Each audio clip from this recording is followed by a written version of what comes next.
It helps the speaker lead his audience into the scene he describes by creating an imaginary picture.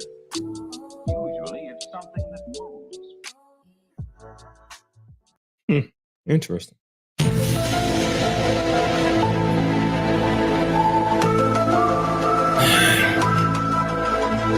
I'm trying to help you. I'm trying to be of service. I called it the Rainey's Herb and Medicinal Garden, and people talked about me like I was crazy. No, bitch. I'm trying to save the community. That's why this is the Bus Life Agricultural Department. I'm out here trying to help the sector not go so damn crazy. The least I can do is brew some damn tea. This is Farmer Nancy. She was an OG back in the day. Damn. Man, shout out to the Bus Life Agriculture Department. Out here changing lives, man.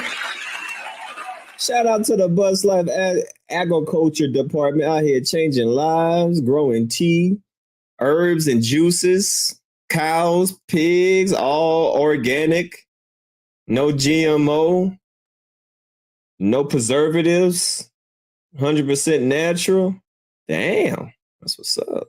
Residual income, agriculture department. Damn, I'll be damn. You see, this has always come back full circle. Look at God.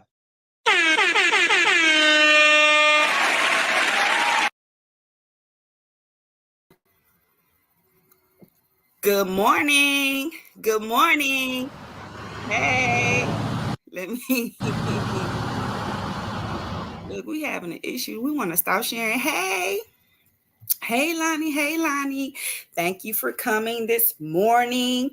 Today is gonna be an easy day, y'all. It is only a 3-day work or 3-day school week for the kids. They do not go to school on Thursday and Friday. So I am strapped for time. And we have been doing a lot of work. Yesterday, we had an impromptu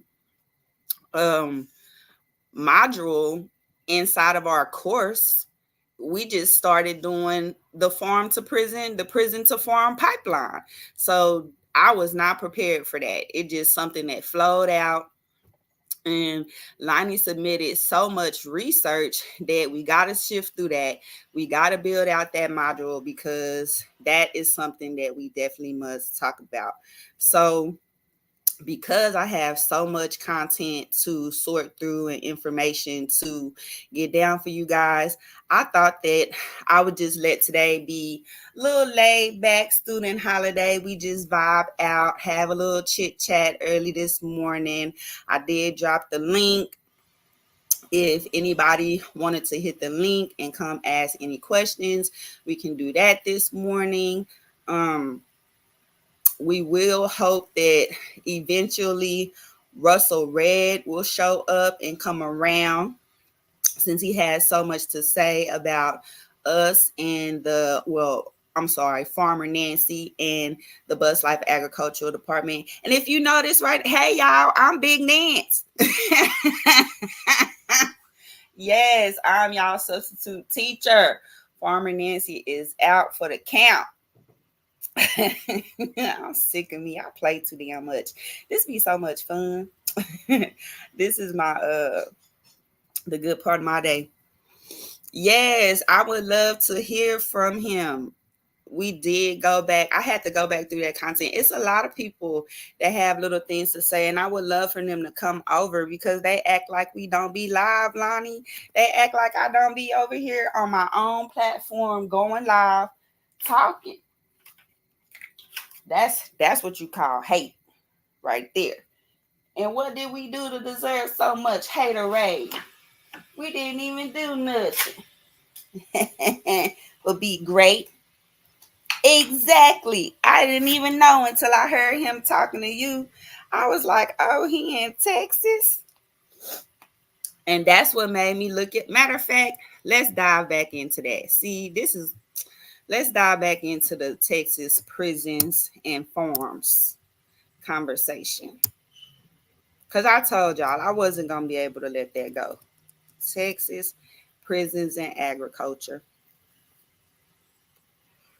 It's always best to hear a story from both sides. Oh, okay, okay. He's in Atlanta, but from Texas. Okay, yeah, that's what I was wondering when he said the ATX. I was like, the ATX. You only gonna call Austin that if you from here. No one is out there.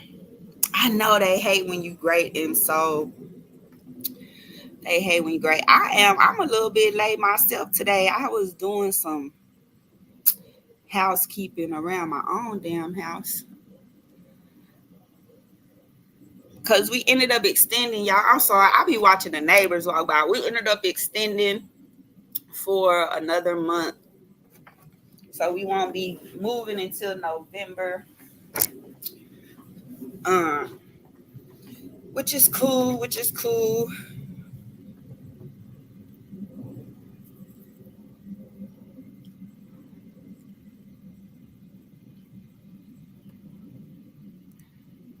Texas agriculture and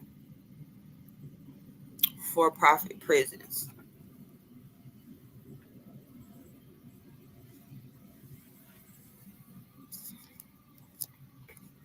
Yes, prison business is big business. This is about a 12-minute read. We want to allow, let's see,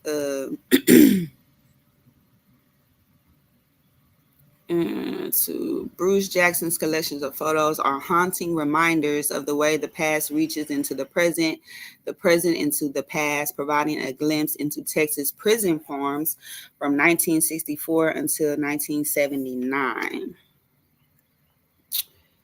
The 1974 case, Ruiz versus Estelle, widens the glimpse into Texas prisons and their labor operations.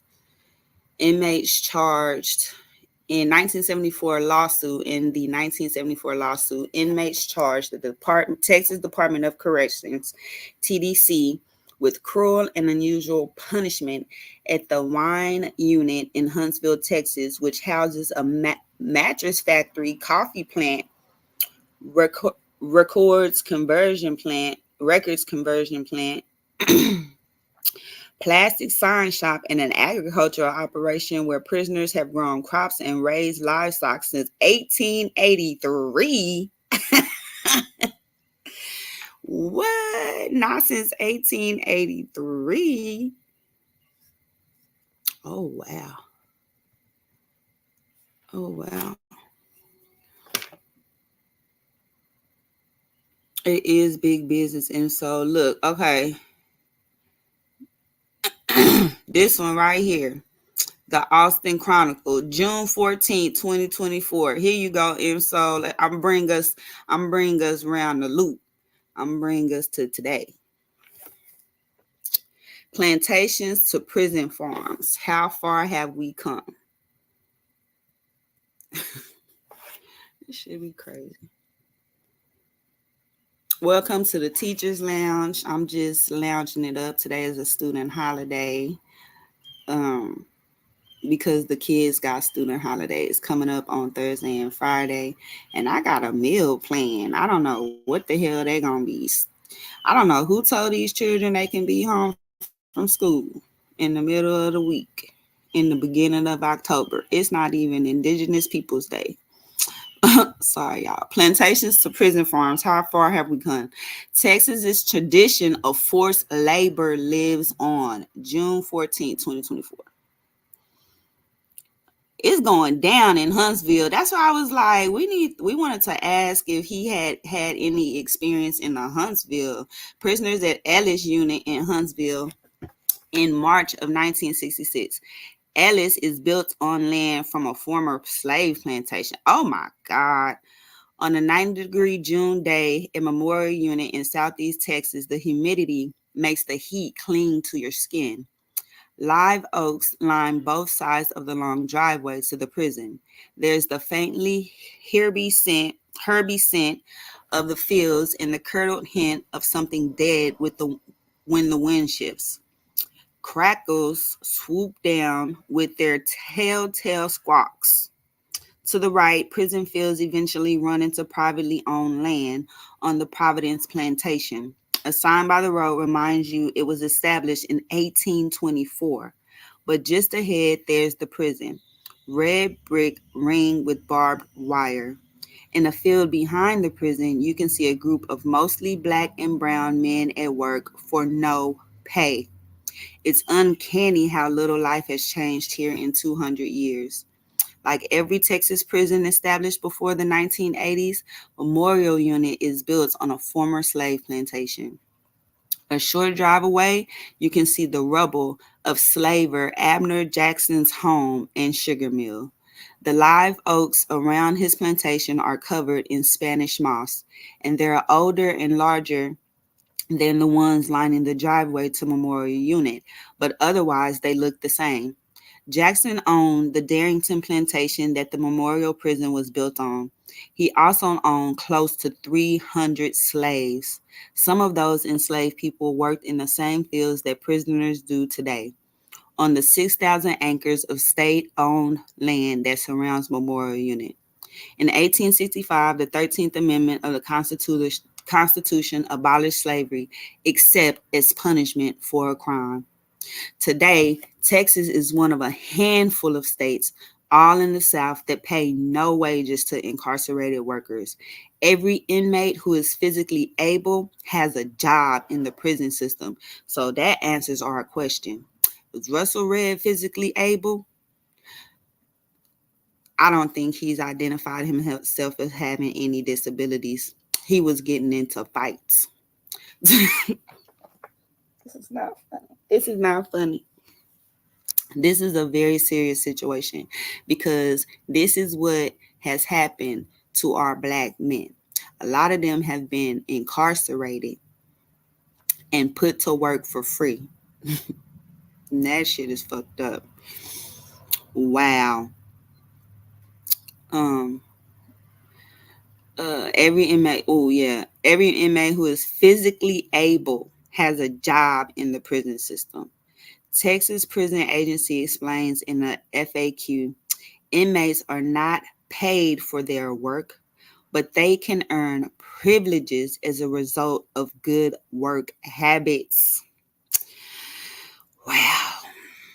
Texas prison agriculture generates roughly $90 million in revenue each year, according to a 2021 state audit report. Most of the goods stay within the prison agency. Food crops feed inmates, and cotton goes into their uniforms, but roughly a quarter of prison-produced goods are sold outside. This year, the Associated Press looked at about a dozen state prison farms, including operations in Texas, and traced prison labor in the supply chains of McDonald's, Whole Foods, Pizza Hut, and other major corporations. 30 miles south of the Memorial Unit, Robert Hockley looks out a car window into the fields behind Clemens Unit, a prison established by a former slave plantation in 1893. As a teenager, Hockley picked cotton here by hand, filling a bag slung to his chest. In 1996, I was a slave, Hockley said. I was a slave legally by the Constitution of the United States. I worked for free in the worst conditions you can work in. I think I want to talk to Russell Red about being a slave. Yep. Because this is way more serious than anybody's bedroom preferences. We don't care about that. Y'all need to stop worrying about what people do in their bedrooms behind closed doors. Okay? We should be more worried about how modern day slavery is still a real thing in broad daylight in our face. And for 10 years, it's a possibility that Russell Red was a slave. That is fucked up. That's not cool. And I had to take time off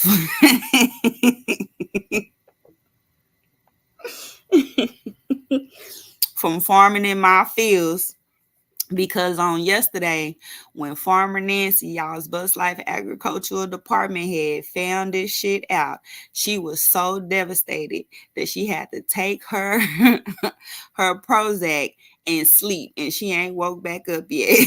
So Big Nance had to come off her farm and her ranch to come down here and teach us about prisons and prison farms in the state of Texas, because we want to know why come these men is willing to go be free labor, go be slaves, and generate $90 million in agricultural revenue. But when they come home, they don't. It's fucked up. Woo, they do not take these job skills and put them to use. The right to say hell no. That's it. They the right to say hell no.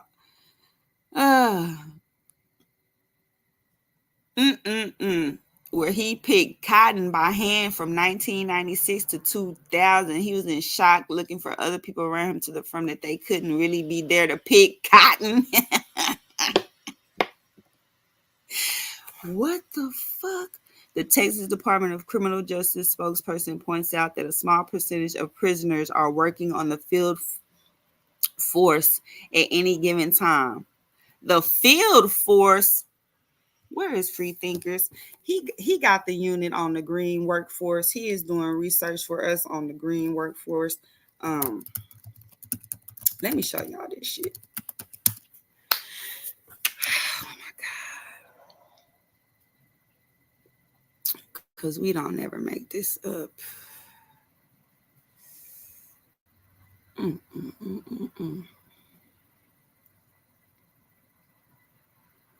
They called it the field force back then, y'all. The Green Workforce Accelerator. Jobs directed to improve environmental outcomes.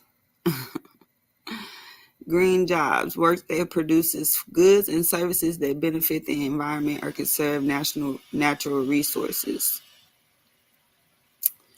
Let's say, highlights opportunities for family supporting jobs in green occupations not requiring high levels of education attainment, such as college degree.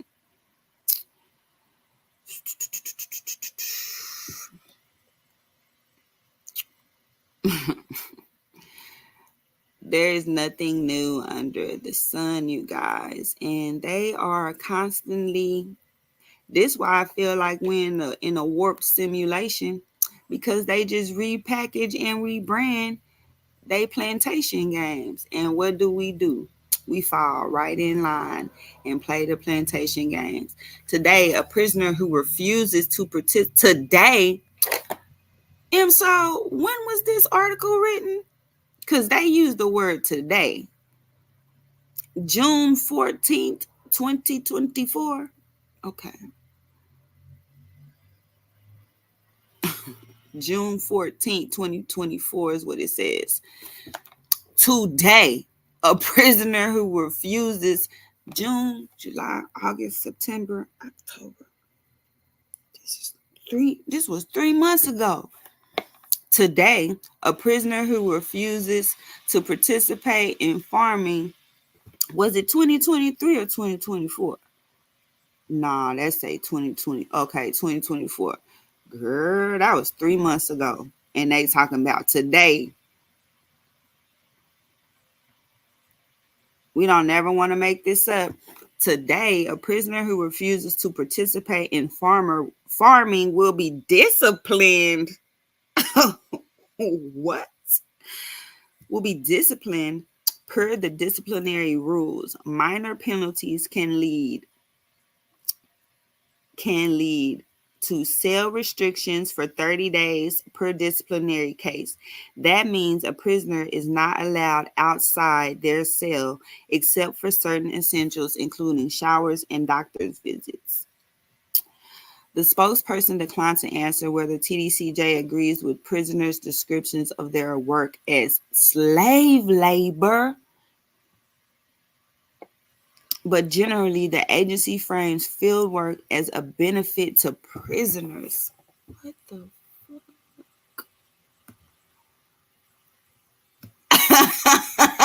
I don't know if we can let somebody that was a recent slave fucking talk to us any kind of way.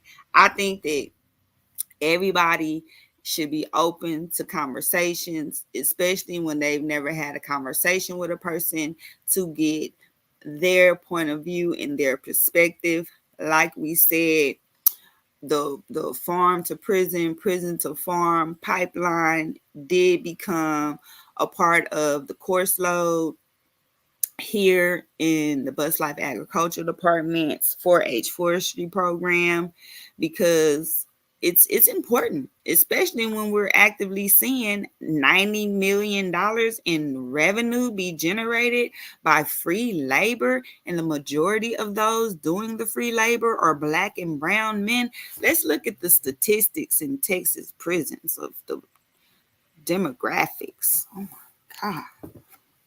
Texas prison demographics 2024. Hey, free thinkers. Hey, Chase.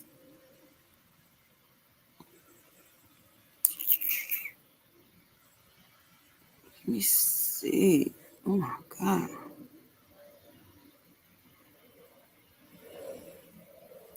Oh my God. Share this tab so everybody can see a look inside Texas prison system. This says prisons by growth. June 41% of Texas counties house inmates outside of the county where they were arrested. It says, as of July 2024, the Texas TDCJ reported an average end-of-month incarceration population of 132,544 people. Down here, it says race.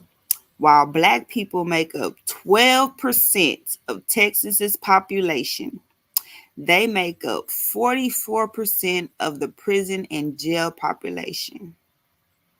White people make up 58% of the Texas population, but only 30% of the jail population. 44%. They didn't think anyone would do research and knew and known that green work. Yeah, green workers. Yep. This is the green workforce tab right here. They were, oh my God, free thinkers. This is the accelerator is a training program for you to become an overseer. Look at this shit. Participation in this initiative will require a time commitment from your organization. You will need at least one dedicated individual from your organization with decision-making authority who will take ownership of consistent program involvement and lead efforts described below, such as the needs assessment process and accelerator participation. Selected organizations might decide to involve multiple individuals from their organizations based on needs and the topics being addressed in the accelerator.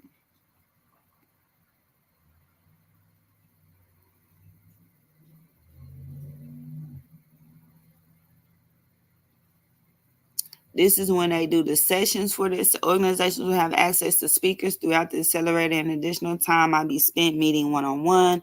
Organizations will require to create a midpoint and final review to accelerate communicate. This is to freelance. What is the maximum reward per organization for this grant process? This is for this. They was giving them grants to basically become green jobs. Green Workforce Accelerator. The Green Workforce will help organizations or socially impact companies build new and significantly expand existing programs and lines of work that create good green jobs.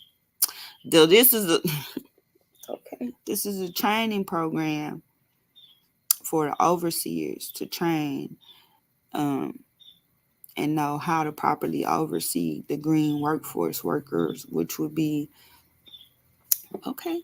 All right. This cool. We know how to handle this. Hey, y'all, if you just got here, welcome to Wabbit Prep High School Teachers Lounge. Today is a student holiday. Your department head, Farmer Nancy, is out. I am your substitute, Big Nance, and I'm just here going over the lesson plan from yesterday.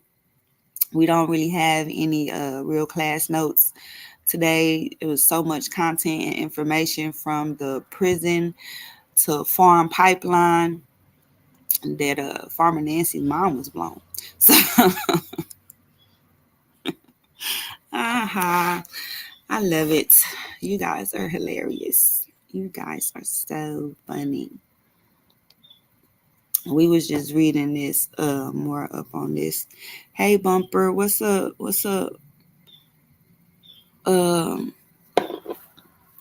we found out that today in 2024, if a prisoner refuses to participate in farming, listen.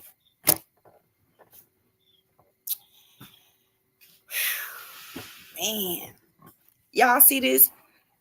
If they refuse to participate in farming, they get disciplinary action. I'm out here pleading to be a farmer. I'm out here like I'm a farmer. Don't disrespect me. Don't call me a gardener. And I got black people, black men telling me I'm not a farmer. I'm a gardener. And nigga, I know somewhere where you can go and have to farm, or if you don't participate in farming, you'll get disciplined. Now, I bet you want me to be a fucking farmer now. That's crazy. Look at the mind state. Look at the state of mind that we in. And this was coming from Russell Red, who was a formerly incarcerated, 10 years in prison, where they say if you don't participate in the farming, you can get disciplined. Only for him to come and be like, I was mad that Kwame Brown didn't buy me a farm. What? No. Absolutely not. I shouldn't have to fight to farm. I shouldn't have to fight to be a farmer. I shouldn't have to defend the work that I've done as a farmer, especially not when y'all come up out of prison and be a fucking shame to say that y'all was in there making $90 million worth of revenue for the state. Doing what? Farming, pressing plates, mining. What other jobs did they have up off in this place? Slave labor. Look at this right here. Nope.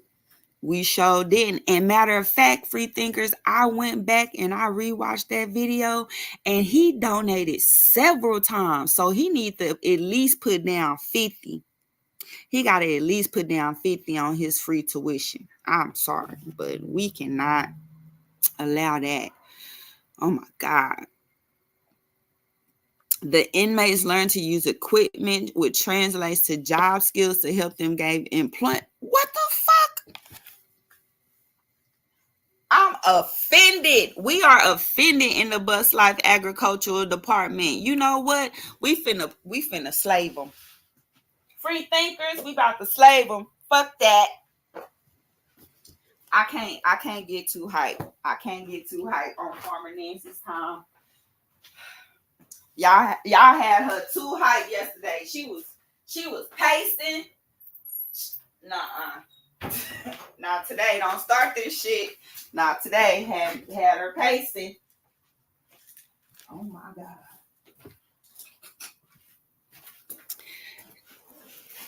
What? The inmates learn to use equipment, which translates to job skills to help them gain employment upon their release. Bruh, this is on purpose. It is some farm trauma. We have, hell no.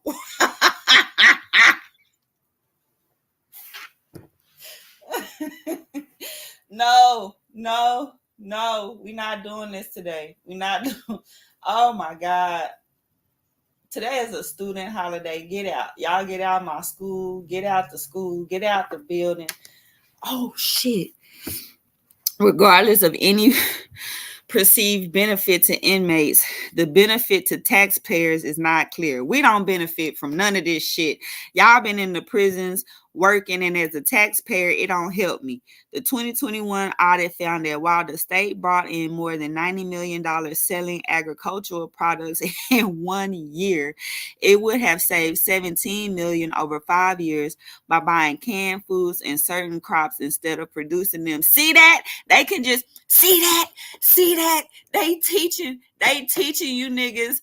I'm sorry, I don't want to say that, my bad. I promise y'all that I am working.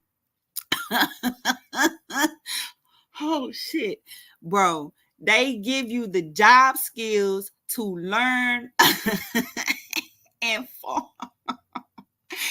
Then they make y'all produce $90 million worth of farming agricultural products. And then the study suggests that they'll do better at just buying canned foods. It says they would save $17 million over 5 years by buying canned foods and certain crops instead of producing them. So that means y'all can get out of jail, start your own farm, and then contract with the prison to get paid to just keep doing the same shit you was doing for free, because they would save $17 million if they outsourced the shit. Cotton and cottonseed is presently y'all need to be producing cotton, because cotton and cottonseed in particular cost $5.6 million more to produce with prison labor than to purchase externally. Oh my God. We cannot make this shit up, y'all. We cannot make this shit up. Okay. Let's get a proper understanding of what this just says, okay? This says that a 2021 audit of the state says that while the state brought in more than $90 million selling agricultural products in 1 year, it would have saved $17 million over 5 years by buying canned foods and certain crops instead of producing them. Cotton and cottonseed in particular cost $5.6 million more to produce with prison labor than to purchase externally. So basically, they are willing to lose money to enslave y'all for free labor. Then they give you the skills, the job skills and training to actually be the external producers that they can use for the goods and services that they need inside the prison that'll save them money. That's crazy. When you think about cotton picking in Texas where the state does not pay, the point is to remind people that the state owns you, said Bianca Talick, founder of Worth Rises, a nonprofit opposing forced labor, in an interview with the Marshall Project in 2021. They want to make it parallel to slavery, and they are willing to do it at their own cost. Wow. That's crazy. Look at this shit. The cell hasn't changed. Though prisoners today benefit from some modern equipment, conditions are still miserable.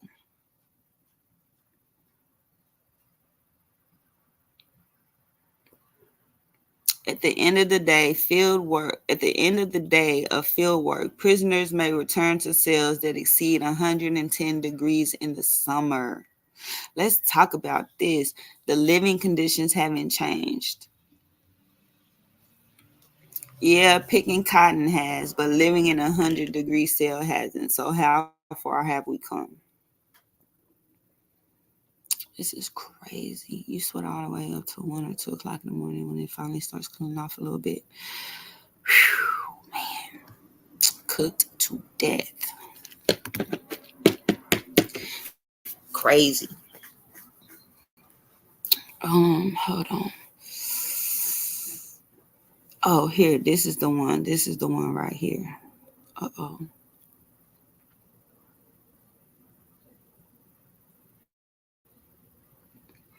Breaks my heart, y'all. As a farmer, as an agriculturalist, breaks my heart.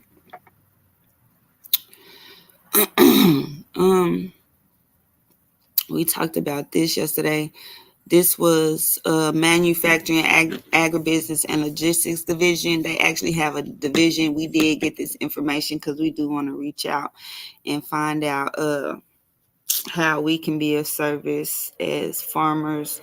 Maybe we can go into the jails and teach about the light bulb just went off.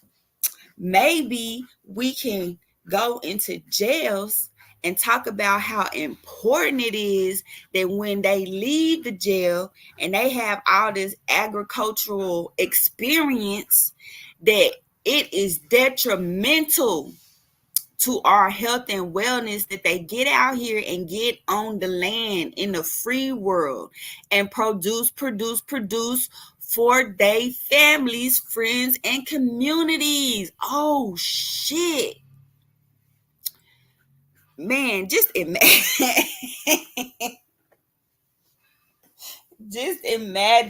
if the field workers that were in prison got out of prison with all that experience and all those skills. Their bodies is perfect for it. They already been doing the work, and now you can get paid with your own agribusiness. How in the fuck is it not trauma? It's farm trauma. Y'all, we done discovered farm trauma. God damn it. I knew it was something going on. Because I was confused.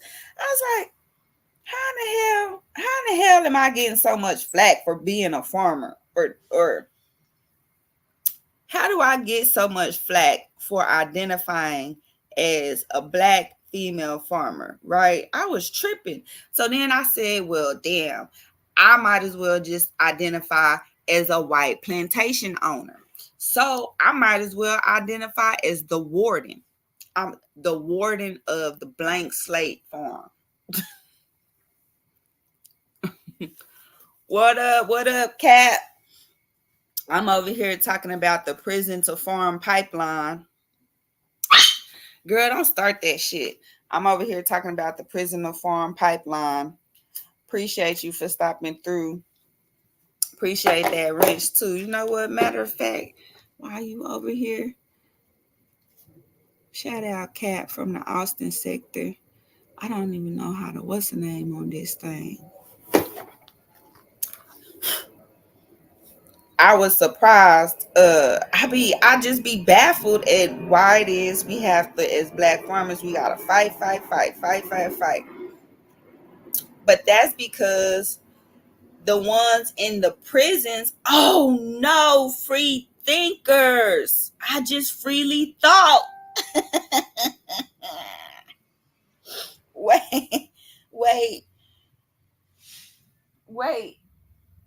It's because, oh shit, it's because they out in the prisons and unaccounted for. That's fucked up. Where are the Black farmers at? They in jail. Oh shit. I can't keep doing this with y'all. I just cannot keep doing this with y'all. I'm like, when the fuck? It don't even make no sense.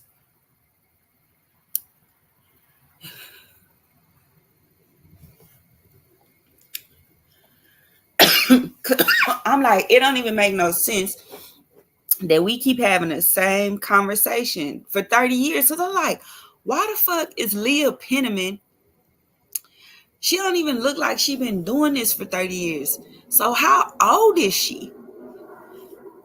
Like, you've been having the same conversation around fucking farming and black farming and reparations and land access for 20, 30, 40 years? No, man. We would have been had to take that shit. We would have been had. Y'all don't remember Tupac being like, matter of fact, y'all don't remember him being like, we knocking at the door now, picking the lock, boom, blast coming in, blasting. That's how we gotta be. We can't just keep sitting. This is food.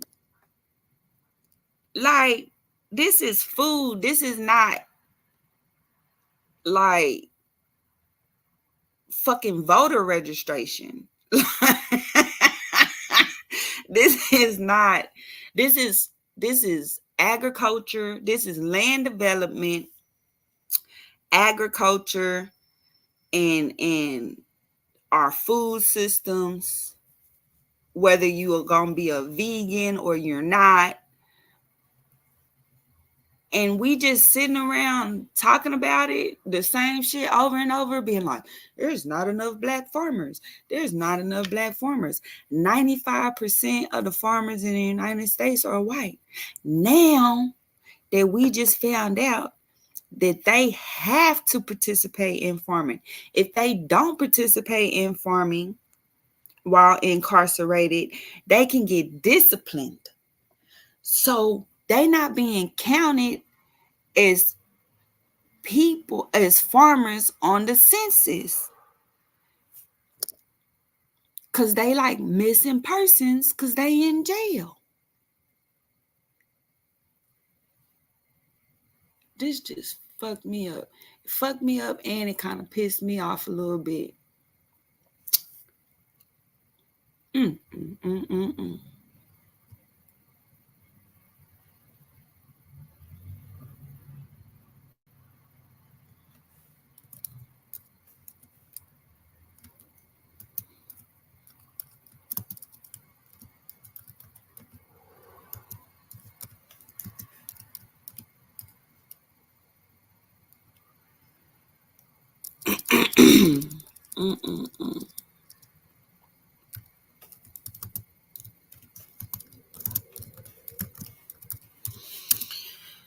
This is all good stuff because we got to go to city council on. Look, y'all don't remember this?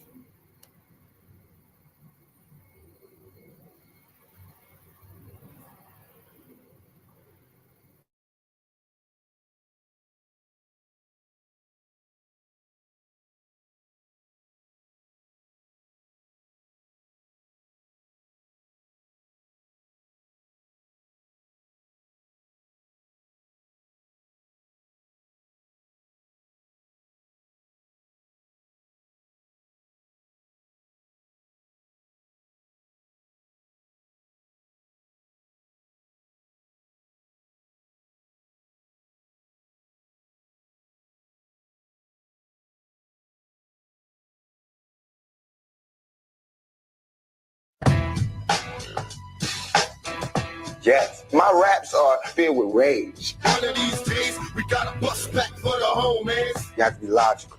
You know, if I know that in this hotel room they have food every day, and I'm knocking on the door every day to eat, and they open the door, let me see the party, let me see like them throwing salami all over just like throwing food around. But they're telling me there's no food in here.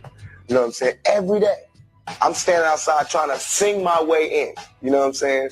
We are hungry, please let us in. We are hungry, please let us in.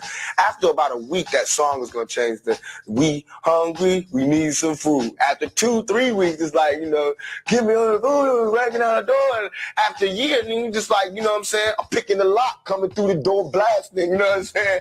It's like you hungry, you reached your level, you don't want any more. We asked 10 years ago. We was asking with the Panthers. We was asking with them, with civil rights movement. We was asking, now those people that were asking, they're all dead and in jail. So now what do you think we're going to do? Ask? I put my gun away and grab my AK. Yes, Pop.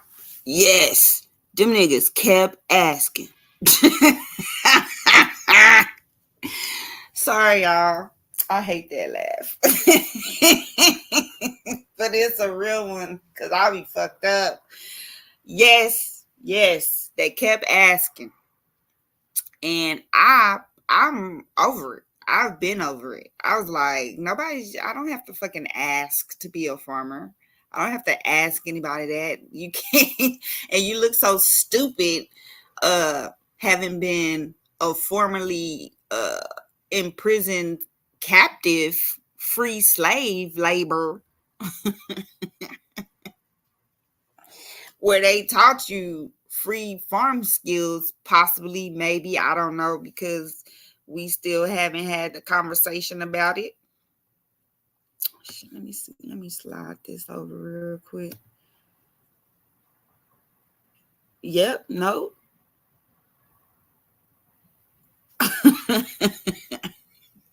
Shit, the fuck? That's wild. Y'all, I'm sorry. This blows. I think it really blows my mind.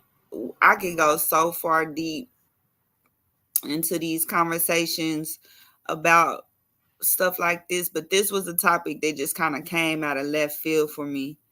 Hey, what's going on, Queen? What's going on, Queen Regina? Don't you start, Roxanne. Be nice. Be nice to Queen Regina. She didn't do nothing to you. My little pupper. She be growling. She need to go outside. I was showing them about the agribusiness, manufacturing, agribusiness, and logistics. And we was talking about, I was surprised to see, hold on, Texas prisons and agribusiness. Because I recognize that there was a couple of people who had been incarcerated and in prisons in the bus life sector. So, how can we be denied over here in the bus life agricultural department when there's so many who were incarcerated who were receiving free training? Look, today, this is July 23rd, 2023. This is a TexasStandard.org. Today, 24 Texas prison units still have agribusiness operations. 9 are located on former plantations. Look,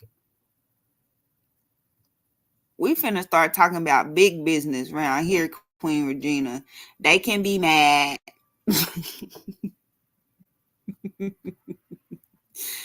They can be racking. Look at them. They can be racking their brains trying to figure out. No, and you're listening to the Texas Standard. Oh shit! Listen. Texas prison farms, staffed by incarcerated workers, have a 200-year history in the state, and they still operate today. A new investigation from the Texas Observer looks into that history and the ongoing treatment of workers. Texas is one of just a handful of states that doesn't pay incarcerated workers. For more on the investigation, we're joined by Josephine Lee and Michelle Pitcher from the Texas Observer. Josephine and Michelle, welcome. Hi, thanks for having us. Thank you so much. Texas prison farms have been around for a long time. Josephine, can you tell us about their history? Sure. So it was only 6 years after slaves were freed in Texas on June 19th, 1865, that the state enacted the convict leasing law. And so at that time, this allowed private companies to contract out incarcerated people to work on former plantation sites, including some of the plantations that are still being used today in the state prison system.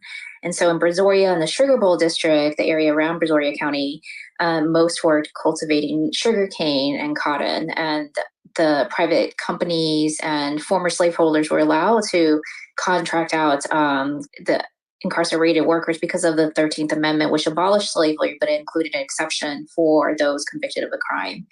And so after 12 years of this, in 1883, the state government took over the convict leasing system and directly profited from it. And then it was only until the Progressive Era in 1910 that convict leasing was finally ended. And the government instituted reforms that required the state prison system to regularly report on the conditions of incarcerated workers, including work-related deaths, injuries, punishments. And they were so detailed as to even include details about like food and bedding that the incarcerated workers were getting, but this only lasted a few decades. So, Michelle, some Texans might be surprised by this. How many of these farms with incarcerated workers working on them still exist today? So in Texas, there are still 24 prisons that have what are called agribusiness operations. And we found 9 of these are on former plantation land. And so the work is still mandatory, just like it was during slavery and the era Josephine talked about, known as convict leasing. And in Texas, as you mentioned, these workers are not paid. Well, how different are they, though, Michelle, from back when Josephine described they first began? Yeah, so there are similarities and differences. The prison farms have been modernized in terms of some of the machinery.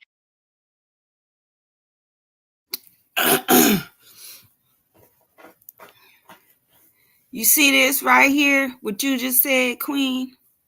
We were never freed as slaves. They put our men in prisons to become farmers. All I want to say is they put our men in prisons to become farmers, and they get out of prison and run from the land. We have just discovered farm PTSD. This why Farmer Nancy can't get no love, because I came too real with it, Queen. I came too real with it. I was like, y'all tripping out here. They trying to fucking kill us. They don't got no farms in the hood. Kwame, you talking about you want a farm in the hood? Let's go. We in Austin, Texas. This is Texas, the capital of Texas, in Austin, Texas. And y'all trying to tell me it ain't no farmers in the hood that look like me? Okay, I'm here. Kick the door open. Where my chair at? And I'm bringing chairs for my friends. What the fuck? Where the money at? Who gonna pay me today? Where's my money at? Because you motherfuckers is out here training my daddies, my nephews, my uncles, my brothers. Y'all giving them free farm training. But when they come home, they ain't got shit, they can't have shit. Fuck that. I got it. I'ma need that corner over there in the hood, because a bitch about to put a farm on it. Then I'm going to need the program for the CJAP, the Criminal Justice Agricultural Program, pilot program, because we're going to make sure the kids that's coming out of foster care or the juvenile justice system getting fucked over is getting proper skills in what? Agribusiness. I fucking know that I didn't have a nigga that did 10 years in a prison system try to come for me behind my motherfucking farm, nigga. Please, yes. Now Kwame Brown gotta buy a bitch like me a farm. You motherfucking right.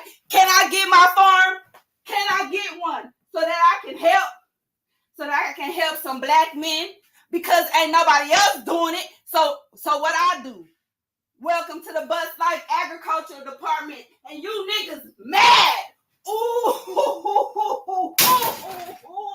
Yes, you niggas gotta pay to play with me. You gotta pay to play with me every motherfucking time. What you mean?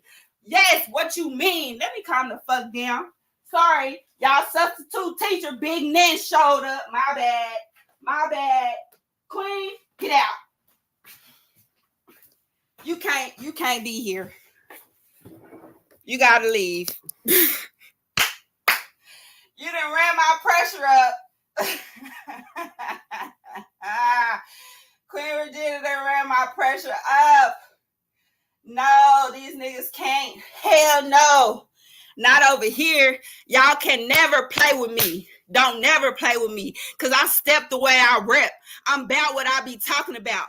Where the fuck is my money at? I'm gonna need to be paid for everything I've ever done in the state of Texas as a fucking black farmer, nigga, when I ain't got shit but to give to my kids knowledge. What you mean? Free, not slave labor knowledge. These niggas is locked up doing time.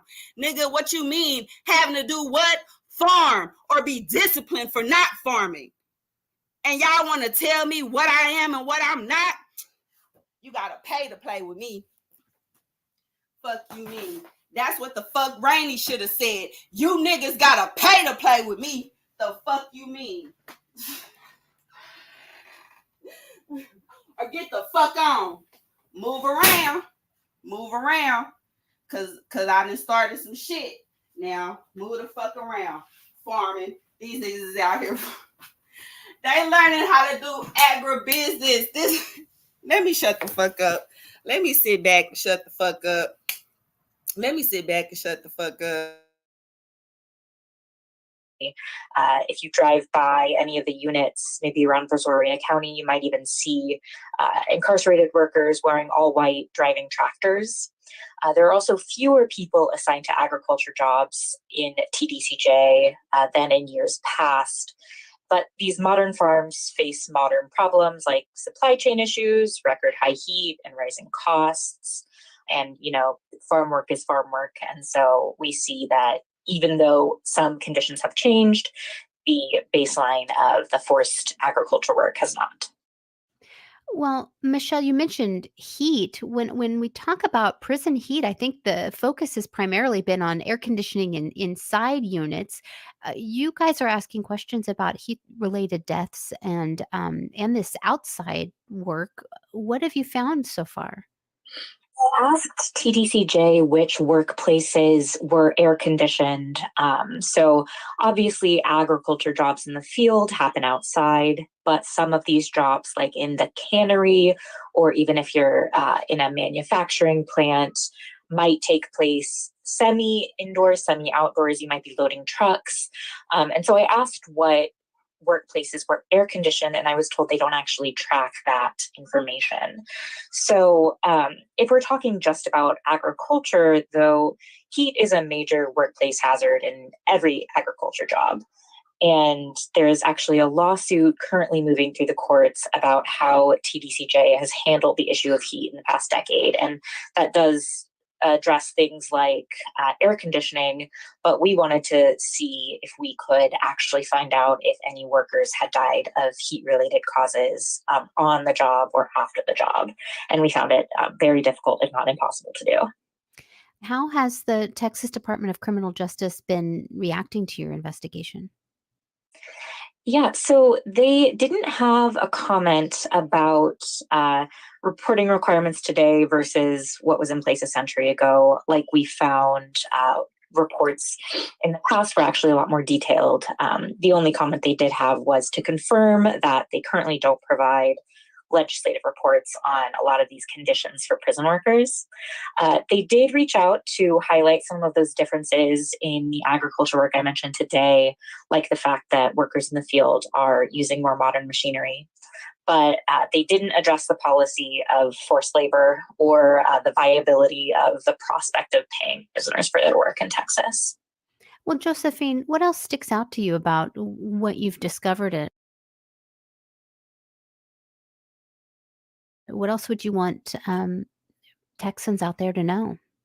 I guess we wanted to emphasize in this article that in our findings, we found that there is less transparency in the reporting of conditions for incarcerated workers than there were back during convict leasing and then the few decades after. And so a lot of the reforms that were instituted in 1910 after convict leasing was ended to try to better those conditions, it seems like a lot of those have been whittled away. And so a lot of the conditions that incarcerated workers go through, it's still very much shrouded in secrecy.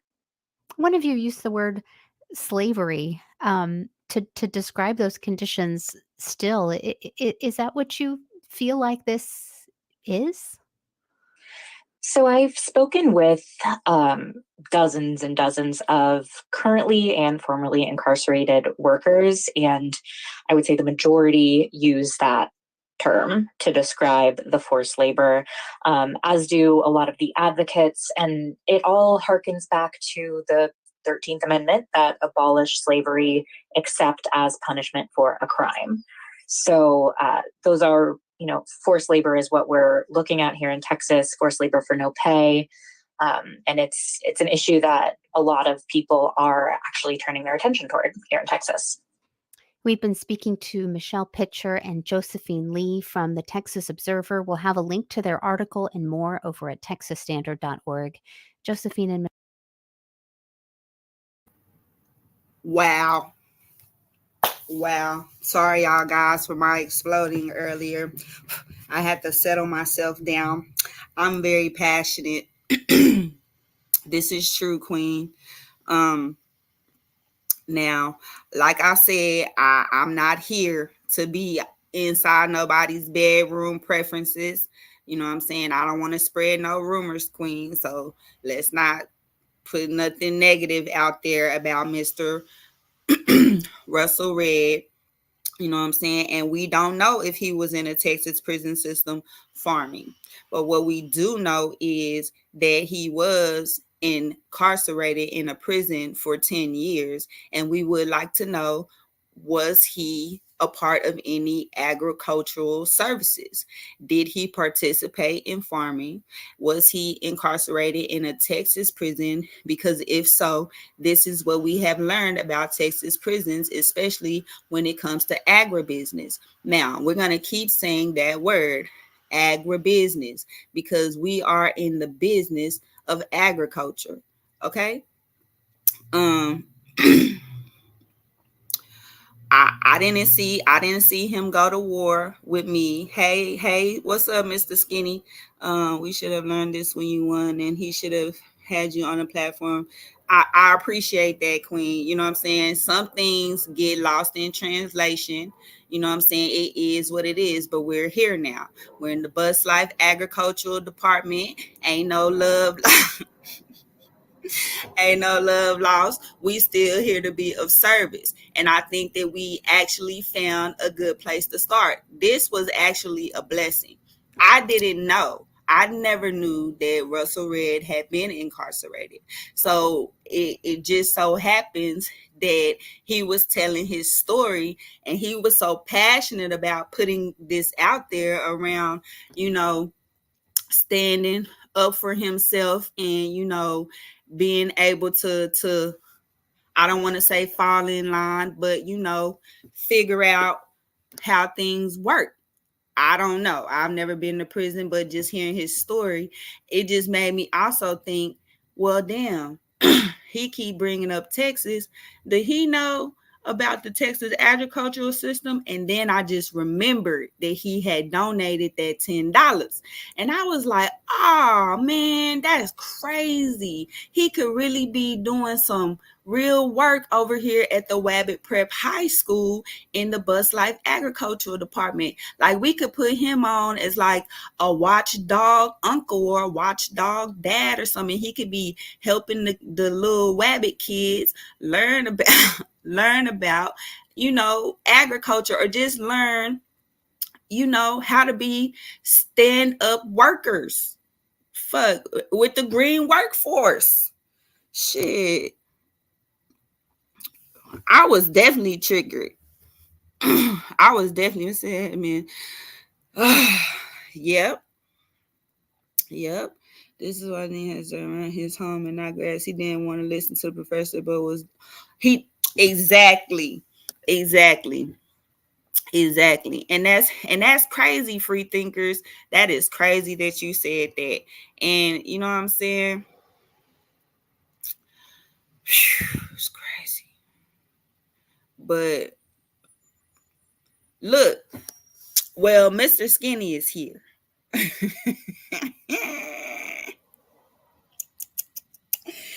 If you still here, right, Mr. Skinny, can I ask you a question? Because, You also did some time in the prison. Did you ever do any time in the prison doing anything in agriculture?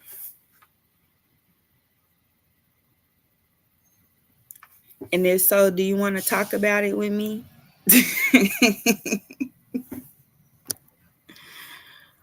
Because we want to be able to give back.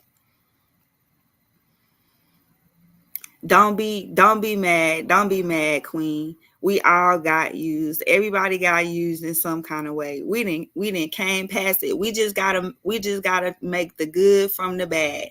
And that's what I've been able to do over here at the Wabbit Prep High School. You know what I'm saying? We got you here. You come on campus, Nurse B. My pressure was up. It was high. You did kind of run it up. You did run my pressure up. But you also was able to be like, it's all good. This is fucked up out here in these streets. You know what I'm saying? So, your nurse ways might suit me in a loopsy sloop, but you gonna make sure my heart stop pounding. Let me stop. I'm gonna man, it's I think that I'm just a resilient person, and I think that the message that I have around agriculture and the work that I do is so much more important than somebody trying to dictate who I am and how I can be. And so that's why no, I'm not gonna let my introduction to a YouTube space be someone who feels like they can try to take advantage of me or use me, especially not when I work my fucking ass off in the city of Austin, Texas. Look at this. We talk, and then only for it to turn around and be filled with some convicts. What? No, y'all need support. Shit, the farmers is here to support y'all, the urban agrarians. We came up out that basement. Goddamn me. We came out that basement, and we seen that the trade school complex had been abandoned. There was no more STEM. Where's our paperwork? Look here. Don't start me. Don't start me. Don't start me. And so, the list of programs that was on the docket. Hold up.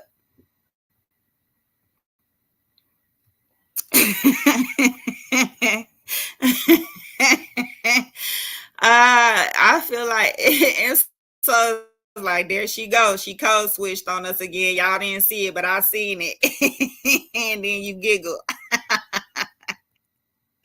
Don't do me like that. Don't do me like that. And so, oh shit. I did. I'm sorry. Okay. This is a real thing because it is hurtful, Queen. You right, it is. Because look at all these abandoned and defunded bus life trade school complex programs.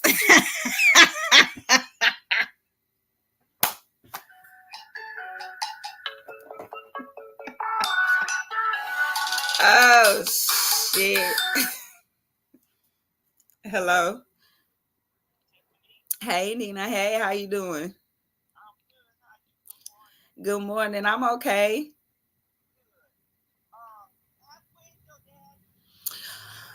He should be at home. I can give you his address.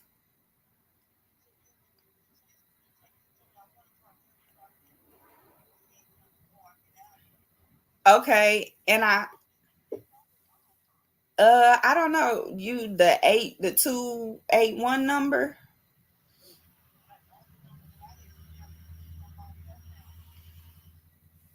Mm.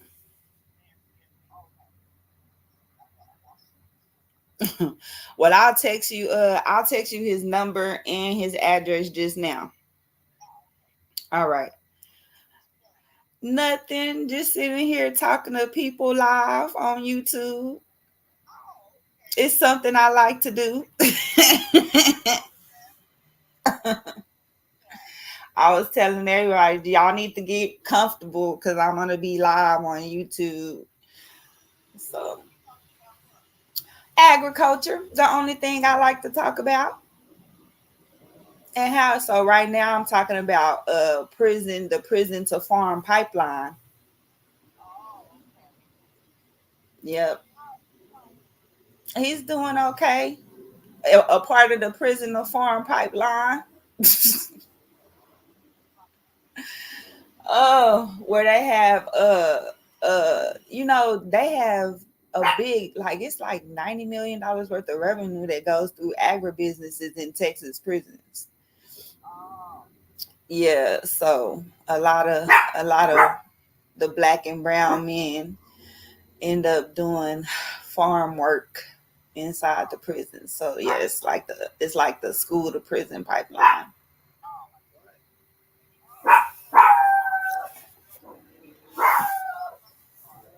Yep, yep, yep.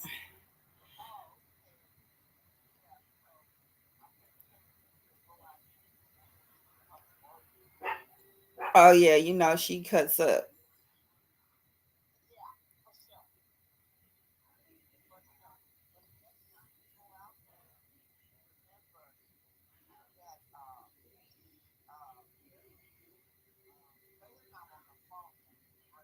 Okay, yeah, I will.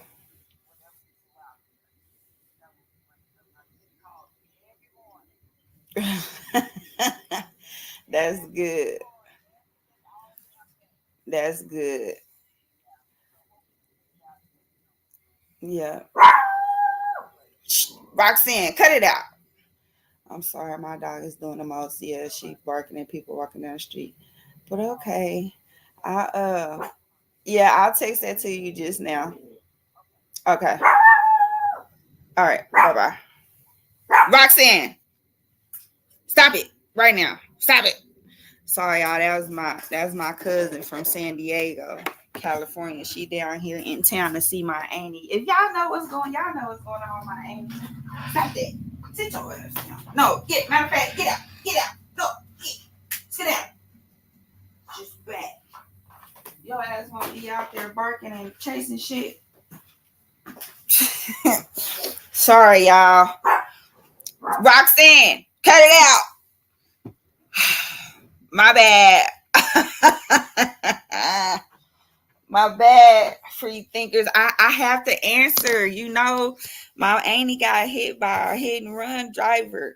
And so my family members is coming from out of town and stuff to see her, surprise her. So, and I can't put y'all on mute. I don't like the dead air.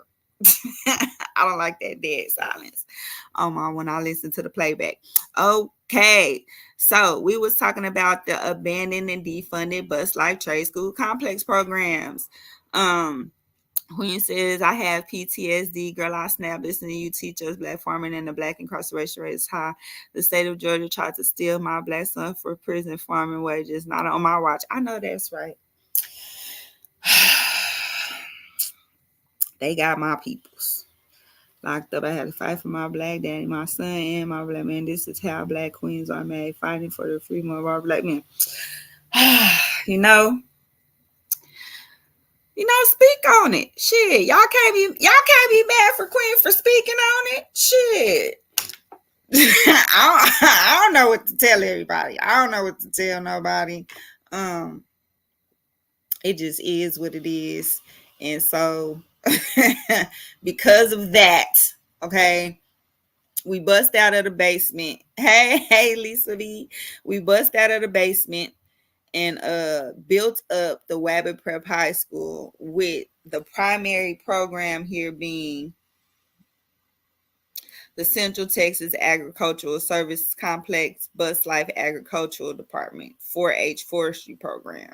And so we have been developing out the course curriculum.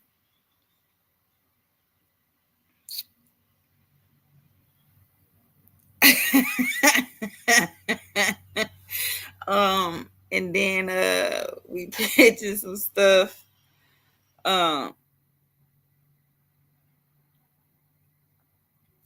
Queen, then why come you took Mr. Skinny to court? Let's talk about it. then you can't be saying stuff like this is what they be talking about right here, Queen. You can't be saying it's fighting words when they try to put the black men in prison, but then you then came for Mr. Skinny now and was doing all that. Don't do me like that, Queen. Why you ain't try to free Skinny and let him live? Why come you got mad? You felt like he was disrespecting you and calling you bad names.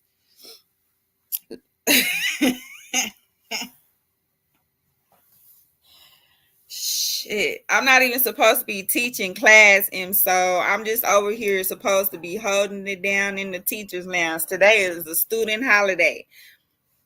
See, we in the teacher's lounge, and Nurse Beaton came over here to the teacher's lounge, and me and her in here just chatting it up a storm. Shoes. You gonna get us in trouble, Queen. They gonna report us.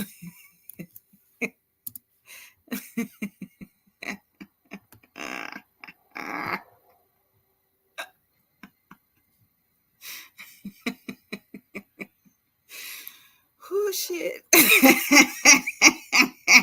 Well, I'm gonna get in. So no, y'all don't do it to me.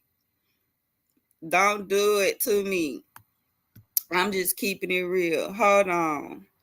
Shit. Oh my God. Free thinkers. I wasn't even teaching class today. Y'all come over here.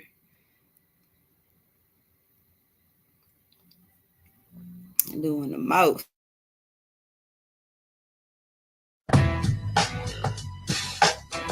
Yes, my raps are filled with rage. One of these days, we gotta bust back for the homies. You have to be logical.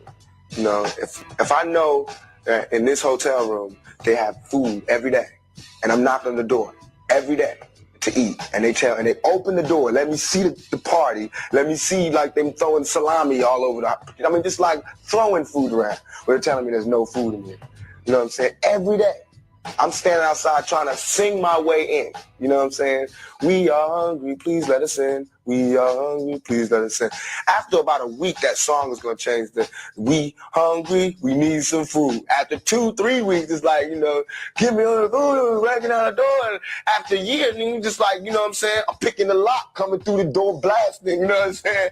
It's like you hungry, you reached your level, you don't want any more. We asked 10 years ago. We was asking with the Panthers. We was asking with them, with civil rights movement. We was asking, now those people that were asking, they're all dead and in jail. So now what do you think we're going to do?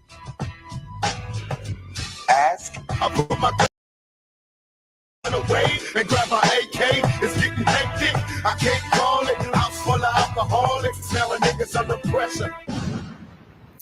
Oh, no. Go back. Y'all see that right there? This is crazy. I gotta stop doing this to myself, fool. I promise y'all, I give my own self heart palpitations. Oh, health problems of inner city poor reach crisis point. God damn it. Oh my God. Oh my God. And all the little black girl tried to do was put a farm in the hood.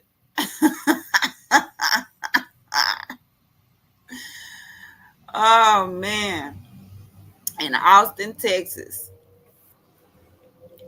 They was like, girl, you can be a farm worker. Matter of fact, you can be a green workforce worker, a food worker.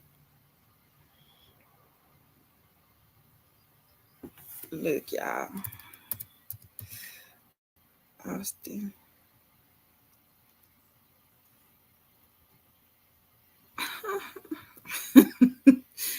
Austin.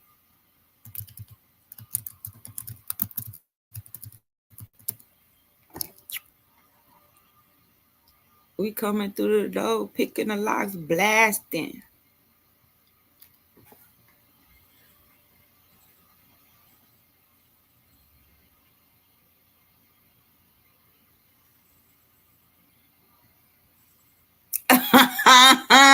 free thinkers.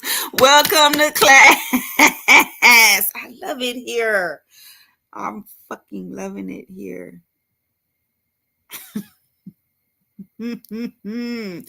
Because when they come home, where they going? After they have them enslaved in the prisons, getting out. Look,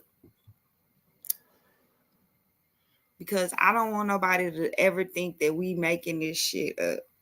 It breaks my heart. And so, hold on. For the last 3 years, I'll never let it go. I'll never stop. I'll never shut up. They gonna have to drag me out of here kicking and screaming. Nigga, we done picked the lock, kicked the door and blasting. Now I'm in the room. Like, ain't nobody asking. I just dropped bars out of nowhere. They got to take me out, kicking and screaming. Man,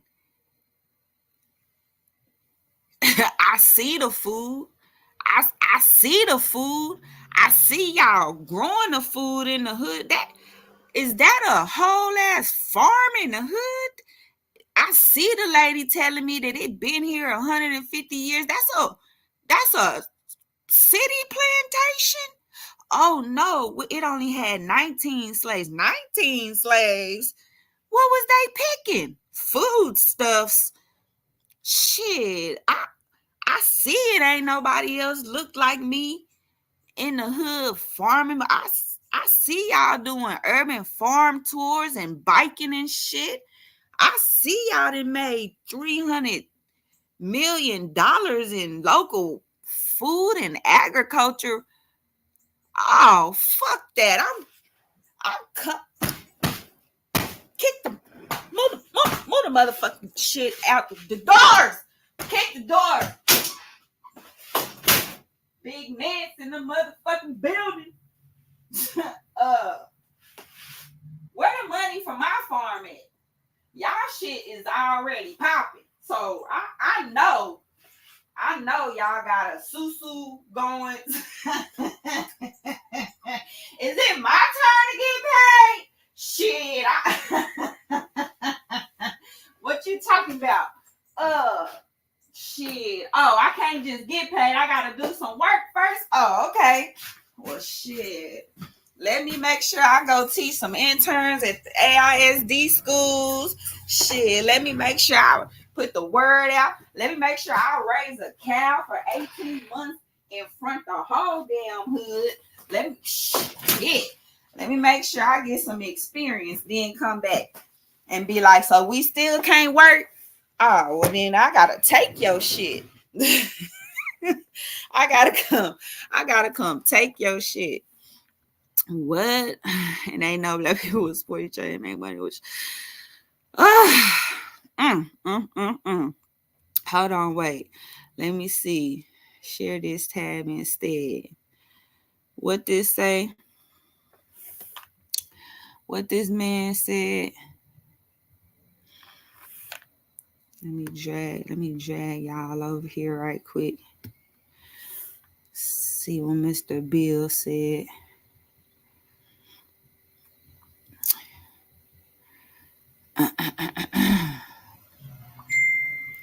Look at this. See this?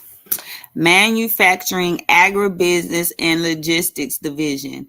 It is the mission of the Manufacturing, Agribusiness, and Logistics Division to provide inmates with job skills in its industry, agribusiness, and logistics operations to enhance re-entry success while producing quality products and services for the agency and governmental entities.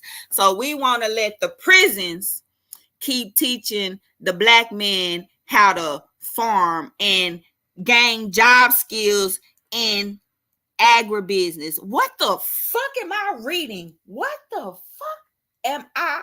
This the second day that I read this. This is the second day that I read this.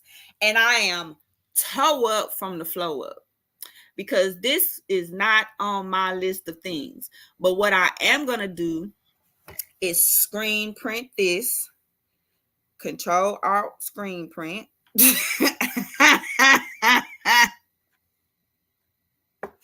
Because we going to make a packet. Okay? I'm about to teach y'all how to make a packet.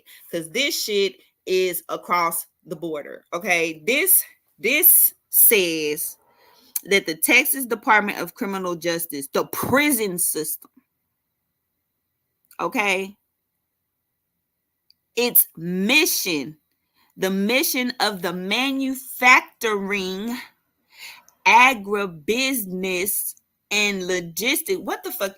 What is agribusiness?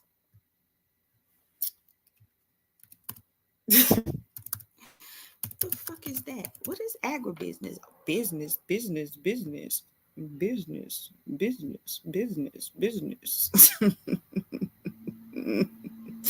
What is agribusiness? What is agribusiness? Oh my God. Share this tab instead.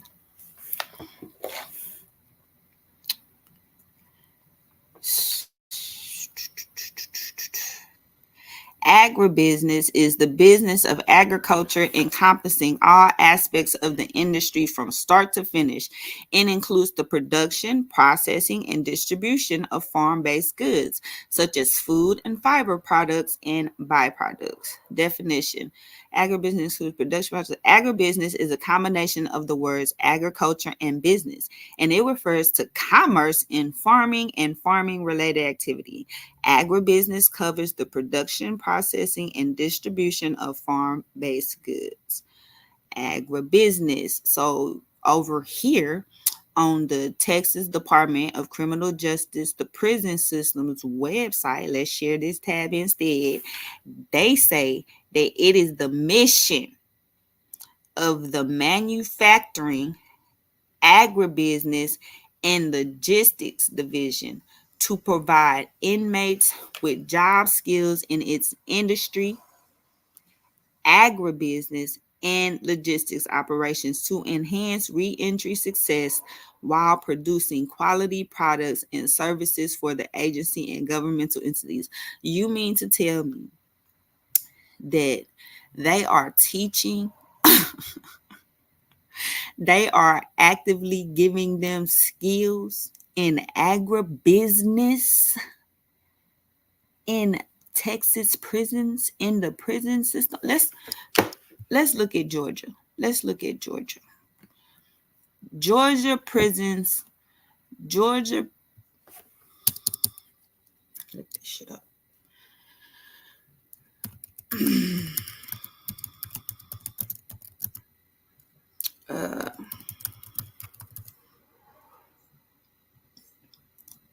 Look, let's just put in Georgia prisons and agribusiness.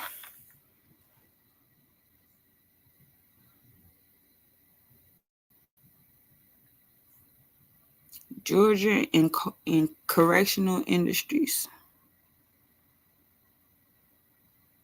That's no. Let's look at this. Georgia Department of Corrections.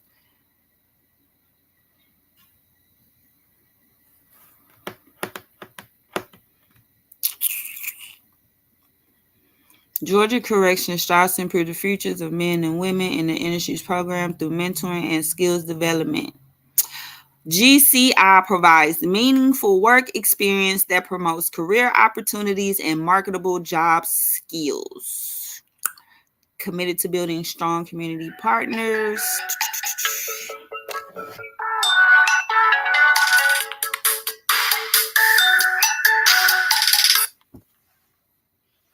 Hello? Hey, Mr. Ed. I'm doing good. How you doing?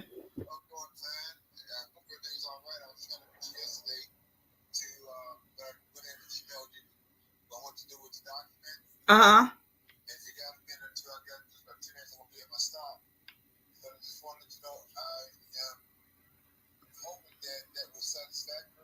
Yes. And I want to see if you were getting what we're suggesting, because I had to make a lot of assumptions, so we didn't have enough time to get Yeah. Yes, I think it's great. I think it's perfect for what I've been looking for. I've been looking for something exactly like that because I just, and it gives me the opportunity to work with a team because I've not worked with a team in so long, and it's just been me doing everything that it just like relieves some of the pressure. And that's what I was telling Daedra, that the whole thing, just the conversation with you and then reading through it, it just relieves so much pressure because it's not something that I have to do at this location. I don't have to be here to run the programming. I'm glad you picked up on that. You are a social media personality. You are a radical. I'm gonna ask you to cool the militant stuff. Not that I don't like it, but there's a time and a place. You get leverage. That's why I put the barrel in front of. You don't mind me taking those liberties. Mm-hmm. I Yeah. mean, just from the conversation with you and Rock and hearing you on the call, the emotional discourse you gave when you said you're tired of people doing this, thinking your dreams are crazy. Tim, that's because they didn't have the math of science. Now that you've seen the math of science in writing, Right. it's undeniable. Yeah, and I think that's a part, and I think that it is offensive to be like it just because it's coming from someone that looks like me. No, it's because y'all are all tripping that I just want to farm. So right, that's what it felt like. Like I don't have to write it down. You help me write it down. You come over here, get a pen, and write everything that I say down, and then you'll have the answer to your questions. They don't never want to do that. It's like you want me to continue to do more and more. At what point are you gonna be like, okay, let me help you get this done because I see that you've done all the things. Like I check every box. I don't know what other boxes I should be checking. Well, here's a hard part about what you just said. There's always a buyer and seller. When two people talk, somebody's been sold. Right. Transaction or not. You're military, right? Right. Okay, I was military too. We always have a mission, and we always have a mission commander. But see, the issue of these self-appointed mission commanders, they're the lead or team lead or whatever, they don't get it. Then you got to give them instructions on what you want the mission. They consider to be a fulfilled mission, and they've never given you that. But you had in your head what you wanted to have, what outcomes to be. I was trying to capture on paper what the possibilities are, and that's why I left it in a draft format. So I appreciate you trusting me to do that. Now we can move forward because you can use your draw, your ability to draw people in, do crowdfunding, participation rates. Let's find out where we take it next to get this thing paid for, get the bridge capital so we can go get the investment funds and make it work. Right. So I appreciate you trusting us to do this. And lastly,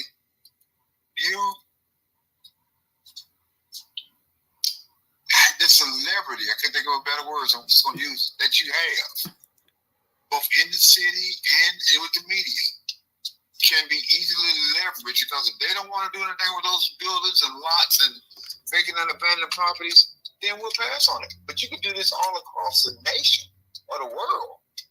It don't have to be Austin. Right. But the black lady, her chief of staff, and these other folks don't get that business plan, they're being intentionally obtuse. They don't want to get it because they don't want you to have a win.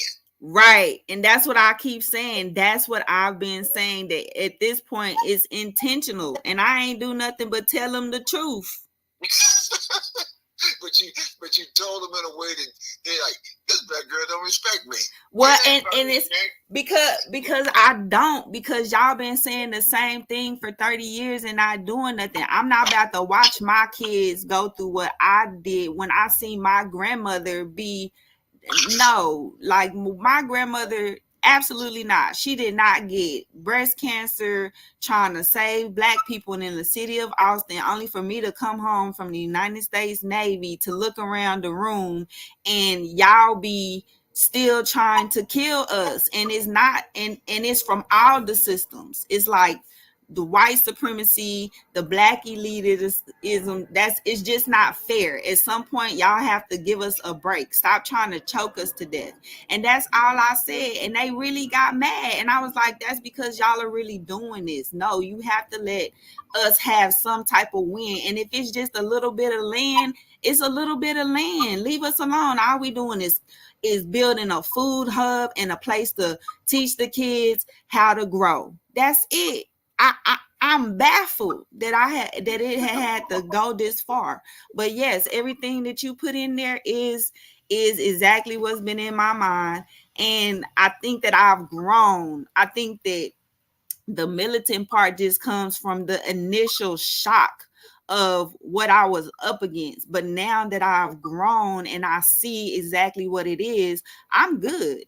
We can talk through it. We can sit down and talk about it. But what you're not gonna do is play like this is not happening to me. Like, you're not gonna play like you're trying to displace me as a farmer in a place where this is what you wanted, and you're still saying you want it, but you don't want to just leave me to do it. Like, they want it from you. Right.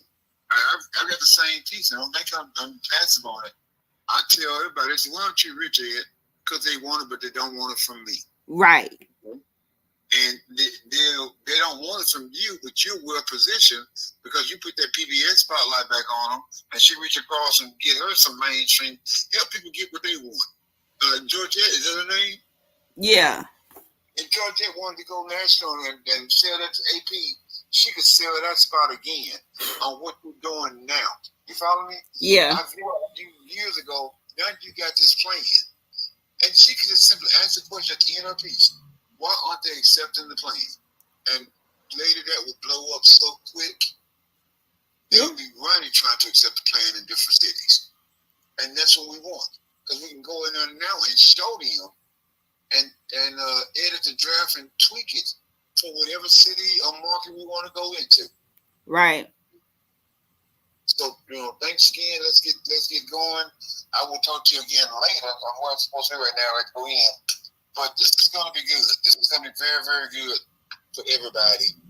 Let me know if you have any questions about it. Deja and I are working on, I'm going to get her draft plan done for the meat processing plant and then one for her dad's. So let me know if anything's wrong. Oh, quick question. Give me the background, the backstory on Farmer Nancy, please. Quickly. So that's just like my alter ego personality. I think I'm a writer. I'm a freelance writer, and I was doing a lot of contracting and stuff. And then when I started farming, my husband just called me a busy Nancy. I don't know. And so I just called myself freelance Nancy. And when I started farming, I just kept it, called it Farmer Nancy. So that's beautiful. I just need to know, because somebody going to ask me, why don't you call yourself Farmer Nancy?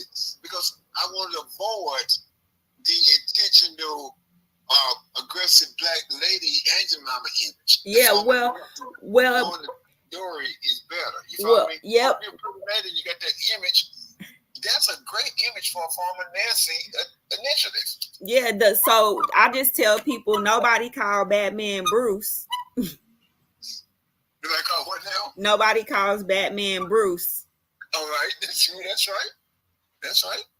So this is good. I just want to know the story behind it, because somebody gonna say, why'd you name it Farmer? And the logo, the building concept that you had, again, I borrowed it from your Facebook page. I read everything you ever put out there that I could find to try to get a feel for who you are. Yeah. And it was very instructive. Very, very instructive. Because I can't even say the previous company name that you had. How do you say it? Dobbin Cobb Garden Farm. So those are my ancestral surnames. And I'm actually changing it to Blank Slate Farms. Just to start over, something new. Wake up every day with a blank slate on the farm, a new day, a new sunrise. Okay, but what are you changing? From the Dobbin Cobb Garden Farm, I was changing it to Blank Slate Farm. I just call myself Farmer Nancy. That's just my name. I understand that, but if you're gonna do something else with the business plan, no, that can stay just the way it is. That's perfect. Okay, that's fine. Yeah, no, I understand. Farming that's no different than Dr. Love or any other radio. It's a personality thing. It's a personality for you. It's your farming personality. Yeah. That works. Yeah. Because people get on TV and I'm Dr. Buford, I'm Dr. So-and-so. That's not their real name. But that's right. You're farming Nancy. Yeah. So, okay. I just be like, here, there was something you just said that really kind of registers me. And it's great that you're doing that because you're clearing up that other one, get clean slate, that blank farm.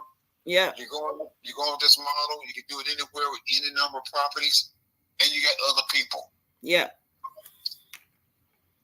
Let's start talking to those potential program partners, okay? Okay. Even the Soil Sisters and Deja Them and Deja may want to lead this or have more calls, but let's start moving that forward because you don't want to wait too long. How did Mandy react to your actually having something in 2 days? Because she didn't think you were going to go out and pay $10,000, $12,000 for a business plan. She didn't think you were going to get anything to hand her. Yeah, that's why she was pressing me. They haven't said nothing yet, so I'm waiting to hear back. You sent it to her? Yeah, I sent it to her. My mouth is open. She's going to come back and want to be in there. Yeah. Yeah. And how do you feel about that? Yeah. Oh, okay, yeah. You know, you're kissing me. Yeah.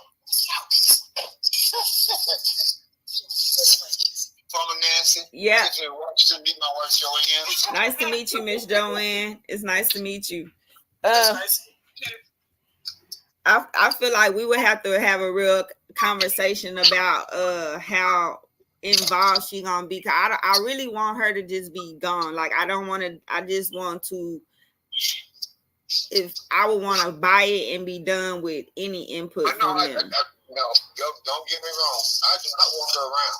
Yeah. Okay. I do not trust her.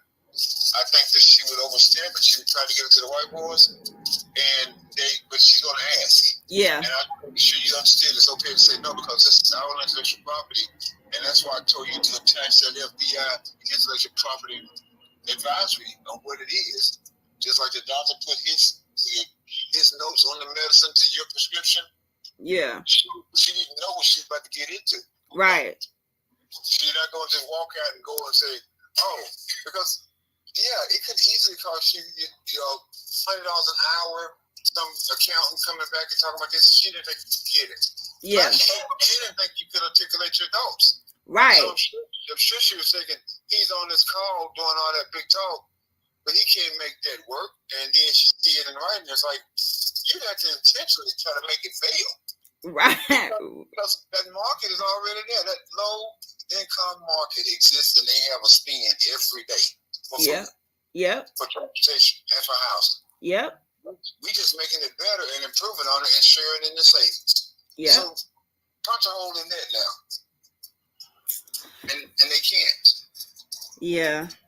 So I appreciate you letting me drop in on you this morning, and as you read through it and you get back to them, let me know, text, email, however you need to call me. But we're gonna keep it moving. Let's start thinking about who we pull in and how when we do approach the city or the private owner for the business or the building or whatever the conveyance is going to be in those particular neighborhoods, they're going to have friends and associates that are also going to want to participate. Right. So we'll start having those group conversations to build a consortium, okay? Okay. All right.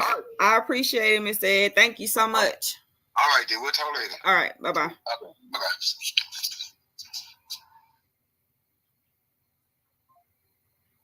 Sorry, I just see y'all. I be busy. We are trying to make this thing happen. Not trying. We are making this happen. We have never stopped. Nothing could have stopped us. We are on the path to righteousness. Let me stop. Let me stop. No, let me stop. But for real, we are. Some real shit be going on, and this is very important right here. Let me share this tab. You're welcome, Queen. outside of slave farming for slave wages and prison. Let's stay blunt when fighting for our farming freedom. Definitely will take care of one. Once you come into knowledge, you are never the same. Queen is different on purpose with a purpose-driven life. I am book now blessed. Go relax, Queen. Go relax. I know this agriculture class can be a lie. It can put you in a whole state, girl. It can get you in a whole state. Oh, let me see.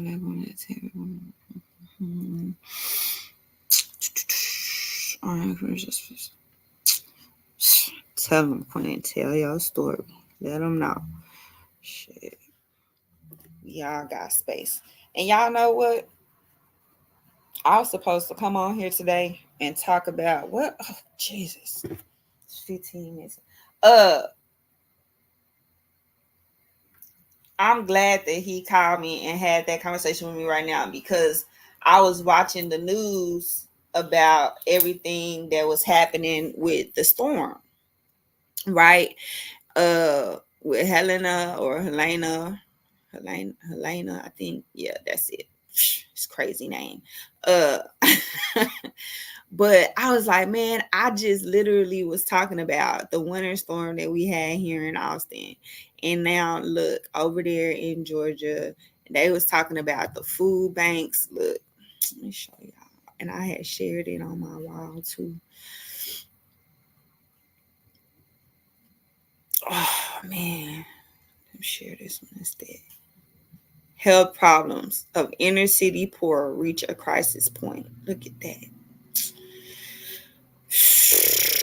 If only Tupac knew that they would still be asking. Dang, that's cold-blooded. It's cold-blooded.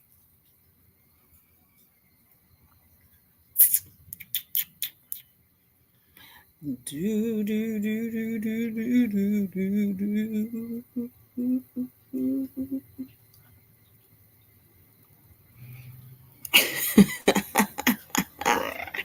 I thought this was funny when September 30th becomes October 1st.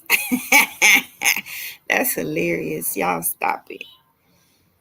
Man, post-apocalyptic. Definitely did provide those bodies.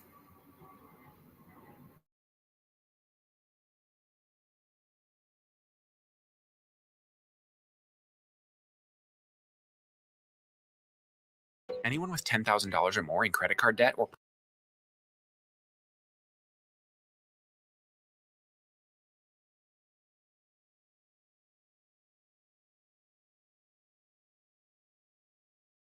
personal loans may qualify for help from National Debt Relief. Minimum payments could literally keep you in debt. Local nonprofits are gearing up to get affected communities the resources they need. Now, this includes Second Harvest Food Bank of Northwest North Carolina. Our Aaron Burnett talked with teams getting ready to deploy food and water to those areas, as well as how the community can help.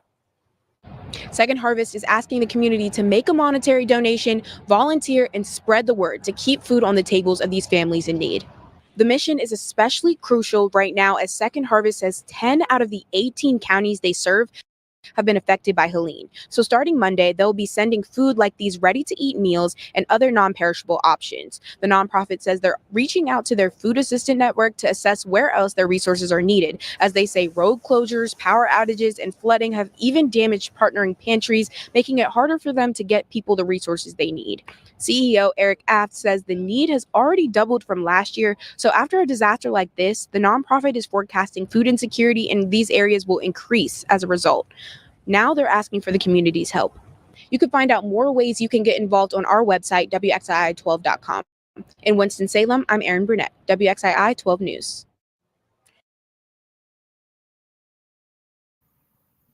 Now, see, just imagine if we had the farm system and farm structure set up, we could be having everything we needed to get that food transported and taken out there. And have the food hubs going. I don't know. That's just how I've always thought It's something that I've been doing. Sorry. That's just how former Nancy been thinking. Ain't nothing changed over here. We've been the same. We've been doing the same shit, saying the same shit. Georgia Correctional Industries products and services provide the foundation for its purpose through its 3 divisions. 3 divisions. You see this? Run it back, Queen. Georgia Correctional. This is the Georgia.gov. Georgia Correctional Industries products and services provide the foundation for its purpose through 3 divisions: manufacturing, food service, and agribusiness. The diversity of GCI's training opportunities enhance career placement within both urban and rural Georgia. Products offered include office furniture, signs, garments, eyeglasses, unique career training opportunity. Look, a few of the look at this shit. The Georgia Correctional Industries unique career training opportunities. Agribusiness, crop rotation, production, livestock breeding, nutrition, and heavy equipment mechanics operation. CGI food service and agribusiness programs produce over 40. You know what? All right. Let's not trip. Georgia prisons and agriculture. My bad, I spelled agriculture on. God, dog. Shit, I got a hotline, don't I? Hello? Yes. No. I haven't. Okay. This Mr. Fred? Oh, okay. Yeah, no, I haven't. He not at home?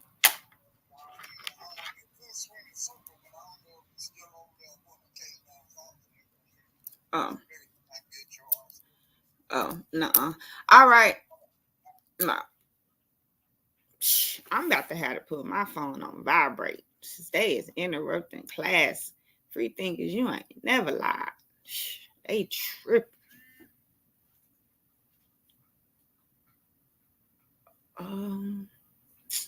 Watch me put my phone on vibrate and mute. My husband called me like, you didn't turn the phone off. Blah, blah, blah, blah, blah. Okay. Georgia prisons and agriculture have a long history, with prisons playing a significant role in the state's economy and the food system. Georgia State Prison Farm, built in 1899. This prison farm in Milledgeville, okay, I got that. This prison farm, built in Milledgeville, was a model for using convict labor to support Georgia's agriculture. Inmates worked on tasks such as cotton picking and cattle farming. God damn. Farmer Nancy, shout out to the Bus Life Agricultural Department, head of the department, Farmer Nancy. Hold on, y'all. I'm this how petty I am. This how y'all go tell everybody. Y'all be like, that girl Nancy, she petty than a mother.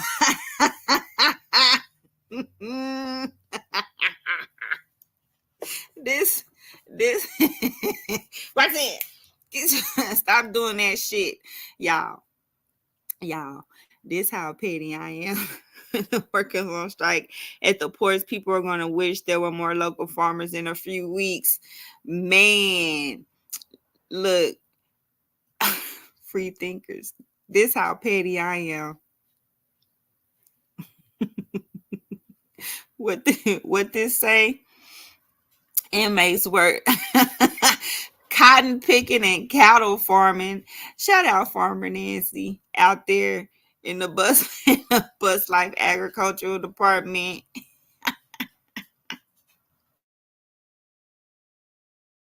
It helps the speaker lead his audience into the scene he describes by creating an imaginary picture. Usually, it's something that moves. Interesting.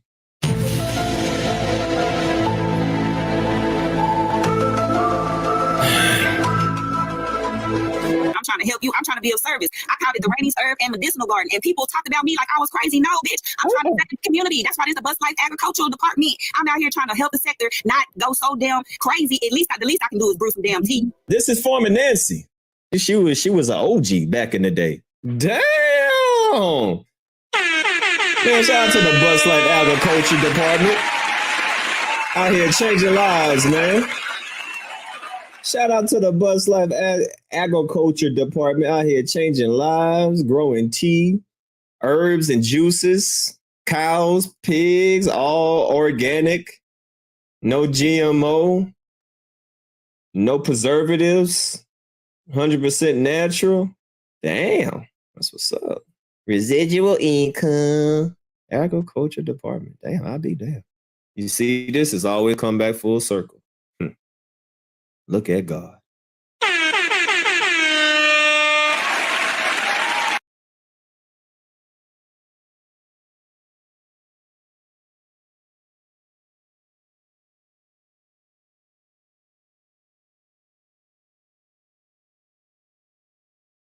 Y'all can tell I love the shit out this woman. I love you too, man.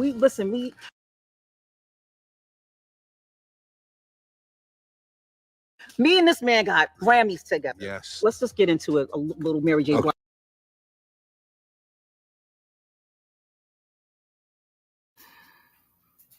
I'm sorry. I'm trying to get Mary J to shut up. I'm weak laughing. Oh my God. Farmer Nancy. Okay. Okay. The Georgia Correctional Industries programs, agricultural programs manage over 13,000 acres of land for crop production, livestock, and grazing. GCI's program produce over 40% of the food items used in the offender menu. And many of these products carry the Georgia Grown label. Prison beekeeping. Oh, shit. Somebody call Lonnie and tell them they doing beekeeping in the Georgia prison system. Prison beekeeping program. This program is offered at 8 prisons in Georgia and involves over 100 certified These inmates is certified beekeepers. The programs offer benefits such as reduced recidivism, vocational training, and intellectual stimulation. Y'all is out here certified beekeepers. Lonnie girl, there go your honey. It's over there with the Georgia inmates.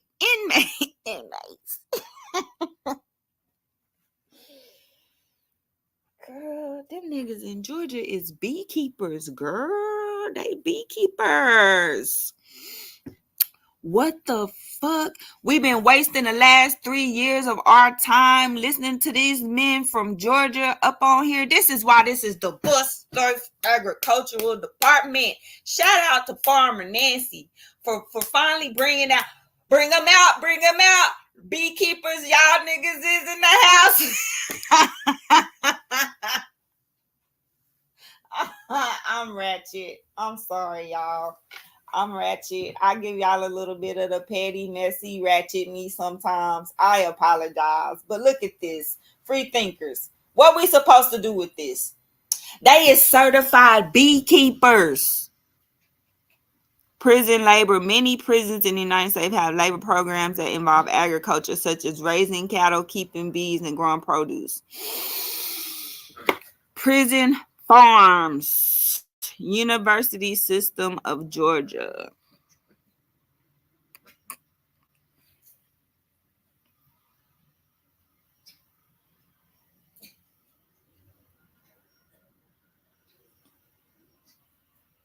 Georgia Correctional Industries.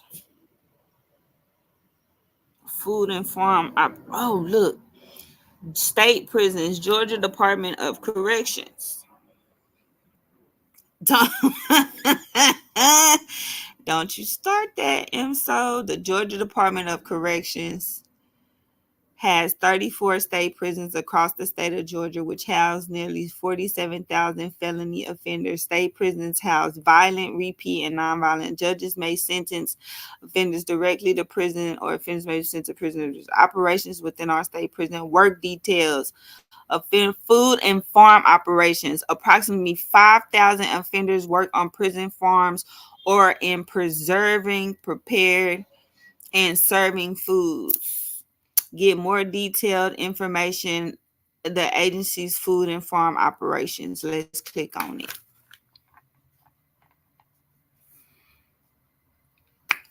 Oh, we just read this.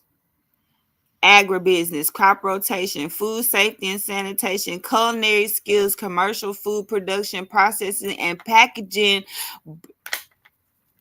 I know y'all fucking lying. I'm telling y'all, I'm like, it's just too weird.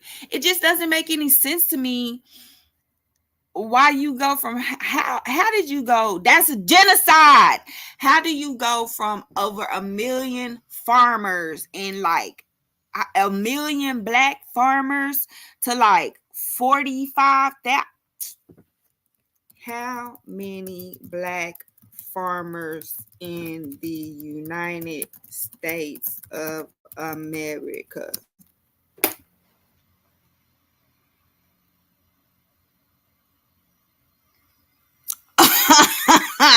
This says, let me get this shit up close so we can see this shit. I don't never make up the things that I say.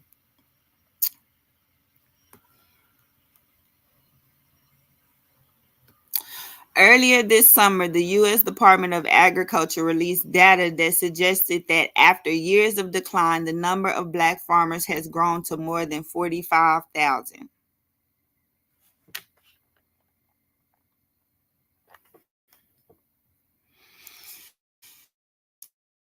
This is in stark contrast to the dire situation of black producers in the 1990s, when a New York Times article predicted we was finna become extinct.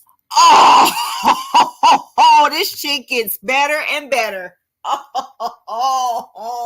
Y'all trying to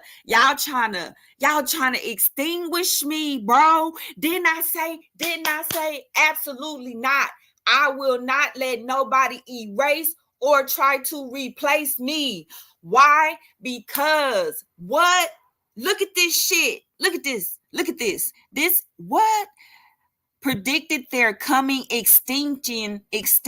Black farm numbers had fallen below 20,000 in that decade. In the 1990s, that's because y'all was all locked up from the crack epidemic, and y'all was all in jail learning how to farm and not coming. Where in the fuck did all the farmers go? They went to jail. I don't want to talk about this no more. I don't think I want to talk about this no more. We've been down here locked up in the basement over here at the Wabbit Prep High School. I'm emotionally distraught. Oh my God.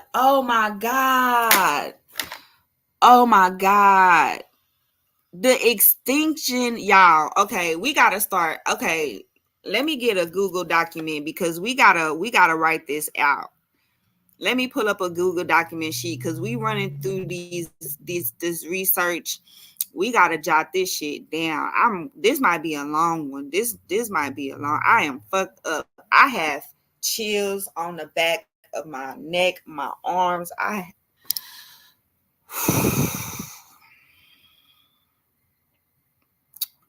my God. I am tripping.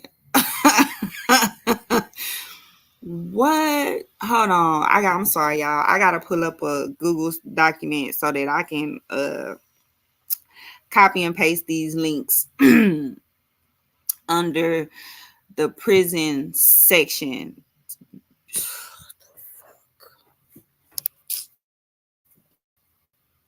I blame Lonnie. This is your fault. And I'm gonna tell you why it's your fault. Because you went live and you said, here we go. And I was like, oh, look, Lonnie's live. And I was listening to the live and I was listening to what you was talking about. And then Russell Red came up there and y'all started talking about his prison fights.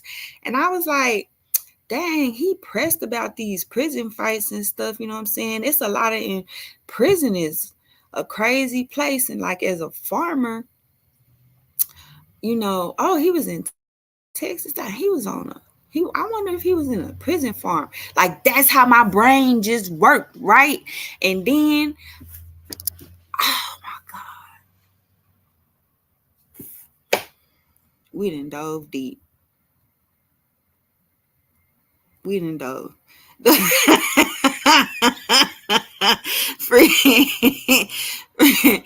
Things I told you, the only thing that'll mess me up is the agriculture. Okay. My bad, y'all. We gotta write. We got a prison and agribusiness operations.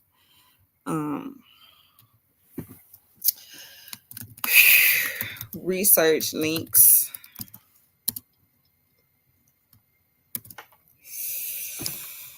Oh God.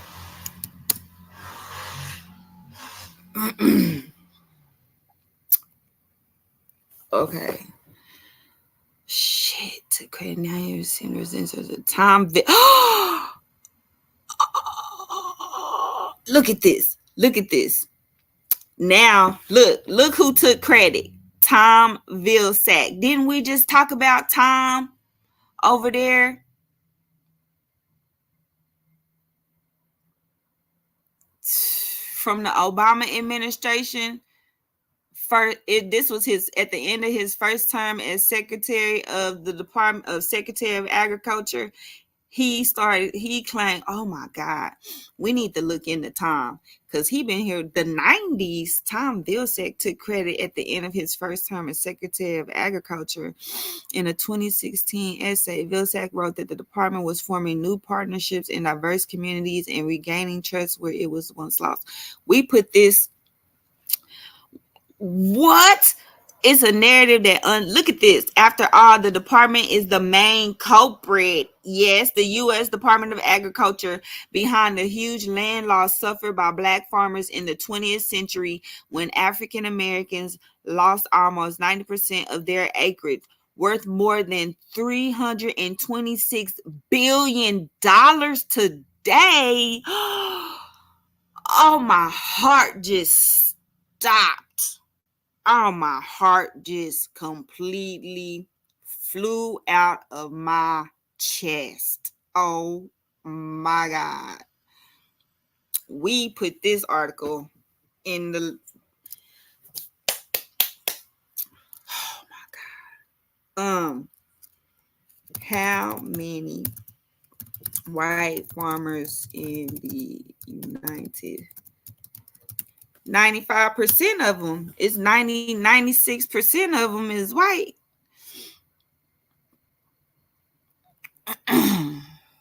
Is this Googling what I just typed in?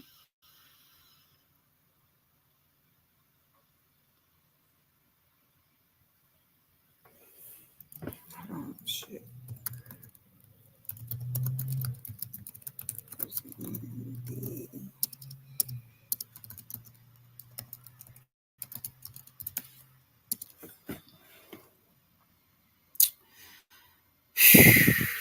Oh my God. This is why I identify as a white male plantation owner. Right here, Queen Regina. Right here.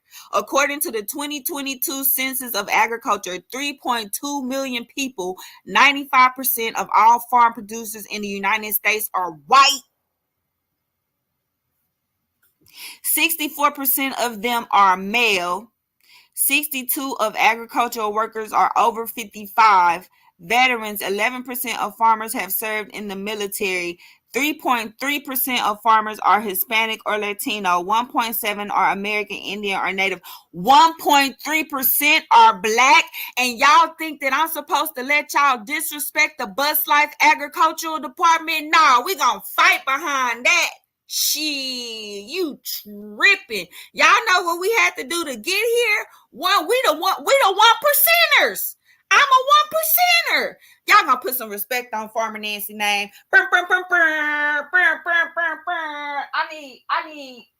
need some software. God damn it, where my phone? Y'all tripping. Let me find the motherfucking shit. Y'all, hold on. What sound we need? I need a soundboard. Hold on. What's that sound called? DJ sounds. I don't know.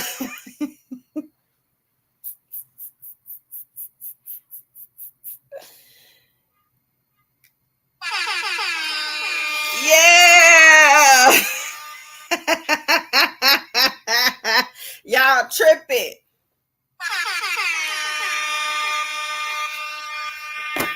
We the 1%ers.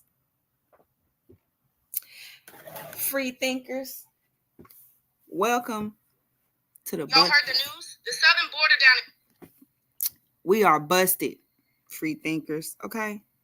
This is the Bus Life Agricultural Department. We are busted because, look, they want us in the fields, but not as farm owners. So as farm owners, it's not just me. I mean, I'm just on here being 100 from my experience and my point of view. Like, I mean, I could continue to do what I do offline, online, which is teach, educate, but I need an outlet. I gotta let this shit out. This shit has taken over my entire brain. You can, like, man, my anxiety pains was all going through the roof over what? Agriculture, farming, just trying to farm and feed people. Why? Because 3.2 million people, or 95% of all farm producers in the United States, are white. So where does your food come from?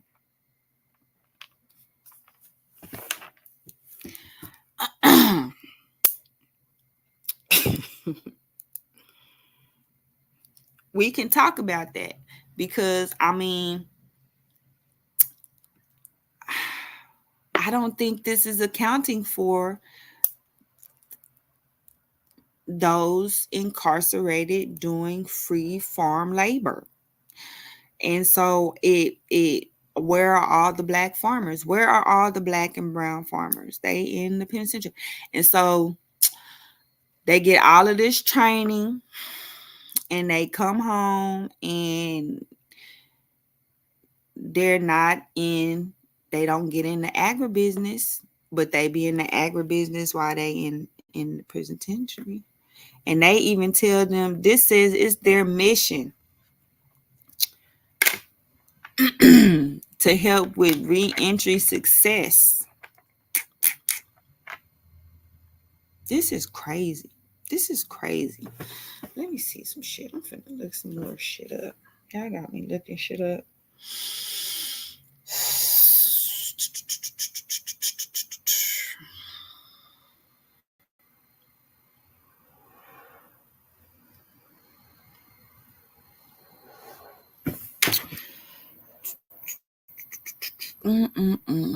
Let's see. The unseen role. Oh, shit. My bad.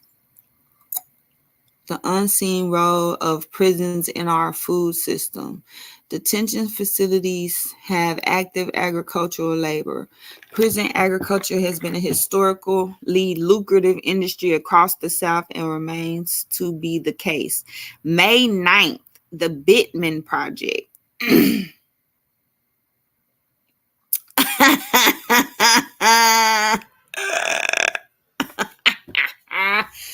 Yes, We are on YouTube mics cussing each other out, knowing we are 1% informed for self, and 99% of us are farming on slave wages in prison after poisoning us with crack.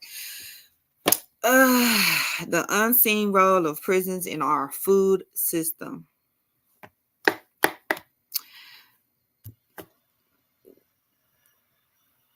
Georgia prison beekeeping program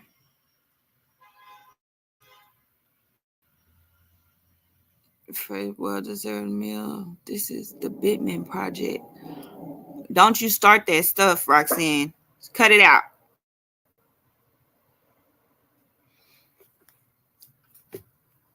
She be tripping. Georgia prison beekeeping program.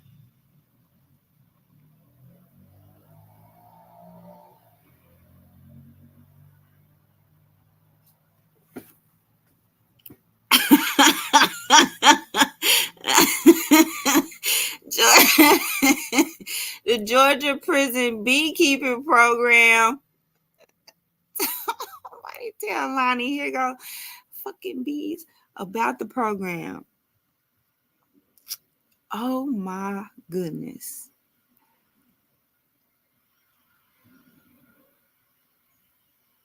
Master beekeepers, certified, certificate levels, research. Hold on, my bad.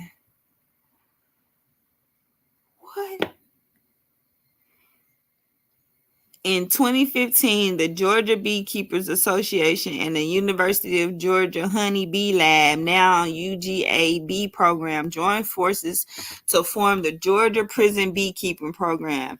It first began at Smith State, a maximum security prison where the first class of 15 students was certified through the Georgia Master Beekeeping. Certifying y'all to be master beekeepers.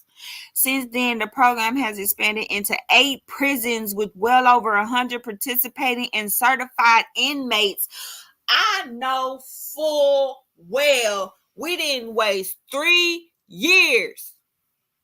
We could have been tapped in to the Georgia State Beekeeping Prison Inmate Program. Are you serious? That's all right. I got it. Don't y'all worry. I got this. Took a little bit of time, but I got this. You know what I'm saying? We farmed in the hood. We let them know, oh my God, this is history, the beginning.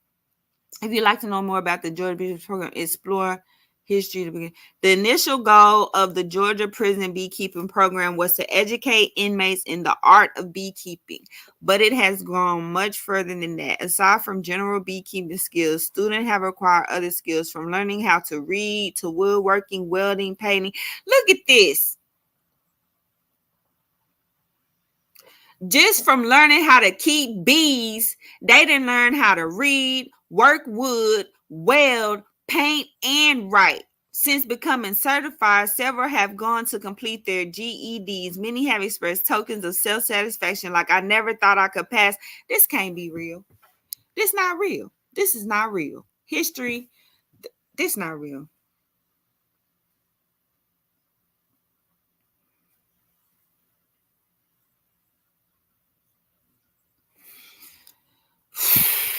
Our story. One day, these inmates may be your neighbor, and it is important to give them the training necessary to make it on the outside, so they will not only be good neighbors, but stay our neighbors. Y'all see this? They wanted y'all to get out and go into the communities in the neighborhoods and put up beehives and share the honey. And instead of doing that, y'all come home and do what? Man, I don't want to talk about this no more. It's make my face hurt. It's make my face hurt. I'm going to need Russell Reds to donate. Money sign Farmer Nancy. Farm her Nancy. Hold on. Let me put it down here in the chat.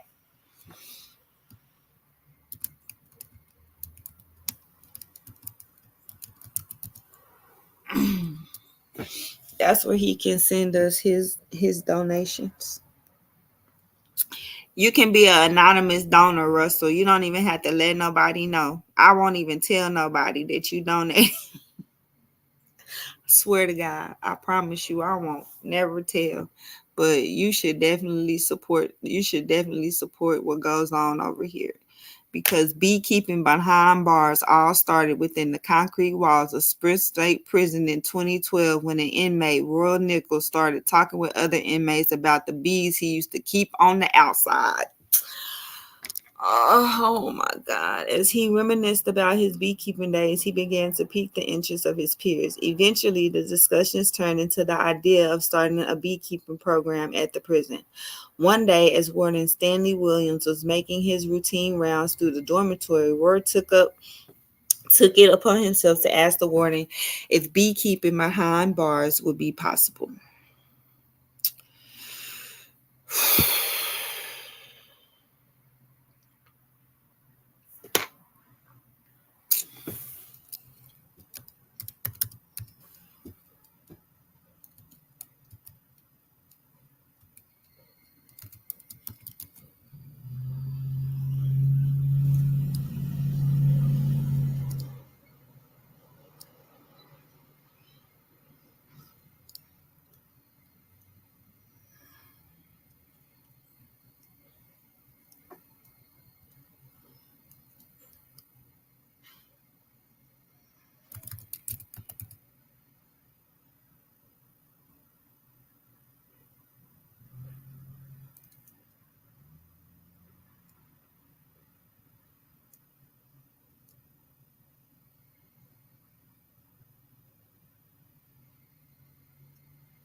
Sorry, y'all. I had to be still and quiet.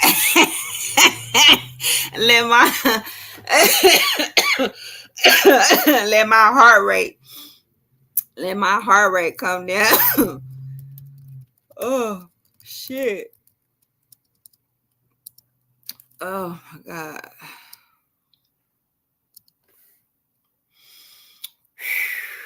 My chest was burning.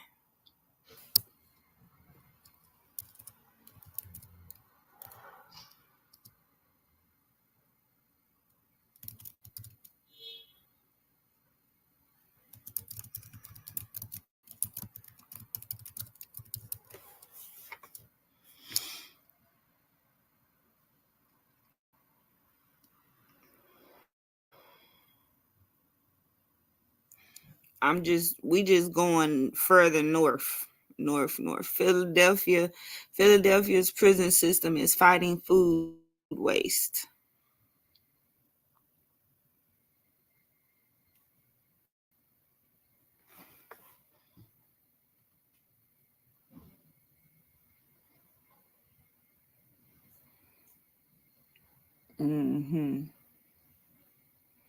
Yeah, that's some prison farm. Oh, this was a prison farm. See, yeah, that's that in the South shit. They enslaving us. Farmer arrest food laws do.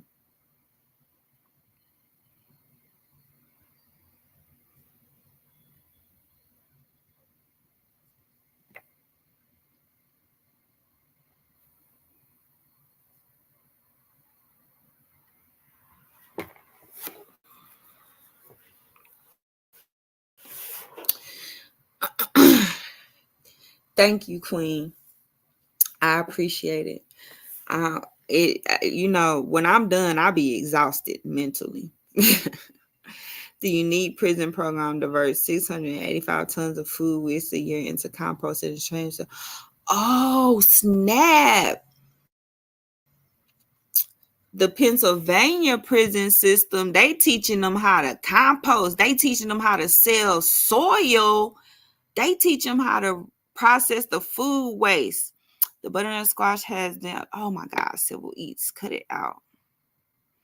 The workers crunched the green rows one by one. This small and unusual farm was once a construction site. It's 3 acres. Overlooking the orchard's entrance is the Philadelphia Industrial Correctional Center, a red brick structure building. Sustainability has not been a high priority in most prison systems, being as a state. Sustainability in prison projects.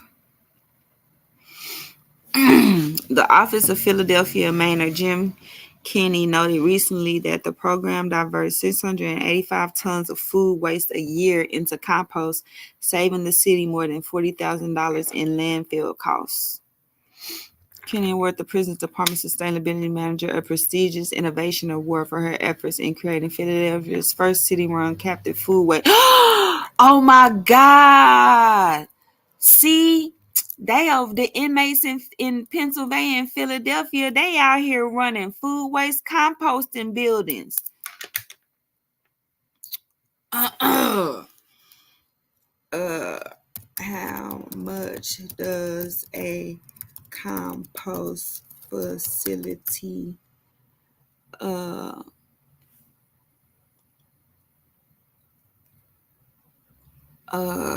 make per year? Composting facilities cost. How profitable is a compost business? The average revenue can be anything. Oh my God, you can make $500,000 to over $1 million for a small to medium-sized compost business. I'm over it. I'm done, Queen Regina. Lonnie, I'm done. Because the inmates in Philadelphia and Pennsylvania, they out here learning how to run compost facilities. They turning the food waste back in the soil, saving the city $40,000 in food waste recovery fees. And when they come home, they do not start compost facilities. They can, man, cut it out. This is some on purpose shit. We're gonna dive into farm trauma because obviously it is happening to us. What the fuck? I can't take this. I cannot take it.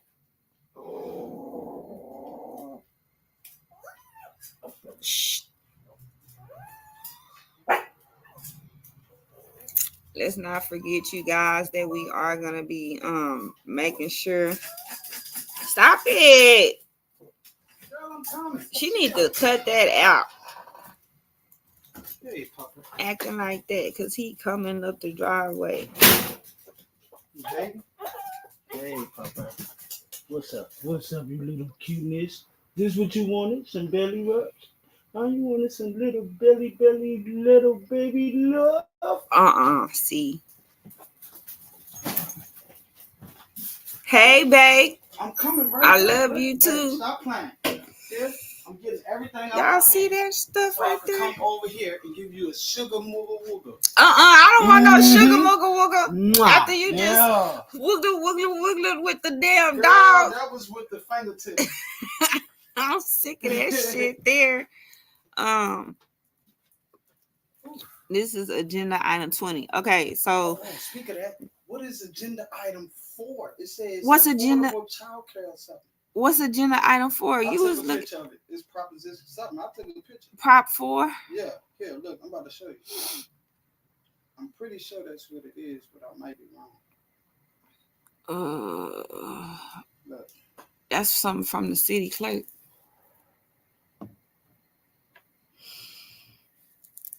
Affordable child care today. Vote Prop for A. Prop A. Prop A. For Prop A.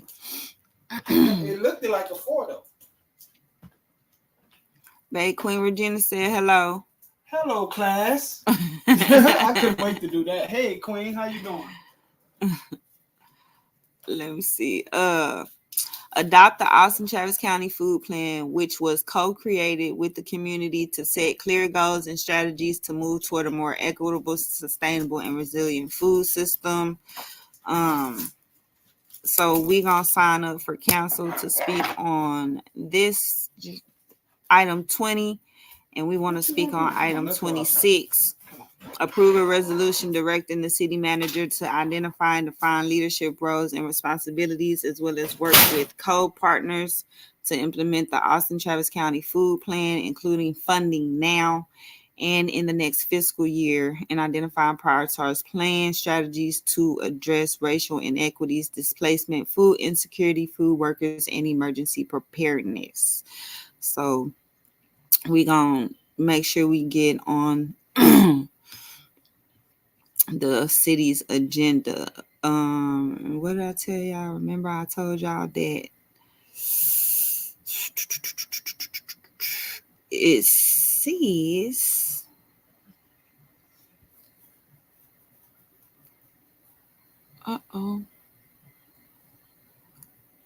public comment will be allowed in person or remotely by telephone. Speakers may only register to speak on an item once, either in person or remotely. Full instructions to participate. 9 a.m. proclamations. Council starts at 10 a.m. You guys, City of Austin Council starts at 10 a.m. I think we're going to go in person because they need to... No, I'm not. I'm not gonna be militant no more. I will never go there with you again. You had me there 12 whole hours. I'm not doing that. Then you had on your slave uniform, basket of veggies. Yeah. No, I ain't going. I ain't going. We going to talk at council. On October 10th, we gotta sign up. Job. Come on, we going to talk at council. We need to bring this upstairs. No, I'm in line for 3 hours, babe. Nah, we ain't gotta do that. I can fly my drone. Let me tell you about how I've been reading about the prison system, inmates, and farming. I'm concerned for Eli. I'm worried about my cousin. Legal slavery. No, it's definitely penitentiary. Right. But they give you a trade. You will know how to play in the dirt and handle hoes. That was hard. You was not ready. Don't you start your shit. You come home starting that. He said you'll know how to play in the dirt and handle hoes. Oh my God, that's some street shit. It is, honey. Because the streets get dirty. Oh man, nigga, that's bars, honey. Hard, real rap, bro. Look. No, wait. Don't play with it. Don't play with it. Keep going, babe, because you gonna go. I'm not gonna go. Okay, because I was concerned. And so the last 2 days I've been doing investigations on the prisons to farm systems, right? And I recognized that it was a lot of people who had prison and jail experience in the bus life sector.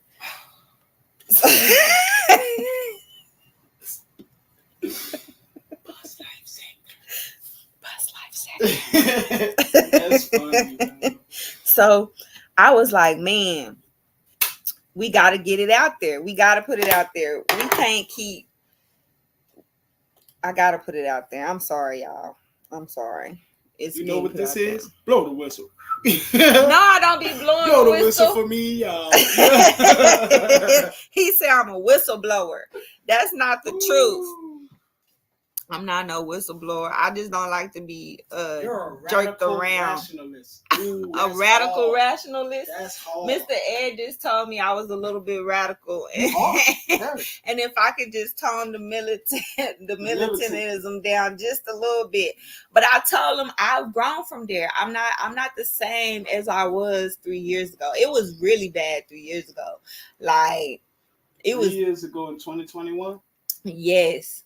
When y'all called the National Guard to hey, look, I'm straight out the hood. We did call the National Guard to and they showed up. And I refuse to go help because when they close, the police is closer. Hey, Biden about to be out here at the Millennium. Oh my God. You know they're going to shut the east side down.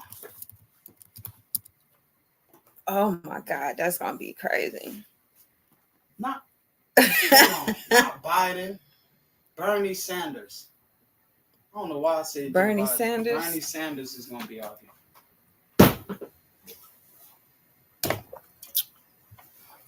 That's ridiculous. And it's happening this week. It was police up there prepping for it when we passed it. This don't go on the couch at all. We signing up for council, y'all. Now I find it. I hate finding stuff after I look for it and then don't. Babe. Make sure y'all go follow me on my Instagram and Patreon and Discord. I don't have no Discord. Oh, we need one. You know why? Because there's a lot of animals I think out this here. is Mr. Ed. Call me back. Yeah, I just need to answer real quick. Hello? Hey, did you send the business plan and the NDA or just the NDA and the IP laws over to her? I sent all of it. Okay, that's good. I just want to know. Yep, I sent it all together. It's one packet. That's fine. That's fine. Okay. Okay. Yeah, because I was saying we could have played the game with her, but she just, now mine really is gone. I just want to know why they hadn't responded, because they didn't see it. And you just sent the NDA. They might try to play a game saying you didn't send it because you didn't have it. But No. you sent it. Yeah, I You sent. have it, so. Yeah, I sent everything. All right then. Okay. Thanks, lady. Okay. Bye-bye. He on it too. You know, a lot of people don't put nothing past nobody. You saw. Y'all go subscribe to my Instagram. Go follow me on IG. Farm Her Nancy. I'm going upstairs. I'm coming. Bring the computer with you. No, wait. Bring your laptop. Cause you ain't got to get off live. This the last time we went to council. Dip it low, crush. Drop it to the floor, crush. That's in Texas. Right. Girl, Drop. you lucky I don't want Drop. us here. Drop. Crush. Hey, drop. R.I.P. to B Drop. King, man. Drop. Crush. R.I.P. Dip it low, crush. to B King. To the floor, crush. Bet He you can't died. do it on the. Sorry. See, you ain't pay your respects to the man who lyrics you sang. I was by singing the lyrics and dipping low, crushing it. He was smiling. Shout out, B King. I can't stand him. He get on my nerves. Because your kids left him on. Now he want me to see. I'm not getting up and going up there. He think he's slick.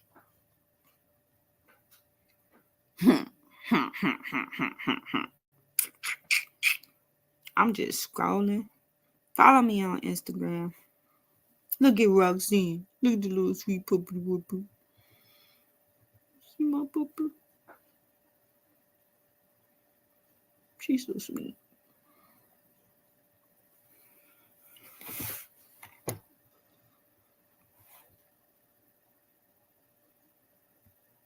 It's a reason I'm scrolling through. I'm scrolling through here. All my memories. The winter storm.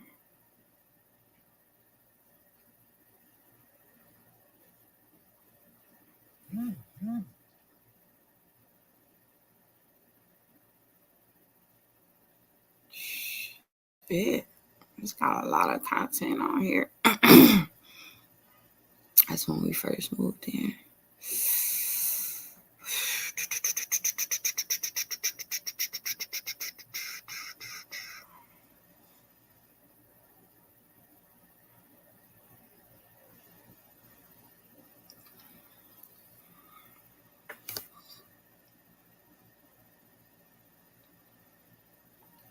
Look, they say you got too much shit on here, lady. Look, see that? See them Jordans right there? Psh, straight farmed in them. Y'all is wild. Let me see. What's the date on this?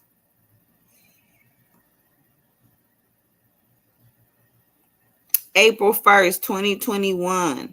I've been farming in J's. Y'all hilarious.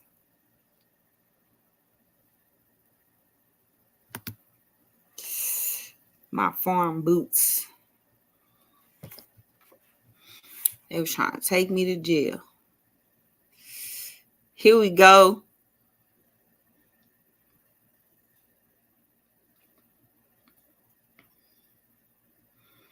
I'm so glad I made this post. I knew exactly who to call, and it wasn't an org. I'm so glad we can help, and we could provide you some relief and laughs. That's just what Tiffany Washington and I do. I learned so much from y'all too. You both seriously made my entire month. I had been stressing for weeks. For sure, my heroes. March 5th, 2021. Look at that. See that? That's me with the National Guard during the winter storm. We was out here getting them waters, MREs. We was like, they trying to kill these people over here. Where the hell is the National Guard at? We need some help right now, today. Look at them playing. They came too. They brought pizza. We went and got on pizza. They damn sure came. They sure did. March 4th, 2021.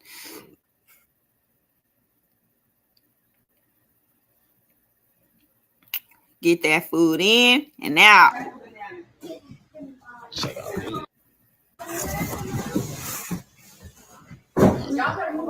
I'm trying to tell him I'm a chopper. I will kick a kid, right? She said, I will kick a kid. I will kick all the children that get in my way. Did you get a banana? No. Oh, did you? I told her she could have one. So he got one. Brayden didn't get one. Y'all go back in the back.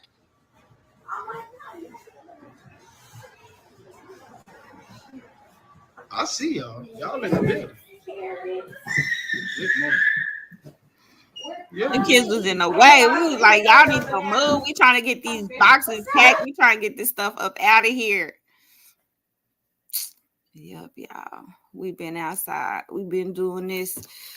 We want to get everybody on the right track, on the right path. There's more to come. Hold on. Let me take my ass. Let me put y'all on pause real quick.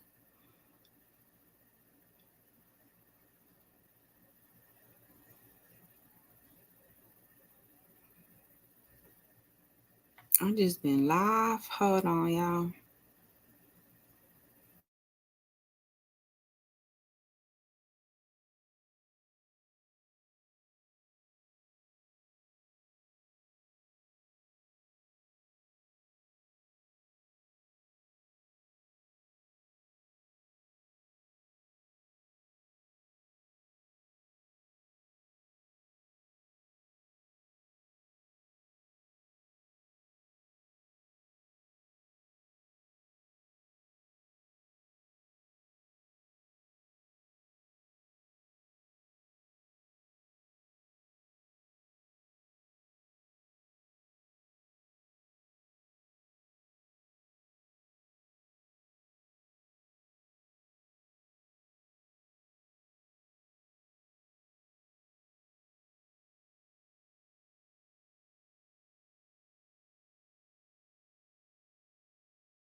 Vlog.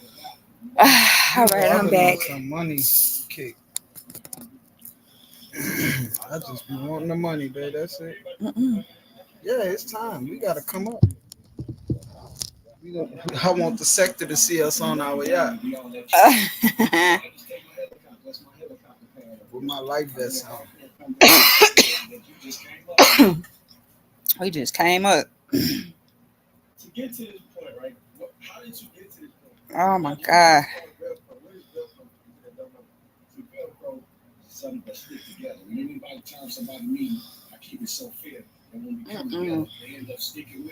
Hold on, I'm gonna mute y'all again.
She talking that crap. I unmuted it myself. She gotta hear this. That boy said, everybody but blacks got a system. That's why we think we all ops. That is hard. Cause nigga, I ain't got no ops.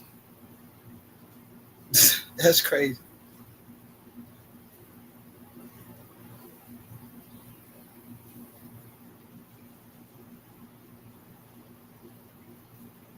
Right here. Sometimes people do stuff to make themselves hot and they forced to get out of the game.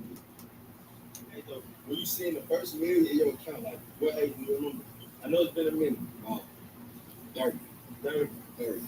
You know, everybody want to be a millionaire. They feel like it's too late. They're not 22, 23. And shit, you just showed that that's, you know, you can be 30, whatever age. It's just no time. Stop to the casket drop. You know what I'm saying? There's never no set term on what you can do. A lot of people tell me, well, what do you think I should get out the game, Bill? It ain't never. It's like sometimes people do stuff to make themselves hot and they forced to get out of the game. You know what I'm saying? It ain't what you do, it's how you do it. Turn on your longevity, whatever you do. You know what I'm saying? But whatever you do, you got to be fair with it. You got to be honest with it. You know what I'm saying? We got to work with a system. Everybody else got a system except blacks. And we all think that we're ops and enemies. I promise you, brother, we're not enemies. Because I sat in a cell with people that told me that this was my op. And this is my brother to this day. You know what I'm saying? Me and him like this to the day. You know what I'm saying? Because we was behind the wall up against something. A lot of these boys never been tested. So they do all this stuff on the street. But when they go to the place, they not the same guy without that pistol. That was just what Russell Red said. Oh, that's what he was saying. That when he was in the free world, he'll up a pistol in nigga face and make him do whatever he want him to do. But when he got to jail, beat up 7 times. That's why the first thing I say is, do you want to fight? Oh my God, I'll fight anybody. Beat me up, because I'm a man. I got a real confidence. 14 years, 2 stories. I'm saying. But that's what made me be like, well, was he in a Texas prison? Because they was like farm slaves. But it was good for the concept because I was able to open up a whole new part of the course curriculum with that. I went to the second. All right, since we in class, read that. From prison to millions, asking LA millionaire how he did it. Yep. I happened to go into a cell with a Muslim dude named Tacoma. He happened to go into a cell with a nigga named Booty Bandit Sam from Hoover. Question. And I'm not gonna do this the whole, reaction to this video. Let them know that this is on somebody named Mo Magic 3. This day page. Mo Magic 3 dropped this 8 days ago. But he just said he was in a cell with a Muslim dude and he went to another cell with this nigga named Booty Bandit, whatever. So how can you show so much respect to the Muslim dude, but other dude gotta be nigga and Booty Bandit? That is crazy, babe. That's why blacks look at each other as ops, because he black like I'm black, but he get more respect because he Muslim. Stop playing. Stop. He was in jail for killing somebody's mama through this gangbanging stuff. That's our stuff, deep in that gang. And we walked into the penitentiary together. They sent him to the 5th floor. I went to the 2nd floor. I happened to go into a cell with a Muslim dude named Tacoma. He happened to go into a cell with a nigga named Booty Bandit Sam from Hoover. Look at that. And all night what you heard was, please stop, don't do it. Fighting in the squad. And then he wake up and screaming again. So that was the reality of what I was in. God was with me and he carried me and helped me. So all the comment that you put out there is going to come back to you. One more pause. In the streets, they thugging, but in jail, they calling God. That's it. That's all I have to say. Kind of hard to start with. A lot of these kids is good kids. When I look around, they say y'all ops, right? But when I look around the room, I see nothing but talent. I see this kid holding this camera right here. This the next Steven Spielberg. You see what he doing? This is talent. I see this kid over here, 19, 13 years old, making these beats. This the motherfucking next Dr. Dre. You feel what I'm saying? I see this next person writing these lyrics. This the next Michael Jackson Drake. We're not ops. We're not useless. We're full of talent. We just got to recognize it in ourselves and bring it about this game. Let's do it. And it's coming from somebody that been in this, like, you know what I'm saying? Like they like to hear from somebody that can relate to 14 years in jail to living like this. This down there impossible. Like, you probably beat every statistic. Even if you would have went to college, you probably still beat the statistics for a black male in the United States, in the world. Most millionaires in the world never went to college. Think about that. You know what's crazy? I went to college, but I dropped out. So like, I'm kind of like, I always tell myself I could be like Kanye West because he dropped out. You know what I'm saying? Feel me? So yeah, it's crazy. Okay, so what do you use this area for? What is this area for? Sometimes, I like, me personally, I like giving back to the young ladies. You know what I'm saying? Because we left them out here to struggle with the kids. So I always find myself giving back to women, period. You know what I'm saying? Especially women of color. Yeah. So I have, like Women Appreciation Days. I have them come out here. I have a whole bunch of masseuses out here, a whole bunch of spa. You know what I'm saying? I have the chef over there hooking it up, feeding them whatever they want. Yeah, where the appreciation. You know what I'm saying? This is just one of my joints I got out here. Look at the view. I just want them to see like the view, like how, like you can see everything, and it took a lot of hard work. Yes, sir. You see that house? You going downstairs? Open the fridge. It's a brown paper bag. That's yours. That's Beyonce and Jay-Z right It's there. open already, so be careful. And I see the big homie Hov and what he done. That inspired me. So I always come out on my thing and see Hov up there and be inspired every day. You know what I'm saying? To keep going. Let's continue with the tour to the rest of the house. Come on, man. Let's do it. Golly, man. If y'all ain't motivated by this, man, I don't know what else y'all need. It's just one of my little slide bars on wet bars when we doing something quick. They ain't got to be running in and out. You know what I'm saying? So I got this little slide bar right here, but I'm gonna show you. Who is this painting right here? Come on, man. You don't know who that is? This not Elvis, right? Mike? Say Elvis. This not Elvis. That's one of the bad boys of cinema. I want you to do your homework and you tell me who it is. Bad boys of cinema. You know what I'm saying? Yeah. One of the mother bad boys of cinema. So you tell me who it is. I want you to do some homework, man. What he used to rap? You know, rap. He made movies back in the 50s. He one of them mother. He said one of the bad boys of cinema. Oh boy said so he used to rap. Man, this generation is lost. And he didn't take no shit. You don't even know what cinema means. Well, before you buy paint, that's crazy. You gotta, like, resonate with you, like, yes. Okay. Yes. You don't want to just buy any paint. Ooh, dock workers on strike. Because it don't do nothing but keep going up and up. And so you do your homework and do close ports. And again, I always got a lot of smart people around me. So even though I didn't go to college, I hire a lot of people that did. You did? Yeah. So I say the bottom. Yeah, okay. You know what I'm saying? It's my second elevator for the service when I got food. You can make it make sense. They don't take the main elevator. You ain't even got to know how to read and write. Do you drink these or these just A consent sign in the dollars. See, I mean, you miss it, right? I'm sick So of I that. can't wait to go in there and grab a bottle, especially when I got some high power company. You know what I'm saying? Yeah. That's what a ninja do. You feel me? All right, We talked Lou, about like with the house, like what's with the paintings cost, what's on your body right now? How much jewelry? How much money worth of jewelry on your body right now? Just $2 million on my neck, $350 on my wrist. I can't. He wasting $350 on my money. wrist, gang. That makes me frustrated. It makes my nerves Don't hurt. even tell time. Don't tell time.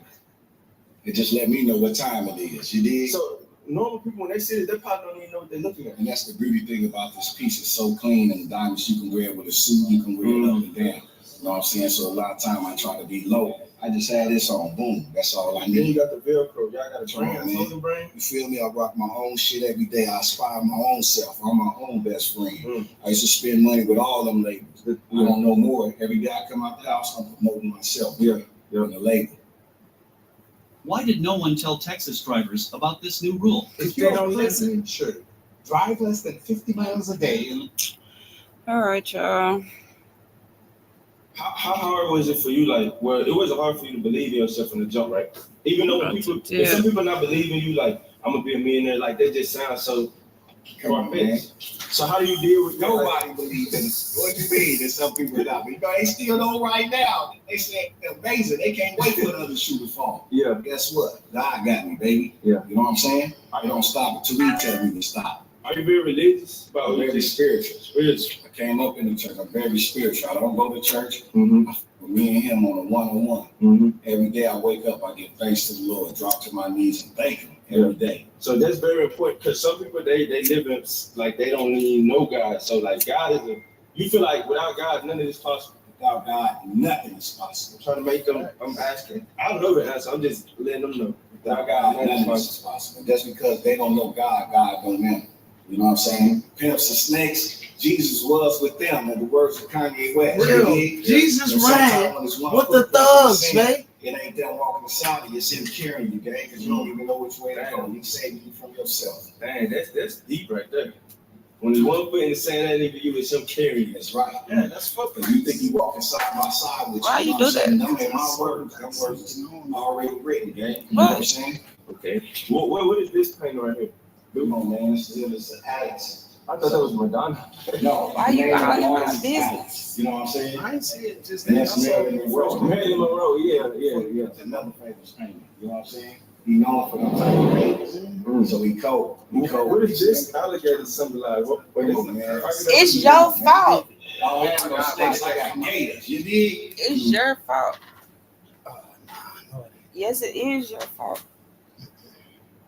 You waited too long.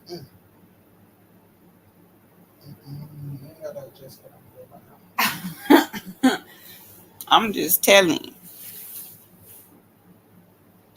Babe, tell me how your day was. Talk to my subscribers. You don't want to talk to my subscribers? Sorry. He said, I don't know them people. My business.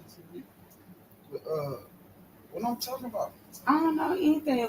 I was talking about the prison reform pipeline. What you think about my consistency with my bus life agricultural department content? I've been going hard, right? Yeah. I got haters. That means you're doing something right. Yeah. So if you ain't got no haters, you're doing something. Doing something wrong. I had dropped my link earlier in case somebody wanted to come chop it up.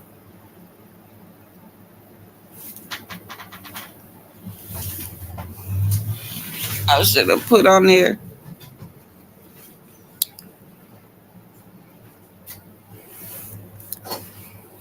Oh, that's the Guardian article. Why you stop my class? Listen, I don't know. substitute teachers let the kids watch movies and listen to audio. You wasn't in the class. I was subbing. Oh, you were substitute teacher? Hey, I'm just saying, documentaries are informative and educational. You was running a documentary. Hey, he was giving them some real game though. That boy did. He went to jail at 16, came home at 27. And at 30, he was a millionaire. What did he do? Was he farming? In jail. But what stop. I'm saying, tell me if this made any sense. They be in jail for 10, 15, 20, 25 years, right? This thing said, the article said that inmates have to participate in farming. If they don't, they get disciplinary action. Which means day for day, and you go to say. But wait, they also are getting job skills and training, learning how to use tractors, heavy machinery, how to deal with horses and everything. They teaching them agribusiness. They are for 3 cents an hour. No, there's no pay. I thought it was 15 cents on the dollar. No, they don't. No, it's no pay. Texas, let's look it up right now. Swear to God. That state too, I believe. Babe, listen. But no, listen. Let me tell you. Listen. Here. That's what I was talking about. Listen. So they get no pay. Right? Wrong. Listen. The jail audit. The audit said that the Texas Department of Corrections made $90 million in farm revenue. Yeah. Right? And they grow, they cook and feed it. But wait, they overspent. They said they would save money if they outsourced the canned goods and the produce instead of growing it themselves. They would save money if they just bought it from a local farmer in the place where you can get canned goods and stuff for perishable items, non-perishable items from, right? Then it said they would also save on fibers and cloth if they outsourced the cotton seed and cotton production. They in jail picking cotton? Yes, but in look, Texas? Yes, look. So look, in Texas, in Huntsville, so they teaching them how to farm, teaching them the agribusiness. Then they get out of jail, and do they farm or do the agribusiness? No, fuck no, they don't. You know why? Because they was forced to do it, and that's traumatizing, right? But they're also telling you, we just gave you a whole ass trade in agribusiness, and we're letting you know we save money when we buy it from the outside. So we losing money by slaving y'all, but we helping y'all get out and become suppliers to us.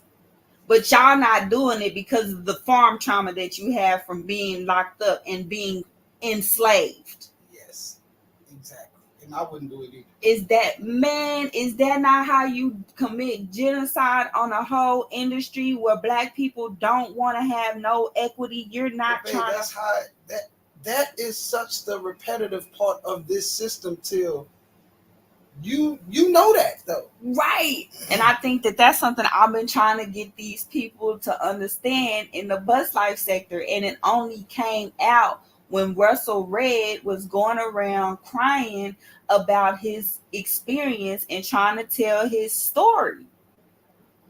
But what made me put eyes on it was the fact that he had donated $10 to Damn D to be like, Farmer Nancy just mad Kwame Brown didn't buy her a farm. You should be mad Kwame Brown didn't buy you a farm. You spent 10 years. Yes, you spent 10 years in a fucking prison where you was doing nothing but maybe possibly learning how to farm. That don't even make no fucking sense. That's why I was like, I need that $10 that you gave Damn D for saying that random crazy ass shit. You need to donate it to the Bus Life Agricultural Department. Ooh, shit, excuse me. This right here is taking my energy, babe. Buy you a farm? Babe. And his name is Damn D? Damn D POV. You know POV stands. I'm just saying. It's cool. You know, we respect. I don't know the guy. I would never, start to disrespect without it being warranted. So I don't want to send no energy out there that ain't for nobody. You know what I'm saying? Yeah. He looked the video I made. He's like, this is Farmer Nancy. She was an OG in the video I made. Yeah. He reviewed me and Queen Regina's conversation. And he was like, I kept saying business. But then I'm like, but look, agribusiness is a real thing. And it's a possibility that like Russell Red was a victim of like some type of prison agribusiness management system. Every prisoner is a victim. Oh my God. That's facts. That's facts, honey. That's facts. No, it's not. Yes, it is, babe. Every prisoner goes from criminal to victim once they get behind them walls, because can't nobody help you. When you back there, it's they rules, baby. They will kill you and tell your family you slip, fail, and hurt, because you wouldn't farm. Because you wouldn't pick the hoe up. Because you wouldn't pick the hoe up. Yeah, leave that hoe on the stroll. Oh no, it's not funny. That's hard, I'm telling you. That's hard. You don't even know that shit crazy. That's a real thing. Them people will. Let's look up the Louisiana prisons in agriculture. Nigga, look up Mississippi prisons in agriculture. No, I'm scared. I might cry. You will, because no. They just found 300 plus unmarked grave of prisoners. These is all free slave labor. And we gonna bury you here, tell you people we can't find you. We can't find him. He in jail. Fuck? Y'all do count every hour in there. How you can't find him? Let's look up New Orleans prisons and agriculture. Look up Angola. You know why? Angola and agriculture. Angola has one of the biggest agriculture programs in Louisiana. No, Angola. That's where C. Murder been at since he was 28. Corrections. No, just put Angola prison. Okay, Angola prison and agriculture.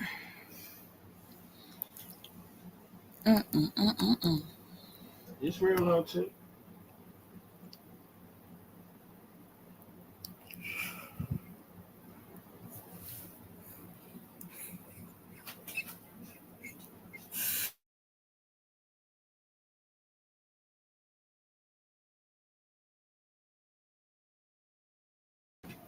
All right, so we gonna look up Colorado too. Hold on, let me share this. This is crazy. Oh my God. Prison enterprises.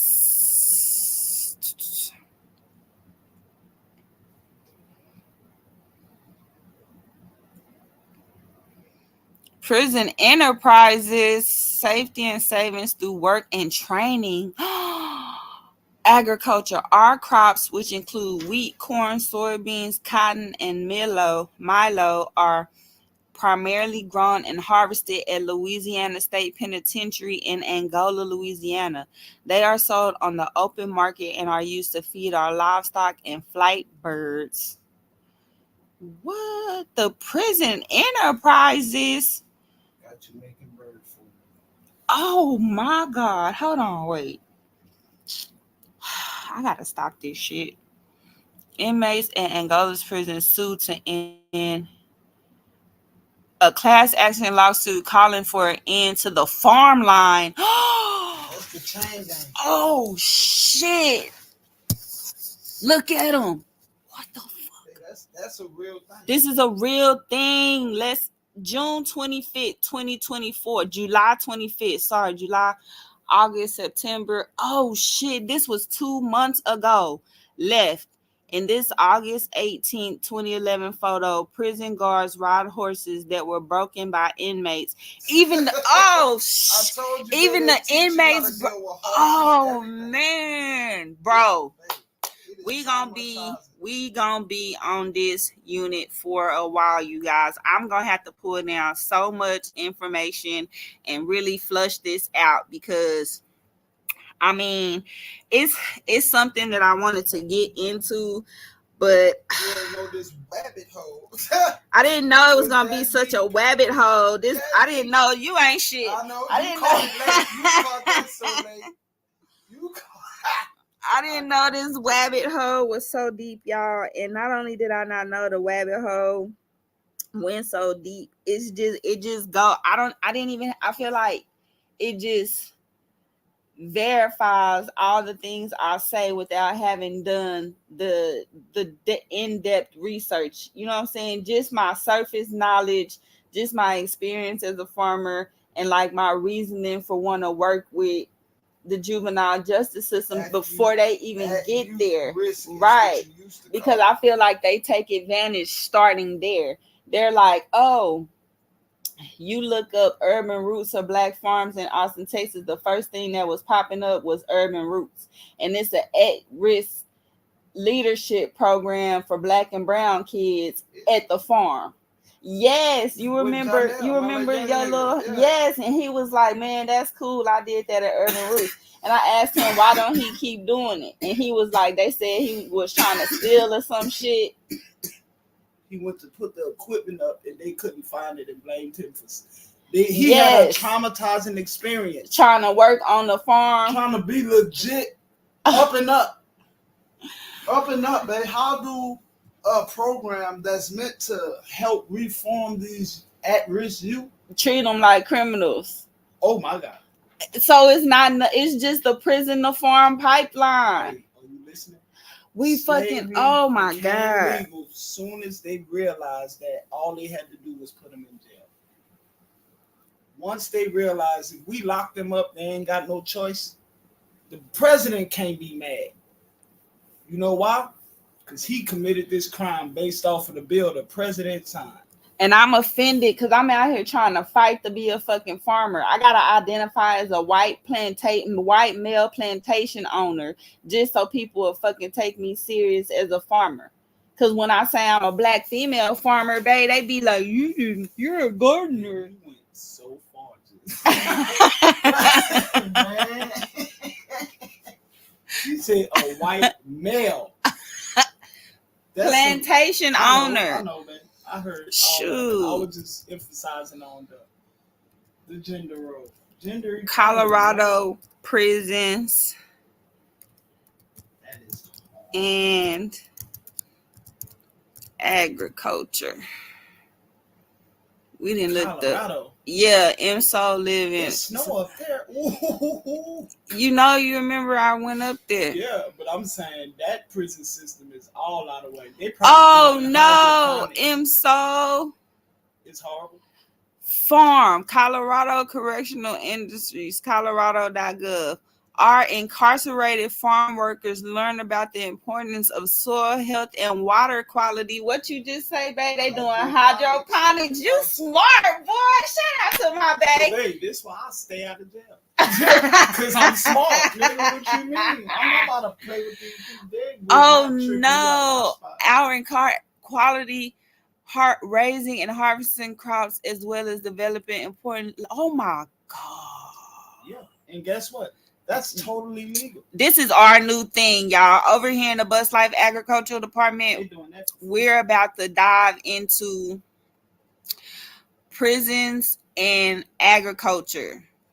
No, this is some real shit, MSO. Hey, that is crazy. As a farmer, I don't feel right. That it was a reason I was called to come back to the bus life sector with the Bus Life Agricultural Department. This was the perfect time for it to have happened. Who would have ever knew that Russell Red was going to be on here finally having to tell his story? Hey, that was so Texas. That story, the word story, that was Texas right there. You know what I'm saying? And his story just... that was so resonated with me. And I was like, man, that's crazy, because you talking about you having a fight for what? Was you fighting for some type of livelihood? And then that made me think, well, what kind of job did he have in there to sustain himself? And then that made me think, damn, if he from Texas, he was in a prison farm, because I know they be farming their ass off in Huntsville. Maybe, I don't know, but she Colorado. Yes, let's look.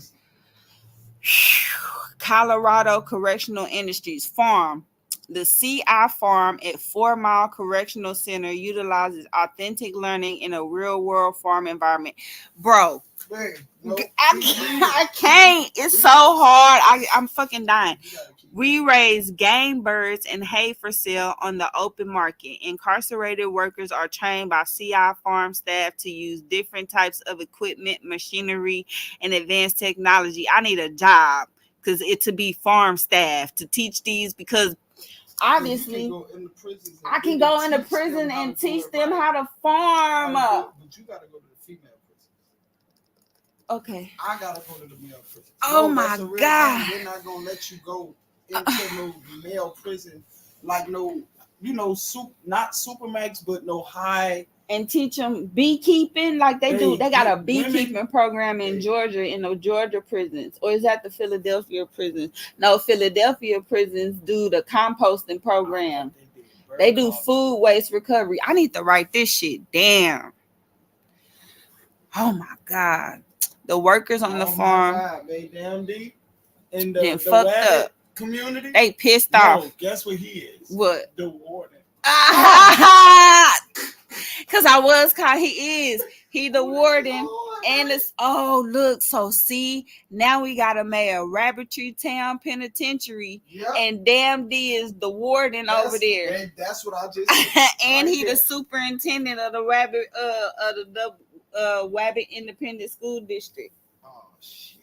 Yep. We outside. Skinner on The Simpsons. Oh no. Okay, wait. Stop me.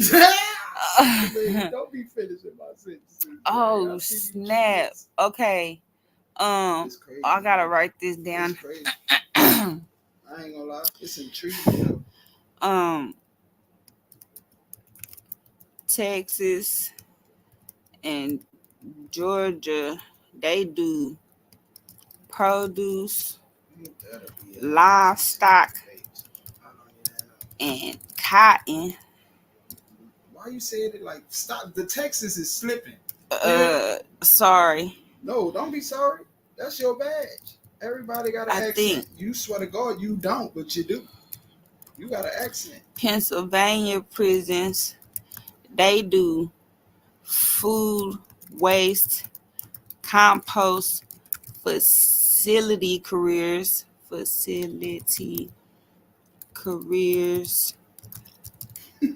businesses. You playing? This is a class. No, They it's can the way teach you this say at it. UT. Facilities. That's what I'm laughing at. It ain't what you saying. It's the way you saying it, dog. Your accent is coming through. Colorado, they do hydroponics. I'm trying to spell it right. Hydroponics. Water. What they say? Oh shit. Water quality and soil health work careers. I don't want to say workers, careers. Say slaves. No, because that's what they doing this for free. They doing it for free, but So we transferring it to real world opportunities, because we want to get them out of the mindset of being in slavery. So when they get released, and it even says that the programs are meant for re-entry success. You're right, because that word keeps them uninterested in it. Right, because so we want them to get free and go back to their hoods and be like. Let me show you what they taught me. Yep, we want them to be food waste compost facility businesses. I learned how to farm in the hood. Yeah, exactly, babe. And so then we want them to go start compost businesses, hire some of the little homies. What you be paying? What you showed the little homies how to do in the apartments to make money? Take out trash. Go exactly. Take out trash and compost. You see that? Russell Red supposed to come home in the neighborhood, see the little homies, be like, man, you want to make some money? I'll tell you I make $2. Go take me my trash out. It's about. I'm gonna pay you to take my mama trash out. And man, then after you do that, go knock on your neighbor door and say, can I take out your trash for $1? You know how many people got 4 quarters? And you know how many doors you got to knock on? By the time you finish, you're going to have as many. But you know how they stop the little kids from getting it done like that? They say they soliciting. That's it. And they be like, you can't knock on that old lady door. Well, she needs some service. She can't even get out here to put her trash out. Her grandson and left it here for shit. Let the little Colorado hydroponic water quality and soil health careers businesses. Hey, Lonnie done showed up. Girl, you don't want me to show you, Lonnie. We found out that the Pennsylvania prison system trains, yes, because she in Philadelphia. They do the compost. They do the compost facilities. Look, let's do this. I'm about to take this Control-C, and we gonna put this on our documents so we can come back, because we want to make sure we keeping track of our notes, where we getting them from. It saves me time when I'm writing some of this stuff out. Because it's getting Why real. You got your Texas accent on, say gig-a-dee. Gig-a-dee. You think that shit funny? That's not funny. That's not funny. No, I don't. Don't do me like that. Don't do me like that. Don't do me like that. Oh. Okay. Colorado farms. Workers learn how to manage their time and develop strong problem-solving skills in multiple jobs at the farm. Workers that raise the game birds are responsible and give proper care to the animal from chick to adulthood. See, look. They improve their communication skills with staff and have compassion for animals. Oh, also, Georgia has the girl, Lonnie. Georgia got a prison system. They got it down to a T, and it's really a science, babe. That's how the rich get richer.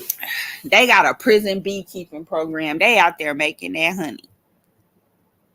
That's it. Whatever that program is, their lunches be good. You funny. I bet. Look it up. Okay, I want to tell you. Okay, this is the prison system in Louisiana. Inmates at where Miss Eve them stay and Miss 504. Inmates at Louisiana's Angola prison sue to end working farm lines in brutal heat. Beneath the blazing summer sun of a former slave plantation, Lamont Gross and fellow prisoners stooped in long rows, picking vegetables by hand under the watchful eyes of armed guards on horseback. This is July 25th, 2024. He said, What that sound like? he said breaks were short and infrequent, with nothing to protect workers from the heat. I saw guys collapse. Rich gets richer. Yep. Gross said of his days on the so-called farm line at Louisiana State Penitentiary. Don't say Louisiana no more. Where men work for pennies an hour. At least they get paid in Louisiana. That's what I told they you. not getting paid in Texas. That's what I'm saying. I knew they got paid. They working for free in Texas. A federal judge took an unusual step challenging the treatment of mostly black incarcerated workers in the field. So this is what we recognize, Lonnie, right? So we recognize that the prisoners, the inmates, suffer from farm trauma, so enslaved trauma. So when they get out of prison, they didn't been given. It's the mission. It be saying these things. Say it's their mission to give them job skills and training in agriculture. That's what they say they doing. So when they get out, why don't they just go straight into the community and just start back farming and producing and make that 90 million in revenue for themselves, because they suffer from some type of trauma because they was forced to do it, right? So we out here uncovering some hard truths, okay? And I said it's all your fault. I blame this on you. I wonder, did they have whips? Yes, they had whips, girl. It say that if they didn't participate, they would be disciplined.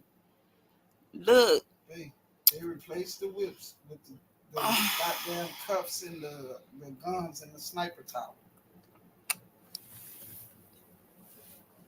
Yes, they get into the food industry. Like they end up coming home and having food trucks or opening restaurants or doing barbecue stands and stuff, but not a lot of them go into agriculture. Not a lot of them go right into the farming.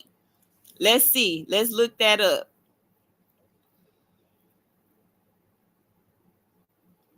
Let me see.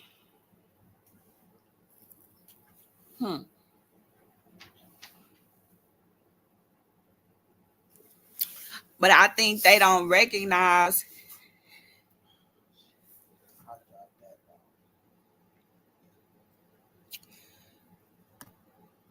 that is a part of the that's a part of the system. It's a part of the problem. It's a part of the psychological. It's like, oh my God, it's like buck breaking farmers. This is how you buck break black farmers, and it's never stopped. Like you never. Oh my God, Lonnie, get out. I had to put Queen Regina out class, or Nurse B. I had to put her out. She said, I started tripping. Oh my God. Oh my God. It's like, oh, I love Save the Bok Choy. I grew some bok choy one season, and it was outside in the sun. It was hot. And I was like, oh my God, my bok choy. I was like, save the bok choy, babe. He bust out laughing at me. He thought that shit was so funny. I'm going to put it on the shirt. Save the bok choy. Oh my God. The number of prisoners who go into the food industry in the United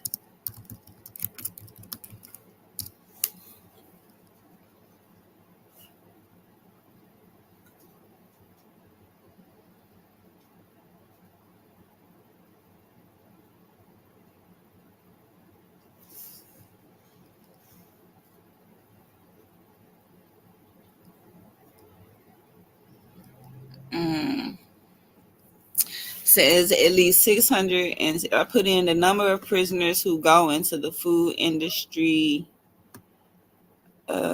in the United States. At least 662 adult detention facilities in the United States have agricultural labor programs, and prisoners perform a variety of jobs that contribute to the food system, including farming. Prisoners work on farms, tend greenhouses and gardens, and raise livestock. So, who tends a garden? Prisoners. Get out. Right? Get out. Oh, why? Yeah. Always following somebody around, little crazy self. She be geeking. Farming. Prisoners work on farms, tend greenhouses and gardens, and raise livestock. Dairy. Prisoners work in dairy, such as milking equipment. Beekeeping. Prisoners keep bees. Fish farming. Prisoners work in fish farms. Prison agriculture is a lucrative industry in the South, particularly in Texas, Georgia, and Florida. I hate it here. The goods produced by prisoners are used in the supply chains of many popular food brands, including Frosted Flakes, Ballpark hot dogs, Gold Medal flour, Coca-Cola, and Riceland rice. That line in that damn rice. While employing prisoners is legal in the United States, they are often excluded from basic worker protections such as workers' compensation and federal safety standards. In some cases, prisoners are paid pennies for their labor or nothing at all. Babe, I told you all of that, bro. Check the tape. That's how they be at football. Check the tape. Hidden prison labor web linked to foods from Target and Walmart. Yep. They be buying shit from the jails and passing it off as organic because it is. They ain't letting you use no pesticides in jail because that's poison and you can use that to do shit. Yep. Bumper say what up? What up, Bump? Oh. See, babe, for a guy that has never been to prison, I am well informed on the subject because I had to be sure that I wasn't tripping. I read books, though. You know, I'm a man. I read. No, jail is not the move, man. And I say jail meaning incarceration, like prison. All of that. Even though I know prison is not jail, when I say jail, I mean the entirety of the judicial system. It's all a trap to put you back where Kunta was when he, yeah. That's so sad. Like imagine me on here having a fight to farm. Babe, you do that though. I do. Like that is crazy that you don't realize the symbolicness of what I've been saying all day because I learned how to farm in the hood. These niggas learned how to farm in jail and come home and don't farm, but you out here feeding the community, giving away food, and they got all the skills. Was I for the farming idea? No, you did not want me to farm. Right. You was like, not with this shit. I had to be present to actually appreciate what it is that come with farming, like the sense of gratification, and you know, it's a self thing. Like it really is for me anyway. Like you can turn it into profit, but it's more therapeutic than anything. Right. For me. And that's how we give away way more than we do like babe. Sell we shit. Used to babe. Listen. The lady was like, do you make money? I'm like, I can take my kids to the movies. That's funny, huh? You did tell people. I did tell her that shit. Like, bitch, don't play with me. I made enough money to take my kids on a good summer vacation. Fuck you talking about? Hell yeah. You made $1,000 worth of farm stuff, products. Shit. Oh, man. Duh, this is wild. Okay, prison labor is remarkably okay. Not even in the food system. Okay, so prison labor and food system, only for them to turn them into green workforce workers. Oh my. What am I supposed to do with this? Because I feel like, damn. Shit. Stand up for your rights. Move on up. You wrong. I don't know where it came from. Designer seeds. See, and they got the beekeeping program in the Georgia prisons. Cause I was like, okay, let me go They further really north teach and you. north and north. They force you to learn these skills, and they're able to say that we are teaching them these skills. But Right. the way they teach it to you, it makes you so uninterested once you're able to step away from it because of how they forced it into your brain. But that's how you can say where are all the black farmers at? They in jail. They all locked up, babe. That's a real. Oh my God, babe, get out. You go back to work. You don't get to come here at the 3-hour mark of and class drop and drop gems and bombs. This is why I never went to class in high school though. Because in real life, I used to go to class and have these logical, real life, we live on earth conversations with my teacher. Then, like, I did not have to be here for me to tell you that, ma'am. Get out, Rod. You get out. Get out, Friday, Rod. I'm gonna pass the test. You gotta sign my progress report because I'm on inactive probation. I was always in trouble. Yeah, I'm telling you, man. This is why I be so mad with my kids because they didn't steal not a lick of the behavior they exhibit.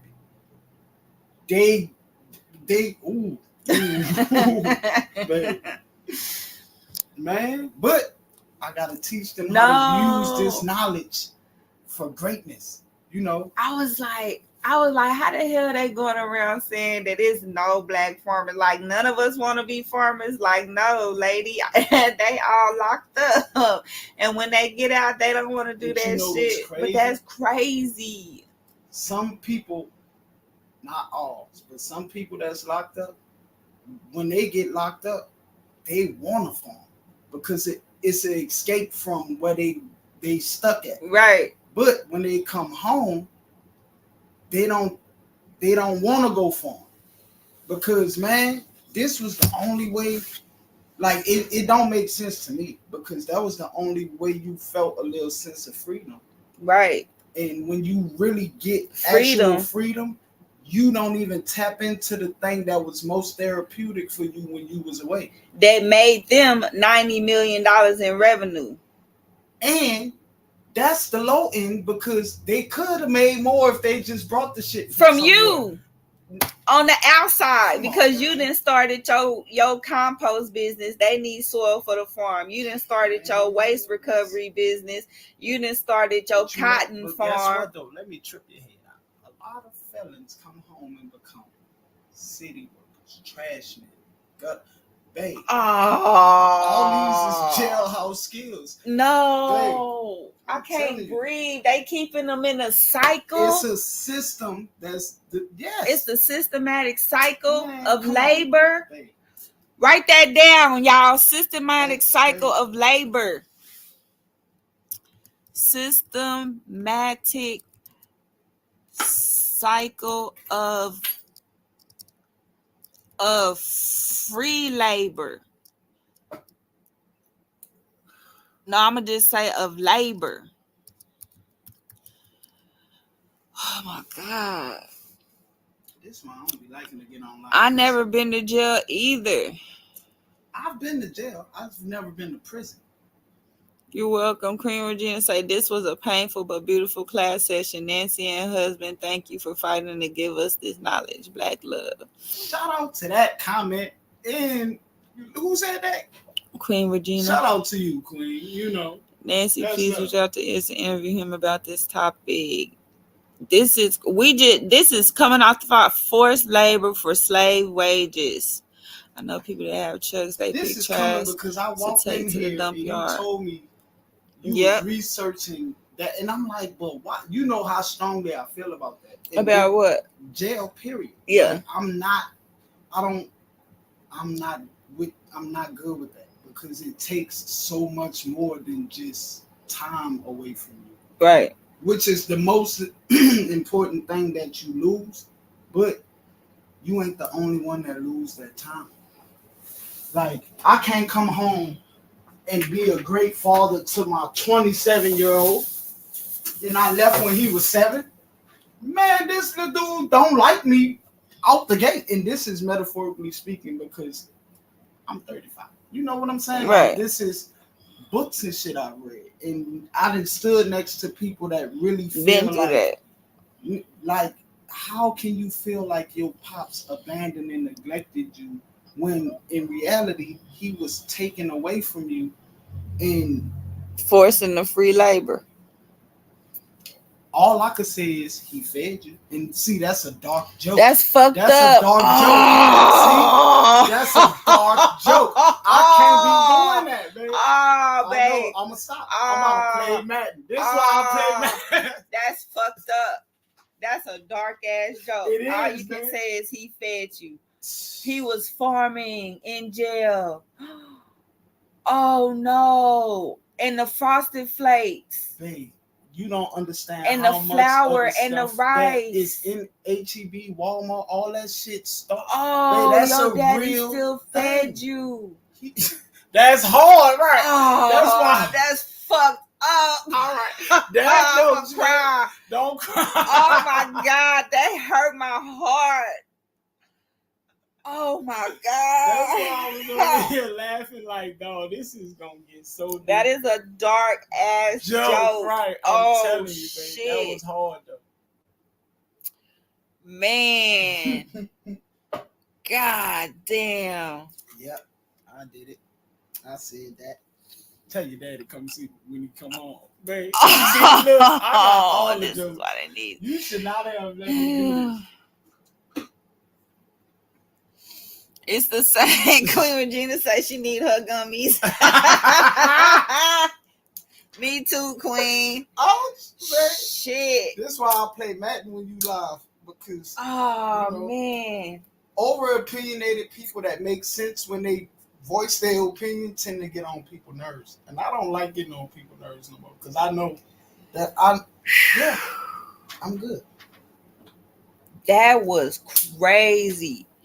Man, prison is just America at its best. I never fooled myself to think America has changed the way they built this country. Let's look up Nashville prisons Look up where the first and prison. agriculture.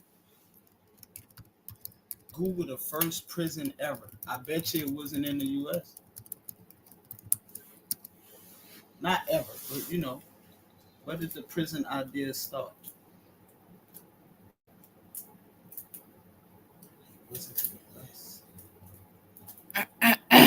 The United States became a great leader by being the best follower ever. That's how the U.S. became a superpower. They just followed. Tennessee. Look, we is going back down Tennessee, Mississippi. I'm scared to look up Mississippi, babe. I'm scared. I don't hang you in Mississippi. No. For real. Tell them about the gun line. On Life, they was in jail on the movie Life. They was in Mississippi in jail. Oh my God. Queen say we not getting on her nerves. We giving life to the listening audience. Oh no, she said let's look up Kansas City. We gotta write this stuff down. That is a redneck state. Oh no. Kansas City, Missouri. Oh my God. You know that little arch. Google that, how racist that is. Look, Tennessee Department of Corrections farm operation began in 2000 with gardens at 3 prisons and has since expanded to include greenhouses, row crops, and more. The program offers inmates a variety of activities, including learning how to grow food, operate equipment, and greenhouses. So they do a lot of nursery greenhouse growing in the Tennessee area. As they said, greenhouse more than one time. Yeah, that's because it's people. So that means they would do a lot of like rebars, like building greenhouses. They polyplastic nurseries. Yeah, plant nurseries. Yeah. Okay. Like they do transplants. Prison inmates receive therapy, receive rehabilitation through agriculture. Hey, shout out to you for being a great teacher for real, because I can talk this agriculture talk with you. I know, and see, that's what I was saying. And they was trying to send me to where the gardeners be at, like Rainy and Sacred Grove and the Wabbits, and was like, you need to go over there. She needs to go to the gardening sector. No, I'm right where I'm supposed to be at. I don't want to teach y'all how to plant seeds. I'm trying to teach y'all how to fucking save your soul. Agriculture is real out here in these streets. Sorry, babe, you know I'm passionate. Not even just that, though. The two people I'm not gonna say people names because free clout costs money. You right. I'm really hard with my metaphors too. I write raps. I'm telling you. But look, you write me a school song for the Wabbit Prep High School. Right? No, I will not indulge in that buffoonery.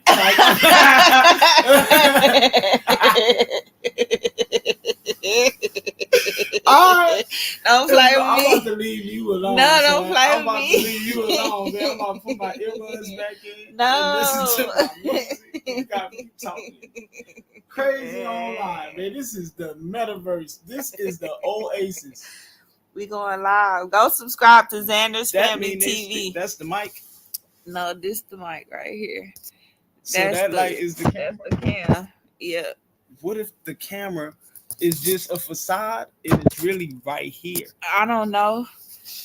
They watching sideways. They all stop. You sit your ass down. Don't you start that shit. Buff say thank you, Rock. The husband knows. Babe, look at what time it is. It's 1:11. How many times I saw that time the last 2 weeks? Several. You've been looking at it. And what's the next time I'm gonna see? 11. No, 11, 3. I don't know. 3:11. No, 4:11. Oh, 3:33. That's always the next one I see. Oh yeah, you did tell me 5:55 was the last time you see it for today. Prison has taken all of our jobs while screaming about Mexican immigrants at the Texas border are taking our jobs. Texas, Queen Regina, Texas of all states pushes a false narrative about immigration. All right, excuse me. Mm-hmm. Queen. Prison ain't take the jobs. They took the workers. Yeah. The jobs is ready available. They don't want to work the jobs when they get out of prison. But my thing is, while they in prison, there's people out here that's able to work these jobs and don't want to work the jobs. Right. So why would I come home and work a job that somebody who's been free the whole time I was gone don't even want to work there? Because that's where all the money is. I don't know. It's systematic, bro. It's brainwash at its finest. It's brainwash at its finest. That's really what it is. Because that statement almost triggered me a little bit. Because how can jail take the jobs and everybody in jail is working for free? And they can only work at the jail they're at. Outside of the jail, it is so many. Like when the guard leave for lunch, they drive a mile up the street, and there's Jack in the Box, Whataburger, churches, gas stations, liquor stores, all that.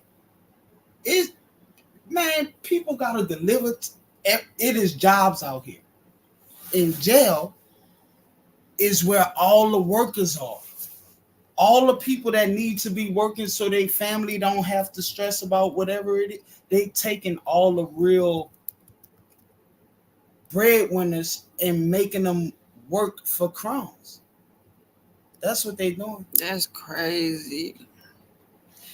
And it's a privilege to work that farm program in jail. You got to have real good behavior. If you get into fights and shit, they ain't letting you go work there. So they make it seem like it's a privilege to go make them money. Nah, for real. Damn. Yeah, man. I get deep here. Missouri prison.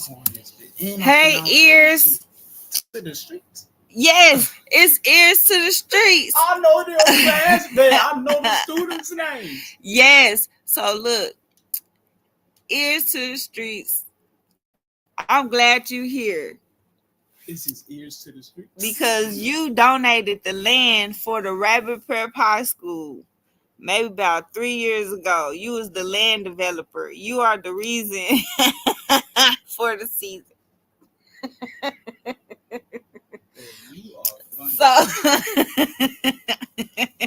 So look, because I didn't want to because I need to stop. Somebody stop me. So, hey, Ears, welcome to Wabbit Prep High School.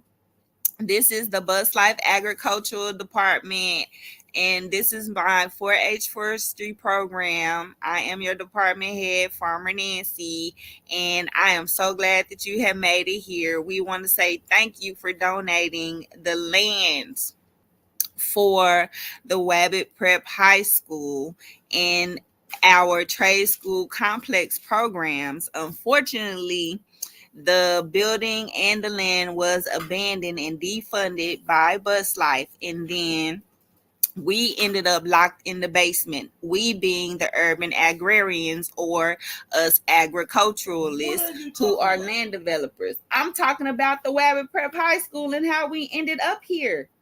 Okay. And he donated the land for us to even emerge in the sector. Yes.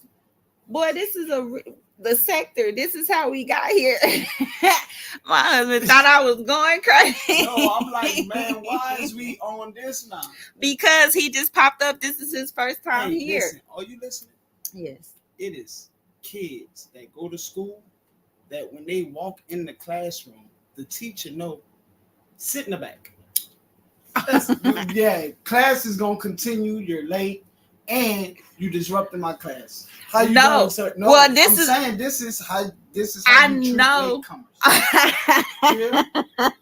I'm just saying we don't stop and change the whole. No, this is not stopping and changing the whole thing. I have to put it out there because I just thought it was interesting because I can't call him Ears to the Street because I made a different name for the character for the high school. Don't just be coming in here talking your smack to me. I'm a sub. You are terrible. You are a substitute You ain't teacher. Supposed to be at work right now. It was a documentary. Then you know what? You got it. It's good. No, I'm good. No, babe, I needed to, and I was running it. Why you always do me like that? Because that ain't have nothing to do with what you were talking about. It does have everything to do with what I'm talking about because that's how we even got here for the course curriculum. Even have the prison to farm pipeline be a part of the curriculum. No, that's a damn deep thing.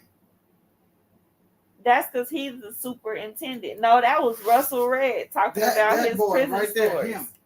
Him, that guy.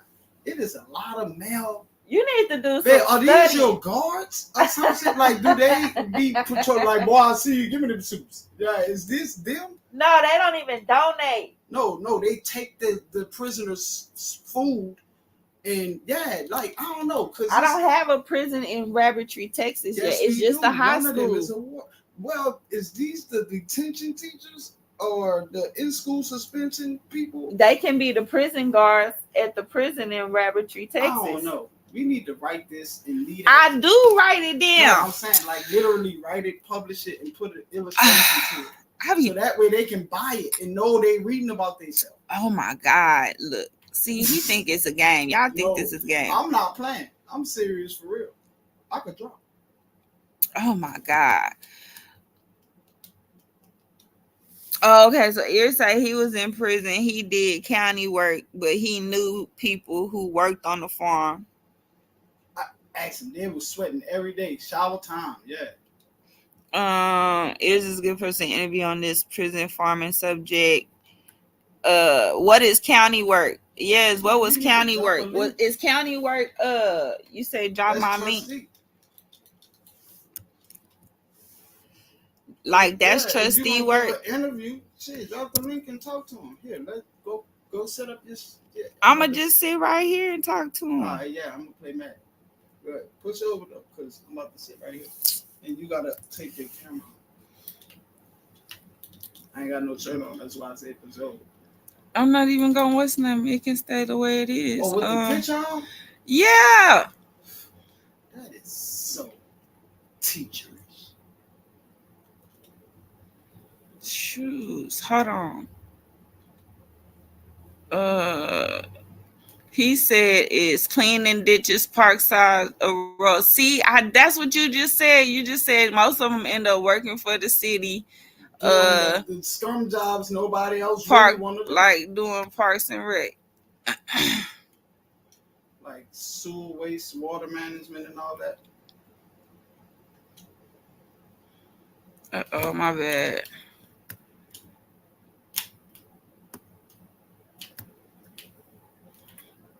Oh, that's for whoever. There go. I think that's down there in my thingamajigger. That's my link if you want to. Thingamajigger is not something teacher say. In the chat, the thingamajigger. Who are you, a teacher from Texas?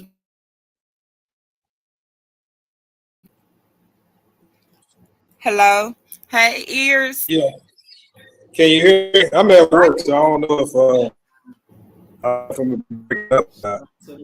Oh, that's okay. Yeah, shout out to that. I was just asking. I was just having some conversations over here about the prison to farm pipeline, and we was just talking about like the experience that somebody who was in prison may have had in farming or in agriculture, and we had saw that a lot of people were like forced to participate in farming or they would be disciplined. Like, so can you kind of like talk to us about that, or just like let me know what your experience was around farming and stuff? Yeah, because I went to prison, I was 19, and what I know that it is kind of in prison system in Georgia, they use the inmate to do the kind of farm breaking work up a little bit. much. Okay, how about now? All right, that's good. Yeah.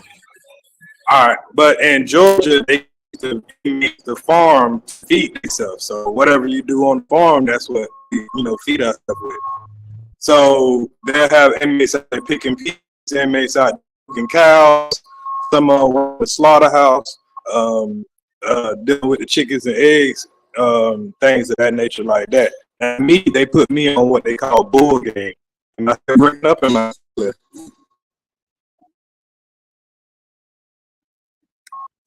Am I still clear? Yeah, you was breaking up a little bit. You said they put you on something called bull gang. Yeah. Now, bull gang is like county work. Now, you might work in the county parks, like drive around on the lawnmowers, cut all the grass. You might do the fields. You might work in, like, you ever seen those ditches on the side of the roads with the big old pipes and everything? We would clean out the ditches. We had this big old long shovel. We used to call it the donkey dick. And it took 3 or 4 guys to use that shovel to dig out all the mud that's in the county ditches, so y'all won't get flooded and all that stuff. And weed and cut down trees. Right now, all right, not to be in your business or nothing, man, but if you don't mind me asking, where do you work? What do you do? Now I'm a HVAC, new construction duct mechanic. So I install air conditioning on commercial buildings right now. I'm actually doing a jailhouse right now. It's amazing. I went from being in the jailhouse to putting the air conditioning in. Ain't that That's crazy. look That's at how it come that. full circle. Look at that. And that's I really appreciate you for coming up, pulling up, and hitting the link. You know what I'm saying? Because that's what we was talking about. Just like how are all of these traits are something that so many people, especially, are getting incarcerated while they're incarcerated. And then on top of that, you have programs out here for kids and youth that show them. It's just like a vicious cycle of funneling. But when do we ever break the cycle? And like you see yourself doing, working in HVAC and actually doing that on the prison system, on the jail. You know, that's crazy. That is Well, it's the thing that is. I think the issue is the youth. They just don't know. See, when I was around 18, 17, 18, 19, like I said, I was taking care of myself. I had a child, but I was selling drugs and stuff. I didn't know about a trade. If somebody would have took me to work and said, hey, you know what I'm saying, taught me something that I felt like I could make six figures in, yeah, I would go that route. I didn't learn this trade to coming out of prison. I went to a halfway house, which I had to earn my way in. And that's one of the things they're talking about prison reform, but that's one of the things that they're taking out of the system. In Georgia, they closed down two of them while I was incarcerated way back in 07. Oh, you start breaking up on us again. Might have been breaking it up. Okay, so there I go. Am I back? Yeah. Am I back? Yeah, you back. Okay, so they took what they call transitional.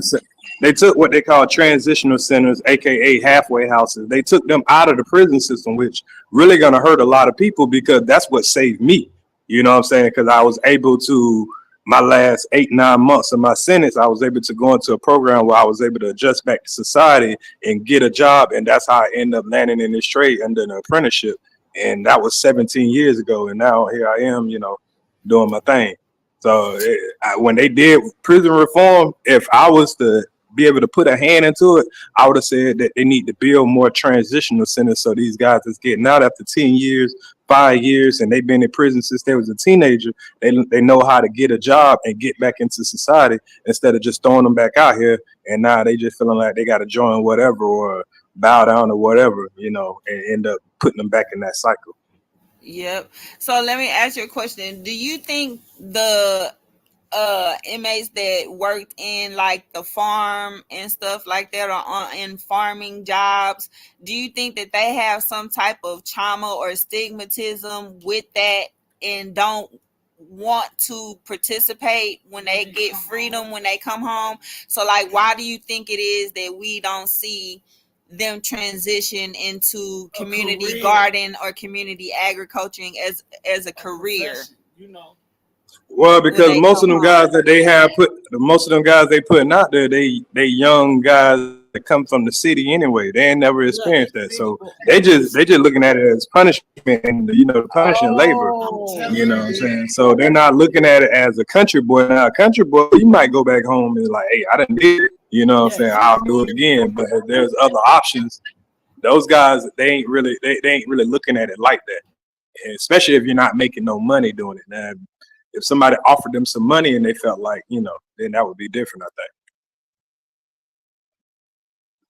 But none of them are really coming out and wanting to do it because you would have to be in just kind of in the geography of farming. You get what I'm saying?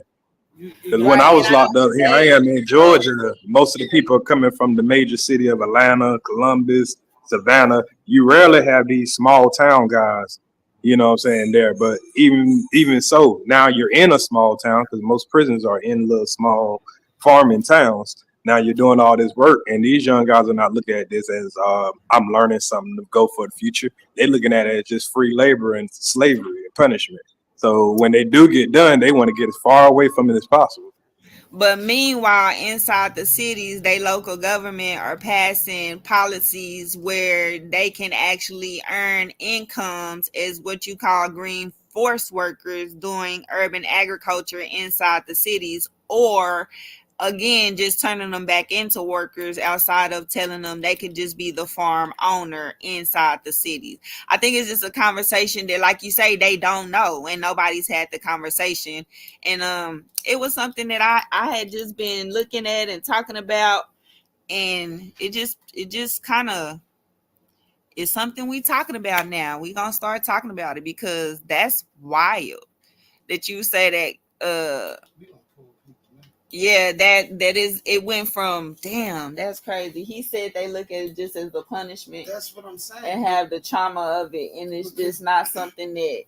Yeah, because because they're not gonna bring you in there and then they sitting here teaching you, teaching you the basics. They just gonna get you in there and just gonna do the labor of it.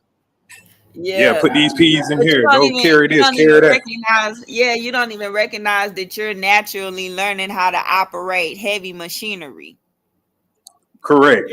And then there's only gonna be a couple of guys, and the guys that they're gonna have operating that stuff is gonna be guys that probably had experience from the street or whatever. Everybody else is just gonna be the city boys, and they just in there mad, ready to fight. A lot of dudes don't even go to work; they'd just rather go to the hole. And then Now, it did teach me something though.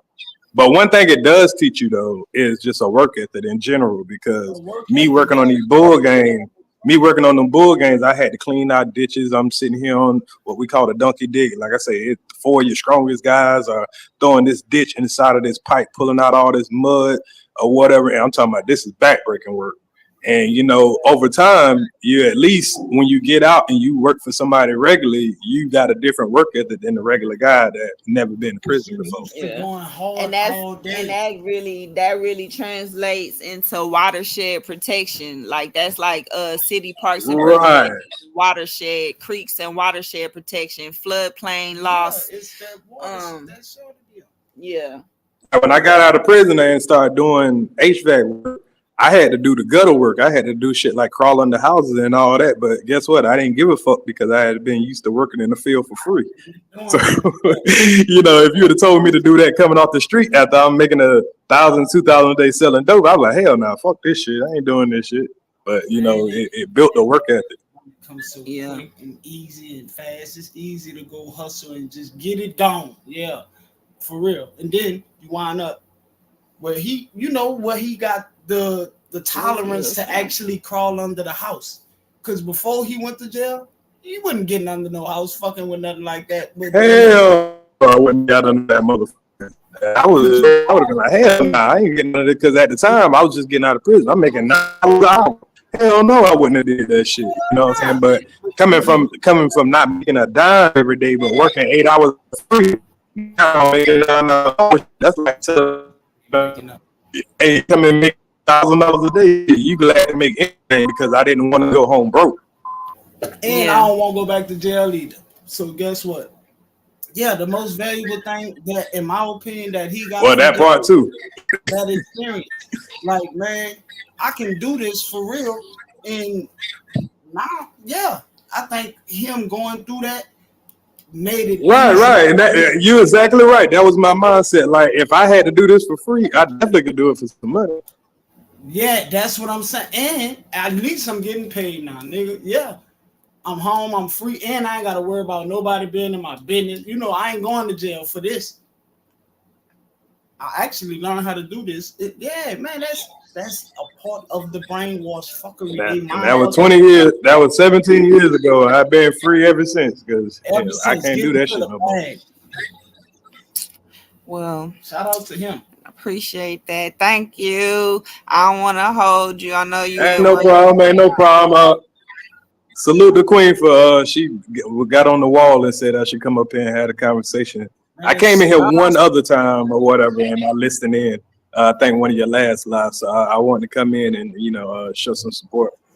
I appreciate that. Thank you. Pulling up for real. Appreciate it. I'm gonna get out of here because I know my signal gonna be going in and out. I'm in the only good place in here where I can get some. You gotta keep saying, already later. But salute to you, salute to the chat, salute to you and guests. I'll be in the bushes. All right.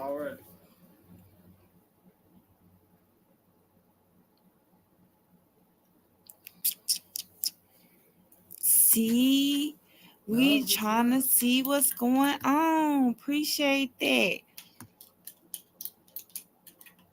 Look, see, I did. What's the name, babe? I have been writing it down. You ain't gotta write it down. You recording it. But I do need to write it down from when But I'm saying, you what's can the go name back of? to your recordings and write.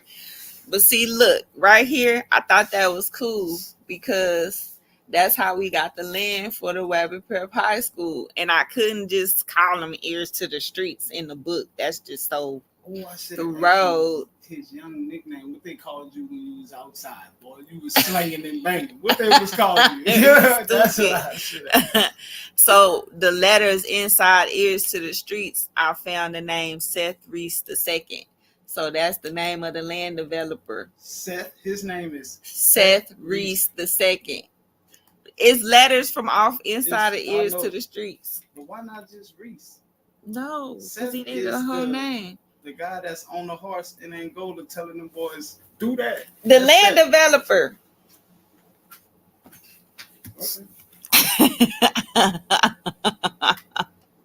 It was so crazy. She like, Farmer Nancy is a fool. Tell him that a millionaire who invested in prisons laughed at Ears for crawling under a house for big dollars in 2024. What? Oh, That no. sound like a hater. That do sound like a hater. Queen said that. He said that just sound like a hater, Queen. It For is real, a hater. Because, man, when it comes to feeding your family, do it. I know, man, people empty sector, they be dealing in shit. They be dealing? Yes. People got, man, that's crazy. It's people that do crazy stuff to make sure their family is fed. At least I'm under the house and not under the pen. Nah, for real. Look, I just respect. That's what I'll do. Respect. And so I just typed in Missouri for Kansas City. I just did Missouri State Prisons. Missouri Department of Corrections. Prisoners produce vegetables in these so-called restorative justice gardens. Part of a carefully choreographed attempt by the Missouri Department of Corrections to portray prisons as humanitarian enterprises. Oh my God, gardens and food donations. Oh, they try to say that they gardens. Oh, we're just hanging out gardening. Missouri Volunteer Prison Labor tends gardens that yield. Okay, so the Missouri prisoners are the gardeners. They dealing flowers like bouquets? They dealing flowers and bouquets. That's my You said they dealing flowers and bouquets. That is wow.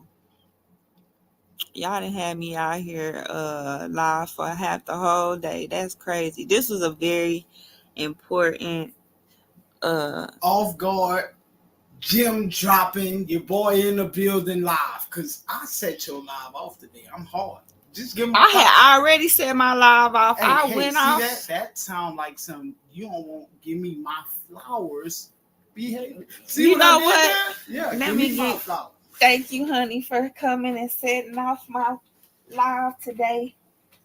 It went live for being a part. I love you too, boy. Being a part of my I'll do anything for you. You do anything for me? Like Quagmire, giggity. Like Boomhauer. Ooh, that's that real laugh right there. That's the real laugh right there, y'all. Don't do that on here. This is class. See why you come, you don't let your spouses come bring you nothing for lunch in front of students. Don't be doing all that.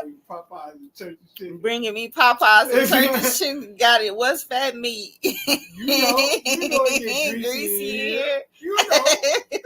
Slippery and wet. Shut up. You get out. No. I was invited here. I'm gonna write that. That's gonna be a scene in the book, y'all. Big Nance. Yep. He gonna roll up on the horse. Yep. Howdy, man. Oh, don't play with me, girl. You know I'm coming. Don't be tipping your hat at me talking about no howdy, ma'am. You See better them Spurs, stop. girl. These $600 Spurs on my boot.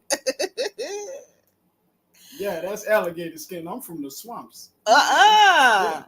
My family deal in sugar cane and tobacco. Look at Hey, don't play with me. I write too. I told you I'm hard. You ain't gotta believe me. That is crazy. That's improv. Selling flowers is great. Get all your bases from the Dollar Tree too. Yep. Hung on that house while his brother made a judgment to the front. What happened, Queen? Queen, you be telling us some stuff. Right there We don't. It's 111 on the game. That is crazy. How did that happen?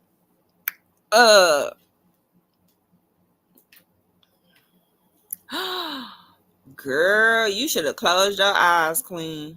She said she saw a drug transaction on video. Where? I don't know. I don't want to know. We don't She hang should. around here. Yep, we shot. Did you just hear me say she should have closed her eyes? Never mind. Ooh. How can you shame a man or woman that's working every day? Exactly. Ain't no shame in my game. Did she really see, or did she just assume? What was they selling? I don't know. No, hey, she could answer in the chat. Tell us, Queen. What they was selling? He nosy. Yeah. It say he shined ears on his large platform for crawling under a house while his brother made a drug transaction and turned over shoes on YouTube Live. He didn't shame TJ. Yep. Kwame? I guess so. He a sucker. Yeah, job turkey. Don't you start that shit. Man, you know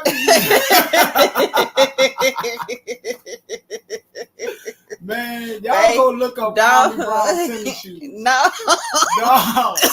not the shoe drive. He actually put out a shoe. It was so bad. Give me that. Okay. So my husband thought this whole time that when Kwame Brown did the shoe drive that he gave away his shoes. Man, I was so mad. I'm like, who the fuck want them shoes? I don't even know if Kwame Brown had a shoe. It was a prototype. It was so brown and ugly. It was a block. Babe, what? You gotta Google it. No, I'm last time you heard a nigga say, "Yeah, give me them Kwames."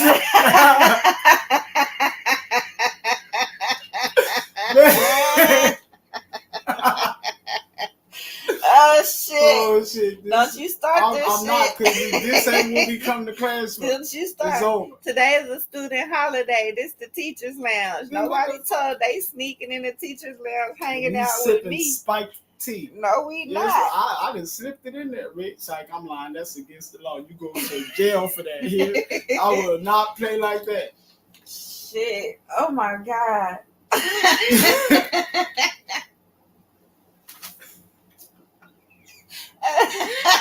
That boy say, when the last time somebody bought them Kwames? Babe, why you be so joked out like years later? After it been over. It been over. Look at you. Oh shit. Queen say she ain't never lied. Other people saw it too and stayed quiet. Oh, like they did. And so y'all crazy. Ear say he made $4,700 crawling under that house. Hell nah, boy, where you work at? No way. Don't you start that shit. I'm going under here. 47 for crawling. Boy, I'm about to go bust his up. Boy, what we doing? Here? And I'm a fast learner. Visual too. We're not doing none of that. Man, that nigga said 4,700 for crawling under one house. I crawl under my house for free. Babe, you laughing. I'm dead serious. That's crazy. I'm sorry, y'all. And all it took was a penitentiary experience. Oh, That's man. insane. That wasn't a slug either. That right Queen posted. That was a gem. Local people pay prisons to do work for cheap, like dig ponds on their property. You know what? That is crazy. When they can just come home and start a pond digging business and be getting business. Why? Because why the fuck would I, as a homeowner, call the prison to have them bring prisoners to my house to dig a pond. Because my grandpa used to call a plantation on this and send some of them niggas over Oh no, honey, don't say that. That's why. Ain't no black person calling the jail to get workers. Oh shit. We gotta unpack this shit, y'all. This man, this module in the course curriculum has taken on a life of its own. Welcome to the Wabbit Prep This High is a whole storyline. I like how you just reset the room. I do reset the room regular. This is the first time I heard it since I've been here, and I'm a guest. It's like, I'm sorry, I didn't mean to be petty. That's the toxic part of it. That right there is toxicity. You wrong. Babe. That's cold right there. I see you. I'm just saying, you know. We're here at the Wabbit Prep High School at 12345 West Forest Lane, Rabbitry, Texas, 304-911. That's an address. Yes. It's a zip code. If anybody has any complaints about our software, audio, and visual, please send them to Dean Kwame Brown and Superintendent Damn D in downtown Rabbitry, Texas. We just got word that we're going to be doing a prison to farm pipeline program with some of those Wabbit students here. You need to develop an app and make this a game. I'm gonna make it a board game with little Wabbits. I said it first. Don't copyright. I'm copyrighting my shit. Pending. Patent pending. The Wabbit board game. It's gonna be similar to Chutes and Ladders. You fucking little Wabbits making y'all way up the ladders. Woo! Then fail the class. On track. Here, I am on track. In the train right now. I am on track. Conduct. I am on track. I heard you. We making board first games. Shit, because you be trying to do me like that. Yep. That's it? Nah, because I just saw them little Wabbit pieces that I'll make for them games. And they just stick the little ones right onto the little blue piece. And you put it on the board game. Kind of like Chutes and Ladders. And we just move it along the trail. All right. See, my patent that's pending is more like Hungry Hippos, but with rabbits.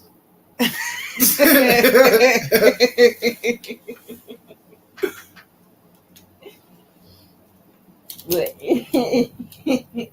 this is where we come to teach 4-H forestry program here in the Bus Life Agricultural Department. Send all the kids that are, class clowns and disciplinary problems to my class. That's the students from the slums. Yeah, they can come late to my class. I'm late too. That's the skinny naughty. Yeah, y'all come over here and holler at me. I'm late too. Long as you can write a good rap and Look, she say shit. She said she got it on video. Got what on video? The drug transaction. I saw the drug transaction. It's on video. Ears told her to post it. Well, hey, the question was, what were they selling? What was they selling? She don't know. And see, did you know what kind of drugs it that was? boy could have been handing him a bag of crayons, and I made these at home, my nigga. Thank you supporting work me. For cheap like dig ponds on fire. What supervisor is on break makes justice? TJ will be back in prison. This is how rumors get started. I know we don't want no rumors to be started. That's what I'm saying. Like, that's cool, and I like this. Why I stay off of your platform, because I am not the class teacher. She's here now. Substitute day was a great day. We ate popcorn and watched the documentary, But, well, y'all heard it. Queen, you can't be spreading school rumors. This is why this is the Wabbit Prep High School. And then the rumors start going around the class, and then she got to go dig up the evidence and stuff. This is why we needed Rumorville to apply for the school newspaper. We need a day for the school newspaper. Today is the day. No, I'm saying we need a day like show and tell. Yeah, I have study halls. That should be every day. See, what school? What kind of It's school today is a who student runs this holiday. school? Farmer Nancy run this school. Oh, Say, I thought don't. ran Are this you the class. Are I you thought the ran auditor? this department. See, listen. I'm over the whole damn school. The Wabbit Prep High School. That means the dean ain't over nothing. The dean is not over nothing. I had to take over the whole damn school. He abandoned the land that was donated for the so school. You a female Joe Clark. Yes, I just told you I would have to lock down. Oh, they used to call me Crazy Joe, but now they call me that now. Wait, babe. I'm about to fuck you up because this is how petty I am. Holy shit, that is you. No, it's not.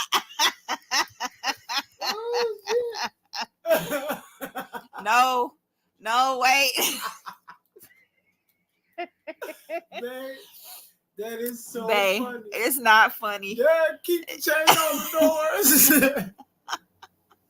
You smoke crack, don't you?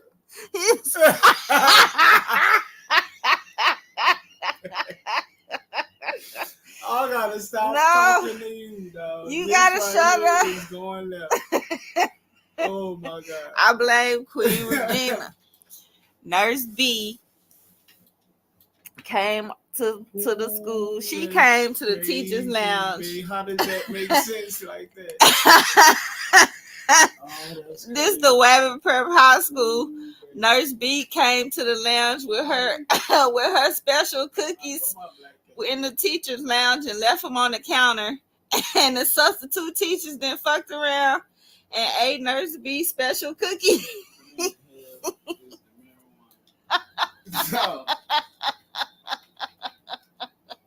This more like Miss Frizzle's class on the magic school bus. Babe, you better stop talking, because I promise I will really. That man said my shit is like Miss Frizzle's class from the magic school bus. Where them goddamn kids from the slums? Where's Lisa? Lisa is driving the magic school bus. Her and Rich is in charge of the school bus. After a hot day at work. This is perfect. Oh, dang, why did you say that? Oh my God. He said this is more like Miss Frizzle's class. Man, you wrong. You are so wrong for that. Because you can see the similarity. Oh man, that is cold. Miss Frizzle worked at the school, but ran it like it was hers. You know?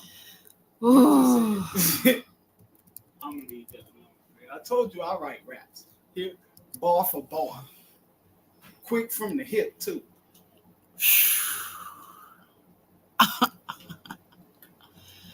That is crazy. Y'all know sometimes I be having to be still and quiet. So that my heart pounds. Oh my God. You forgot what you. God damn.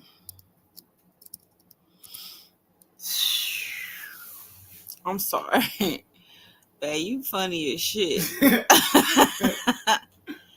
That was hilarious. Yeah, to me it was. It might not have been funny to nobody else. Oh no. But that shit there tickled me. Oh shit. I'm sorry, y'all. I'm looking for something. I'm probably not even gonna be able to find what I'm looking for. This is a long one. I told you I was like, it's gonna. You better shut up. You know. You don't see. That's why you don't be allowed on the internet. Right there. Nigga. Yeah. Right there. She said, "You better shut." Don't start my shit. Don't get me started. Look at me, man. I'm ready to be OG Rock. Don't Look start. at me, man. OG Rock in the room. Boy, I'm telling you. Don't you start it. Yeah. Let me see. No, don't tell him to chop it up. I could believe it. Chilling. Hey, Riaz. Thank you. And so say we crazy. He was using coding language. I have posted it multiple times on my community. I said I'm applying my red. Scared I'm not lean. Oh, she said little queen. I never saw a lot of people. You smoke crack, don't you? Who put that in the chat? Nobody questioned them when they lied on Queen, but asked me for evidence about celebrity's brother with all this Diddy news coming out. Man, Queen, you better stay away from them people. You gotta leave them people alone.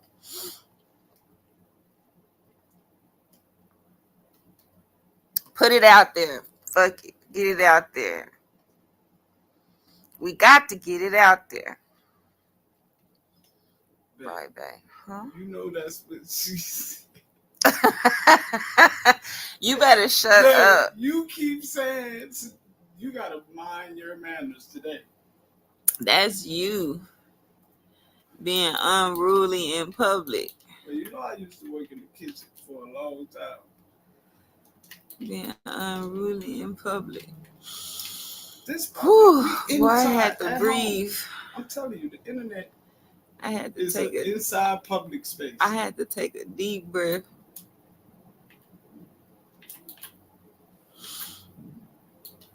They always want us to show she about it.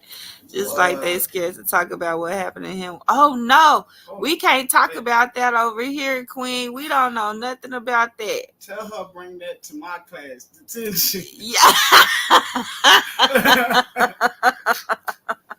Farmer Rock say you gotta take that to his class. He detention after school. We entertain all the BS and toxicity. Yep. And he say we entertaining all the BS and toxicity in detention after school. Yeah, because the more you talk, the longer you stay. So,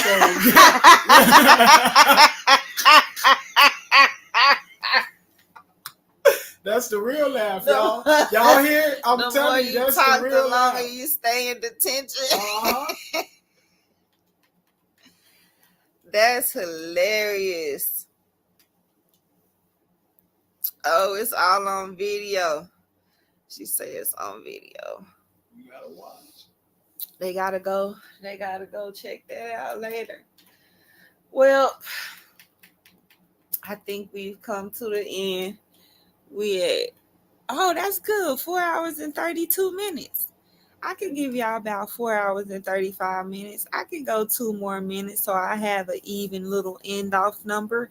Let's recap the day.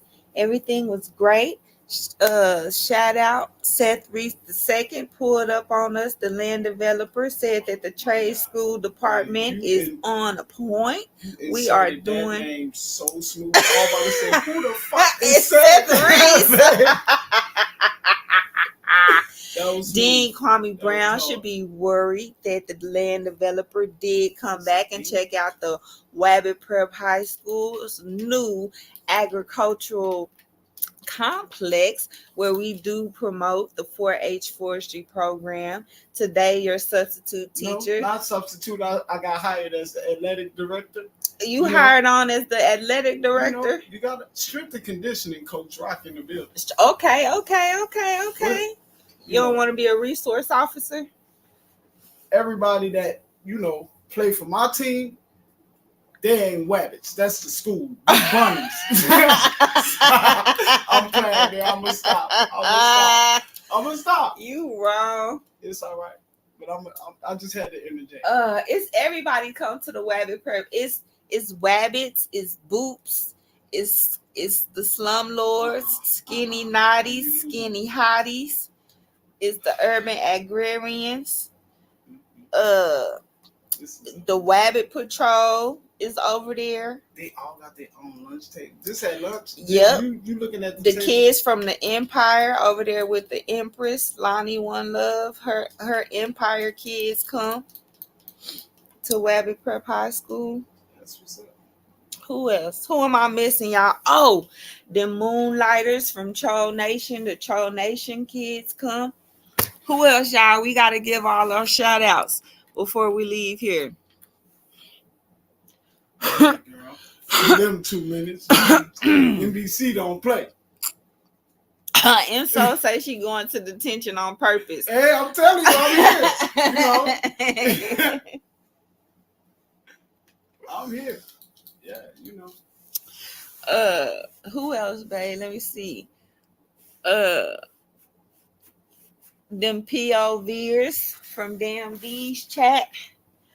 They come to the Wabbit Prep High School. He the superintendent, so we all know they the feds, they agents.